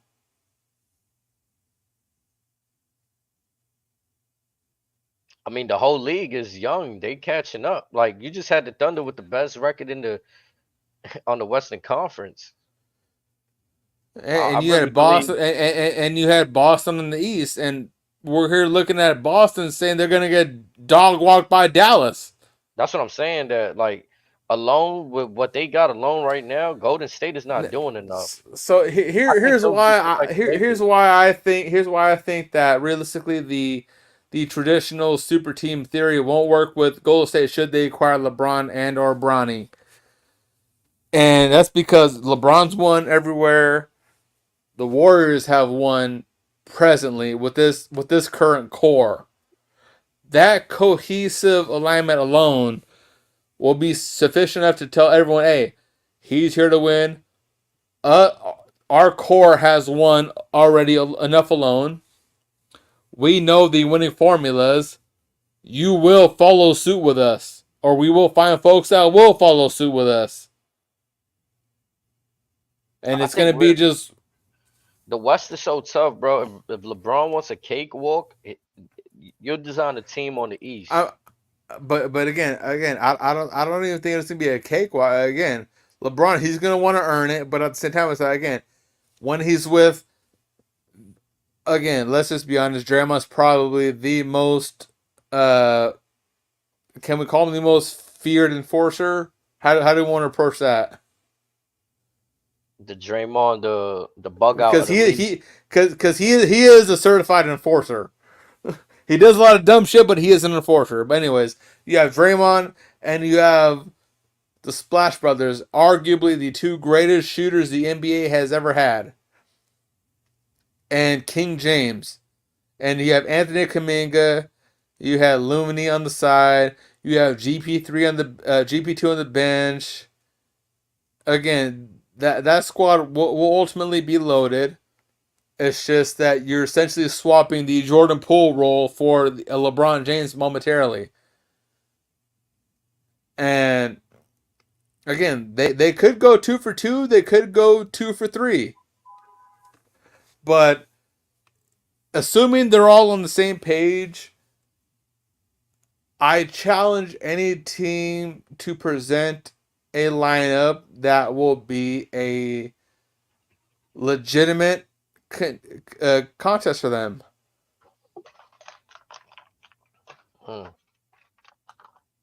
Again, you can argue Phoenix, you can argue Boston, you can argue Milwaukee, you can argue Indiana. Show me a 5-man lineup that could contest Stephen Curry, Klay Thompson, Draymond Green, LeBron James, and Anthony Kuminga. I don't know. I just feel like LeBron and Anthony Davis. Anthony Davis was supposed to be one of the best big men at that time when they linked up. And when you play with LeBron, it's just different. Exactly my point.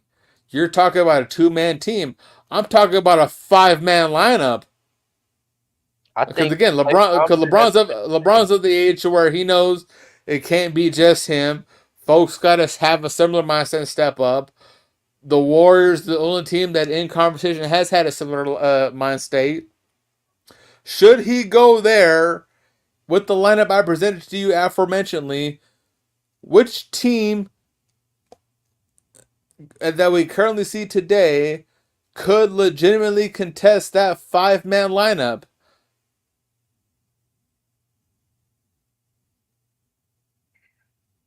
I mean, I would have to see what free agencies, what moves could be made, but if somebody else builds something else, all Denver needs is to get another piece. So with the Dallas, topic of free agency, who going to where to whichever team you're thinking of could possibly present a threat to that lineup?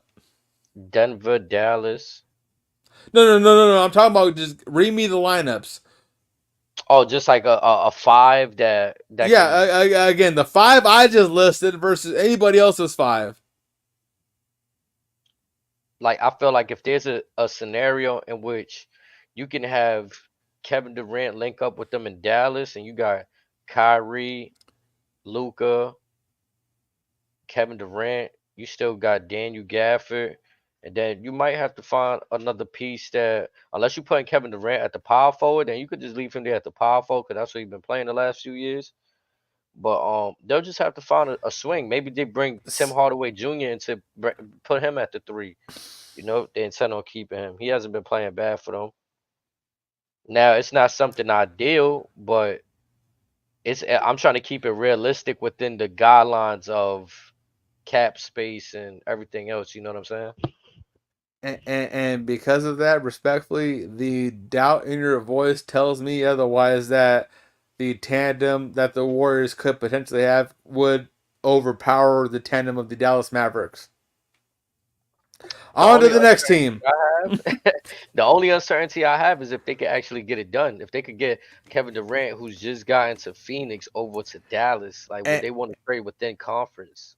I don't think so. That's my only issue. And again, these are the 3 teams that I could possibly seeing trying that could come close to even maybe overthrowing that team, that lineup I gave, and that would be Indiana, New York, and Minnesota. They're all Eastern teams. I'm not even gonna lie to you. Minnesota's Western. I feel like Philly not a bad team. They just get a bad rep. Like Maxi's a good young player.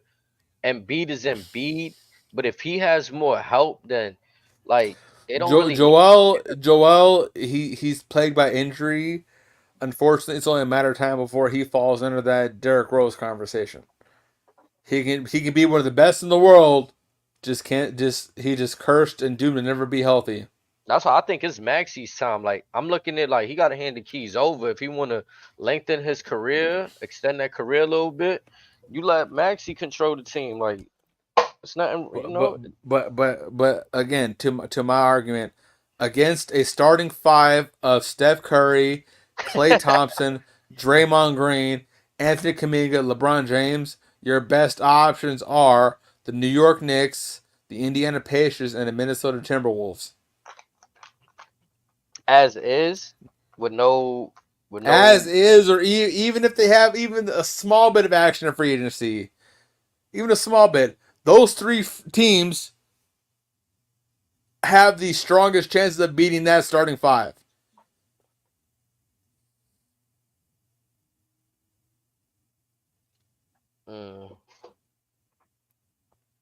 Because of the fact that 1, there are 3 gritty teams.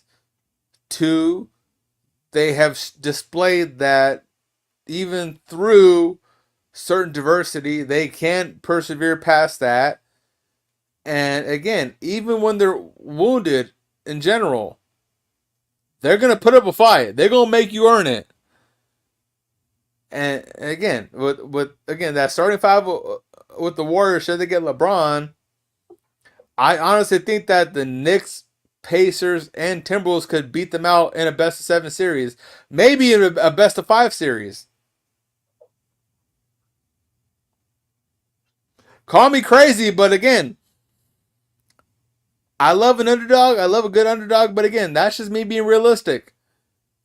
Get any of those 3 teams with or without free agency action, they will beat that starting 5.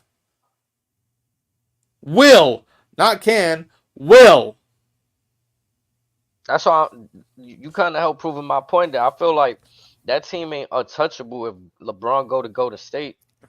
Now it would look pretty. It would be cool. You gotta put the work in, but based on the work I've seen so far, those 3 teams are excuse me. Those are the only 3 teams alone that could put up a good fight against the Warriors if they put up that super team. The only teams. Who beat the Warriors in the play-ins this year? I Did forgot. they even make the play-ins, to be honest? Yeah, they had beat No, they made the play-ins, but I forgot. I'll tell you right Let's now. see. I'll race you. Oh no, they lost to the Kings. They was the 10th seed and lost to the Kings. I thought the Kings missed the play-in this year. Nah, the Kings lost to the fucking Pelicans somehow. That's the shit that was crazy. That's right. That's right. But then again, the Kings, everyone was already hurt by then. I mean, shit, they was gonna play Malik Monk with fucking 2 broken legs, damn near. Like they was ready to play him.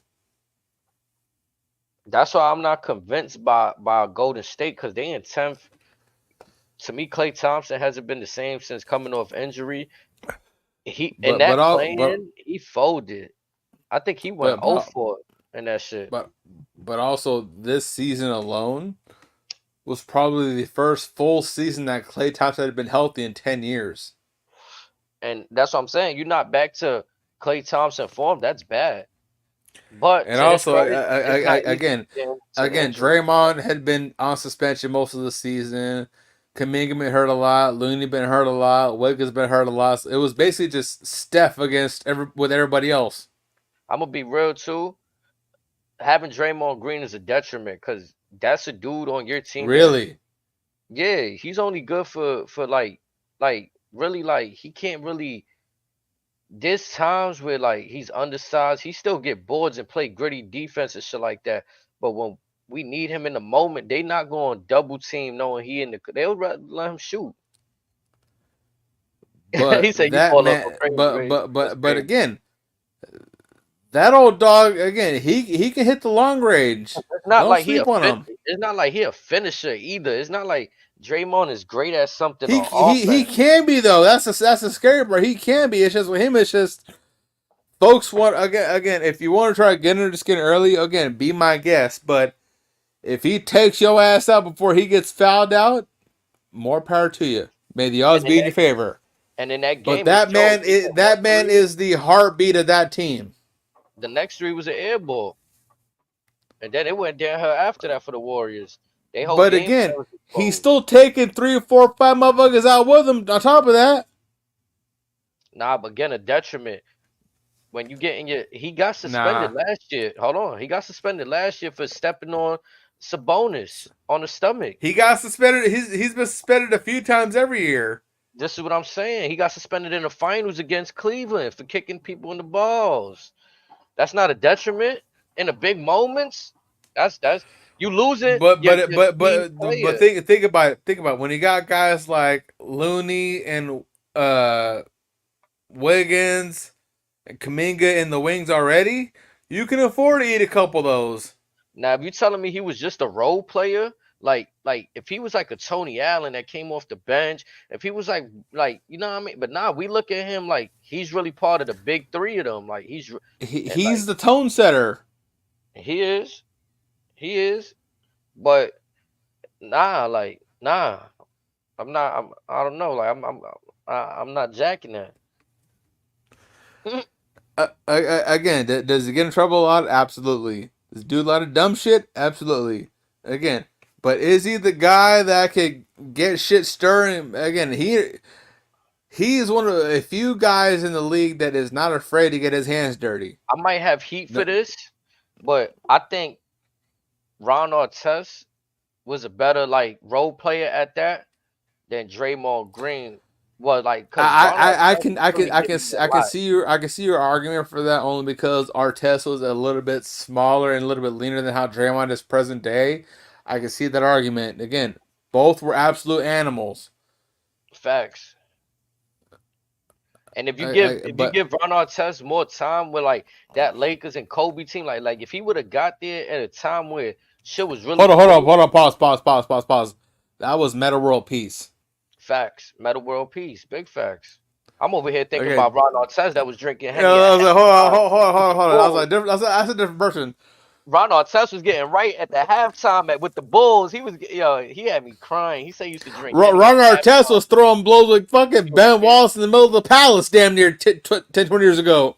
Yeah, bro, like Ron Artest, I could buy into like, all right, like you know what I'm saying? Because he even gave you more production at the three. I mean, I might have to look to statistically. I might be wrong on that, but from like, what I remember, I felt like Ron Artest was definitely like, okay, it was Kobe, Pau Gasol, and then on any given night you had Lamar Odom, Trevor Ariza, or fucking Metal World Peace coming out ready to do some amazing shit, like just ready to. And you know what I mean? I think Draymond is in that category that he could fill that slot, but we're looking at him like he's like a Chris Bosh, like he's like one of these all-star #1 selected.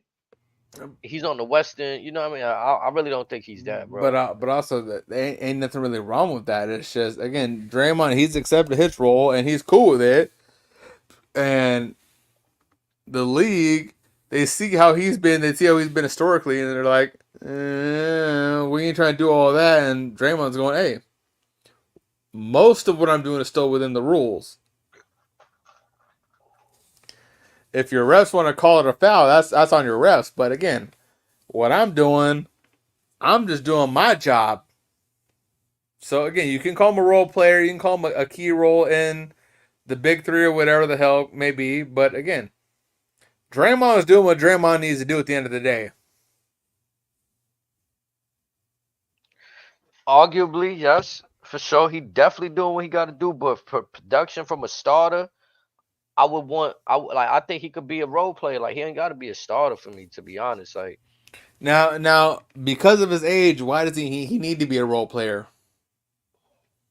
you said, why doesn't he? Why does he need to be a role player? Why can't he just do what his normal shit is, which is what he does now? Because I feel like they still like the Warriors need somebody that's gonna be able to fucking to score, which it was supposed to be Andrew Wiggins. But Again, Andrew Wiggins could have been do the Wiggins, same could shit. have been Kuminga, could have been Arguably, Clay, could have been Wiggins did whoever. the same shit Draymond was doing. He was getting mad rebounds in the finals against Boston. Like Wiggins was walking out of there with like 11 Yeah. rebounds.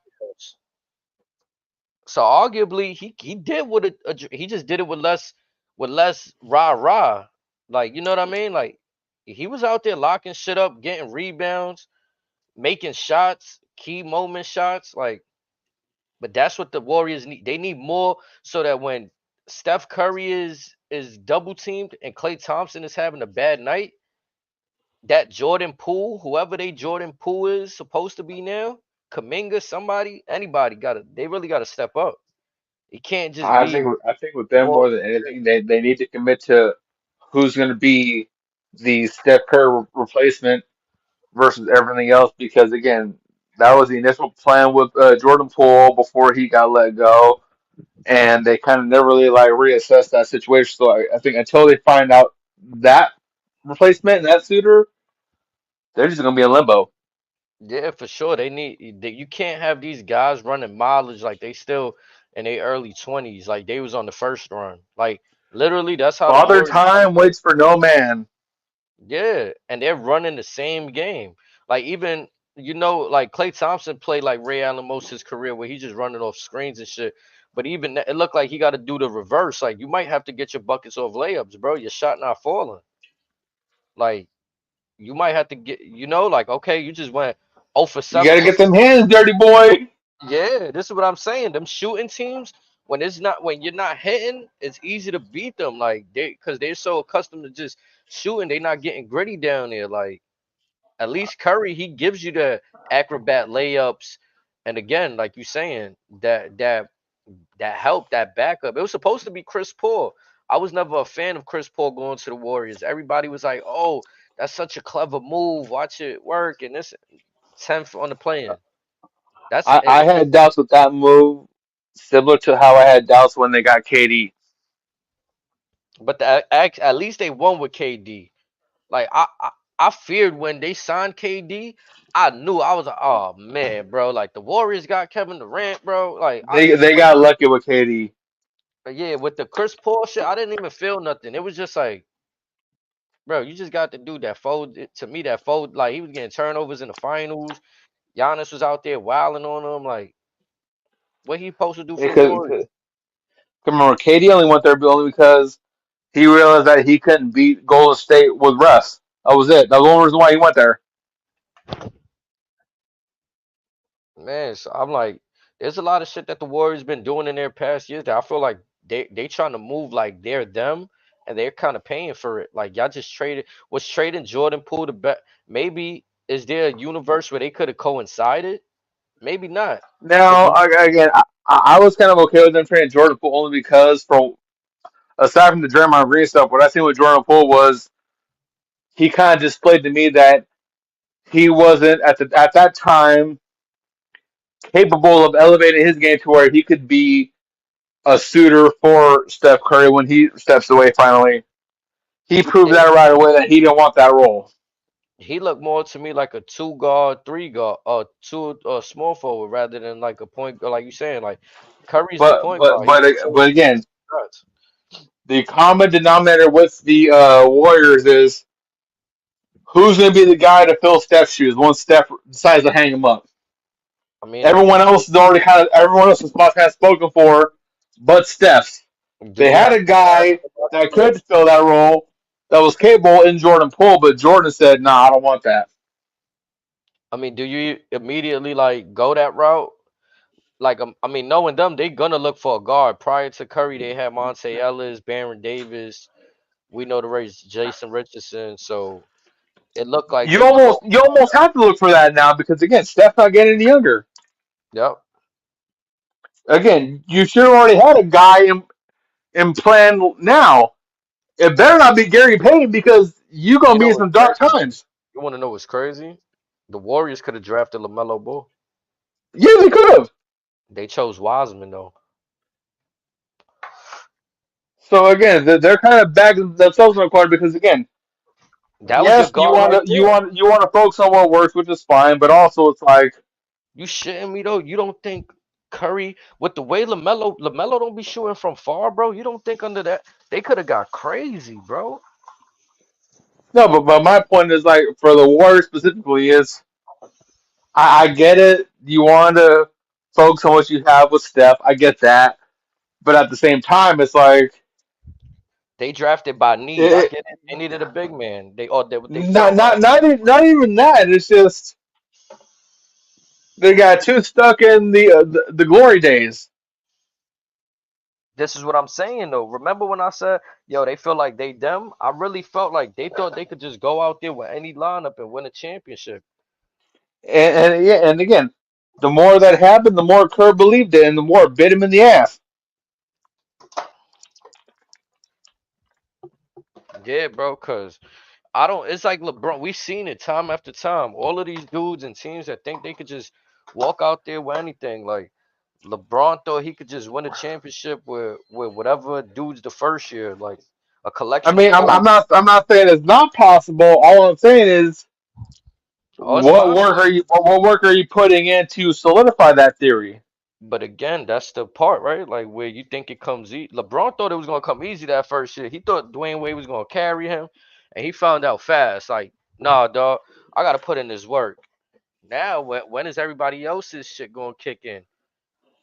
Like I said, somebody on Golden State got to like these young dudes.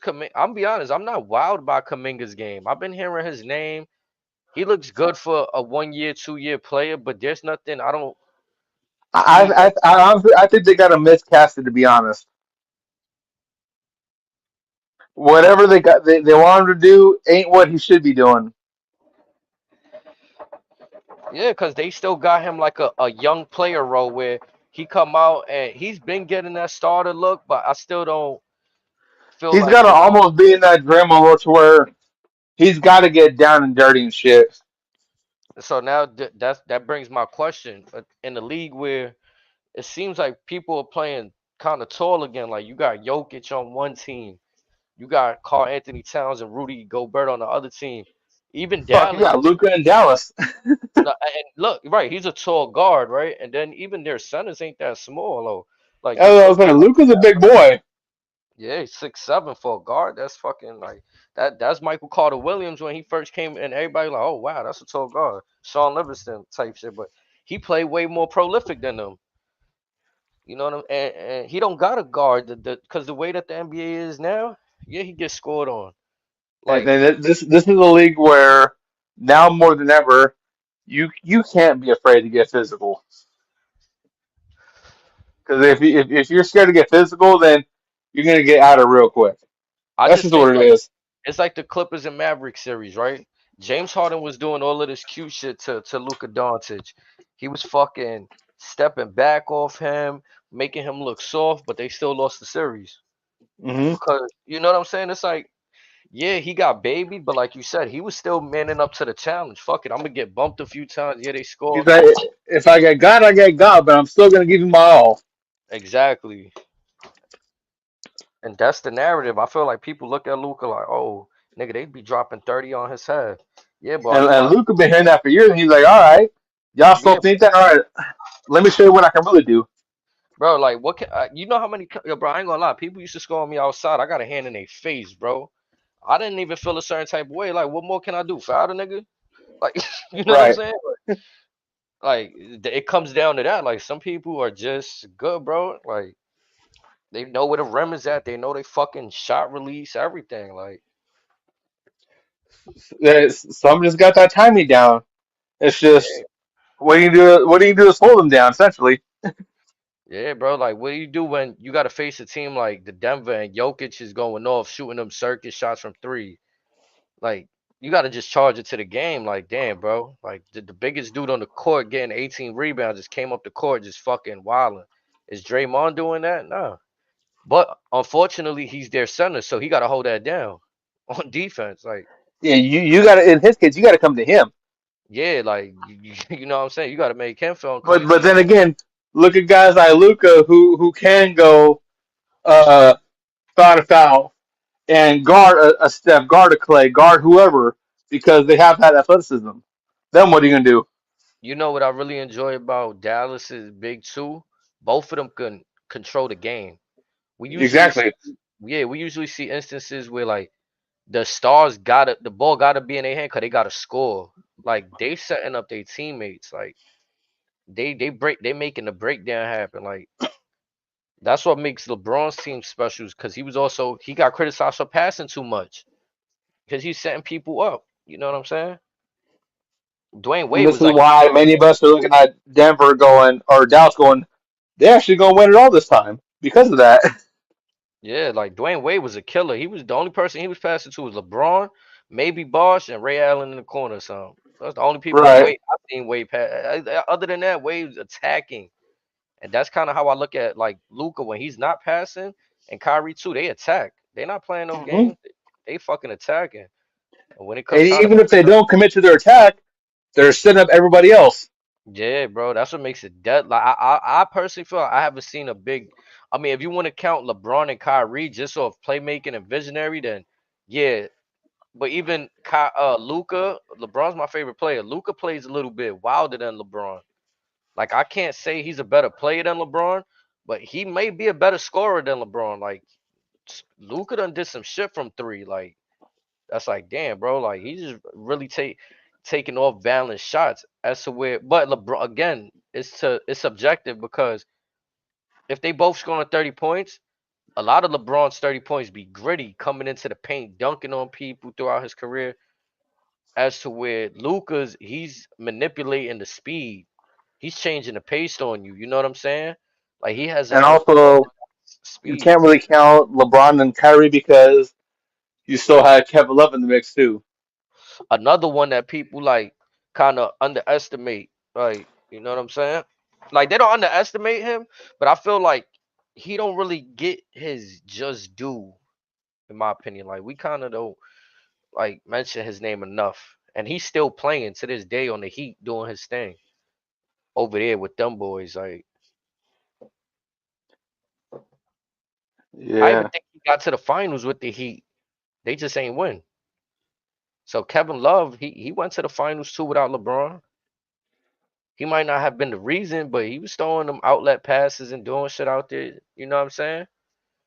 And folks were loving that trio of uh, Kevin Love, Tyler Hero, and what's his name? Butler. I mean, that's another team Yeah. LeBron can go to. They 15th on the draft board. What if Miami picks Bronny? I don't see him going back if Jimmy's still there, to be honest. And I don't see it because of the relationship with Pat Riley either. But you Yeah, know, shit I must feel still like be so bad between them two. yeah, I feel like LeBron don't like to be and rightfully so. Like he feel who he is. But Pat Riley also don't take shit from nobody. He been around since the Lakers, Showtime. Like I personally feel Chris Bosh is the best power forward. What's his name? Played with LeBron, and I'm gonna say this why because Chris Bosh was kind of in that position where he was the four, and there was a lot of times they had a trash center, and he had to step up, bro, and play that stretch five. Like, yo, I ain't gonna lie, like, yeah, y'all might have to start off yeah, y'all start off on the stat sheet, Joel Anthony, Eddie Curry, and all these Jawan Howards, throughout the game, bro, you seen what it was. This is Chris Bosh playing the five, bro. Shane Battier Right. at the four. Yeah, like that shit looked cute on the starting lineup, Joel Anthony, but come on, bro, we knew what it was. It was It's LeBron. like what you really doing with it? Yeah, like it was like some facade. It's kind of like what the Warriors be doing. They'll start Looney, but you'll see most of fucking like Draymond playing the center throughout the rest of the game. Like they'll start Looney to get some rebounds here and there, get him in the motion, but that's not really how the game gonna go. That's what Miami Right. was doing a lot. That's why I respected Chris Paul. Like Kevin Love could play center, but that weight loss that he had from Minnesota to Cleveland, I felt like at that time with the centers in the league, it wasn't right for him to be in that center spot. He was good at the four. Let Tristan Thompson absorb everything. Remember, they had that Cleveland team. We also had Timothy Mozgov. People don't like. We were just talking about this in the chat, but remember, a lot of people don't talk about how LeBron James won championship with Carmelo Anthony's teammates. But for so many years, I had to hear shit about how Carmelo was better than LeBron and all this shit. I mean, But you I'll might still say Melo is better than LeBron, but for different reasons that other people probably think. I mean, like his offensive game, his post game is close to none. But I'm talking about overall. When I used to see LeBron chasing down, blocking people's 360 dunks, I ain't never seen no shit like that. So for me, it was just like LeBron above all. Like I'm not gonna lie, like I still don't see nobody really like on that defensive end going back and forth and still being the star player of the team, facilitating, being relied upon. Kawhi was close to that, to having that like and I'm gonna say maybe Giannis too, but unfortunately they didn't have that longevity of LeBron did from beginning to finish. You know what I'm saying? Giannis got his fame a little later, and Kawhi just be hurt. So I don't really look I at get them like, that. yeah, you know what I'm saying? Like, but as a two-way player, I felt LeBron might have been maybe the best overall offense like again on offense is subjective because he didn't have the prettiest shot. His turnaround, everything just didn't look natural for him except for when he dunked the ball and he just freight trained to the rim, right? But honestly, that might have been the best part of his game, bro. Get out the way, dog. I'm about to dunk on y'all. Like, yeah, what we need to be pretty for? What we need to have like Kobe turnaround was nice and all that. LeBron tried to add a little turnaround. He got a turnaround in his game. But all that shit, like sometimes to me, it looked forced when LeBron do that. I'm gonna be real. Like, Everybody's quick to prove that they got that dog mentality in them, but most don't know how to physically show it. yeah, like when LeBron get to that bag of yo, just throw me the oops, bro. Or like when he was jumping over people again in Miami, jumping over John Lucas III. Like yo, everybody get out the way, bro. Like that's bully shit. But unfortunately, because of time, he can't do that, and I understand that. You know what I'm saying? Which is like again, why don't put the stress on him winning a championship in their 20th year? Like, who did we do? We ain't even do that to Tim Duncan and Dirk and Whiskey. They happen to have a good team around them that worked with their play style for them to get to where they needed to be. But in terms of like, yo, nah, I mean, they kind of did it to Duncan towards the end of his career, to be honest. to who? They kind of did it to Duncan towards the end of his career, to be honest, Well, when he because lost to LeBron in the Heat. because there was that focus on can he still perform at this level type shit. Oh yeah, I remember that. They was questioning it, which that was fucked up. Cause it's like, bro, you questioning a great, bro. Like this is Mr. Fundamental, man. This the if anybody taught us how to shoot off a backboard, it was him. Right. You know what I'm saying? Like, come on. And they questioning it and he showed he can still hoop, but unfortunately Ray Allen hit that shot. The Spurs would have had 2 championships if it wasn't for that. That's just the Most reality of def. it. Cause I'm not gonna lie, I'm a realist. I love my teams and my players, but what I don't act is delusional. You know what I'm saying? And that Spurs team both years they were playing phenomenal. Tony Parker was wilding on us. Yeah, Kawhi Leonard Tony was Parker, Bonner Ginobili, Duncan. yeah, I think you bro, guys had Hito Turkoglu once he left Sacramento. bro. They fake had a team, and then we had a Heat team that was falling apart, low key. Like the second after we won that second ring against the Spurs team, I personally feel like the Heat felt like they ain't even deserve that shit, bro. Like the way they just came into the next finals and lost to the Spurs, it just felt like they like I don't know. It's kind of like they mailed it in. Like you know what I'm saying? Yeah. Like LeBron knew he was leaving regardless. Dwayne Wade knew his hands. Everyone knew what was going down. There was nothing new about it, nothing special about it. It was Brock Lesnar and Goldberg WrestleMania 20, right? Like Pretty much. that's what it was. It was like yeah, you know what I'm saying? So Everybody knew that. it's here, it's fine, it is what it is. So I feel like that whole run for LeBron for me, I've been keeping an eye on Kevin Durant. I'm not a big Kevin Durant fan as like some of my friends are. Shout out to my brother Bowie. Like, but I felt like that rivalry between LeBron and Kevin Durant, it was so unnecessary. You know what I mean? I get it. I get it. It came off as very inorganic. Yeah, it came off like you got people that don't like LeBron, so your favorite other player that can be rival at this position is either going to be Carmelo Anthony or Kevin Durant. And And you LeBron go, was oh spanking, wait, they're not as good. yeah, and LeBron was spanking Carmelo's teams, the Knicks, getting them out there with the Heat. So it was just that one year we had trouble, and Amari did that shit where he broke his hand, and that definitely we ran off on him. We got out of there, so no looking Yep. back at. But on that note, HD, I'm gonna step out. I'm gonna holler you here in a little bit. You have a safe evening, my brother. Yes, sir, my brother. You already know we was out here, man. A 4 hour banger off the hip, y'all. As Boom, always, since we are average. boom. Yes, sir.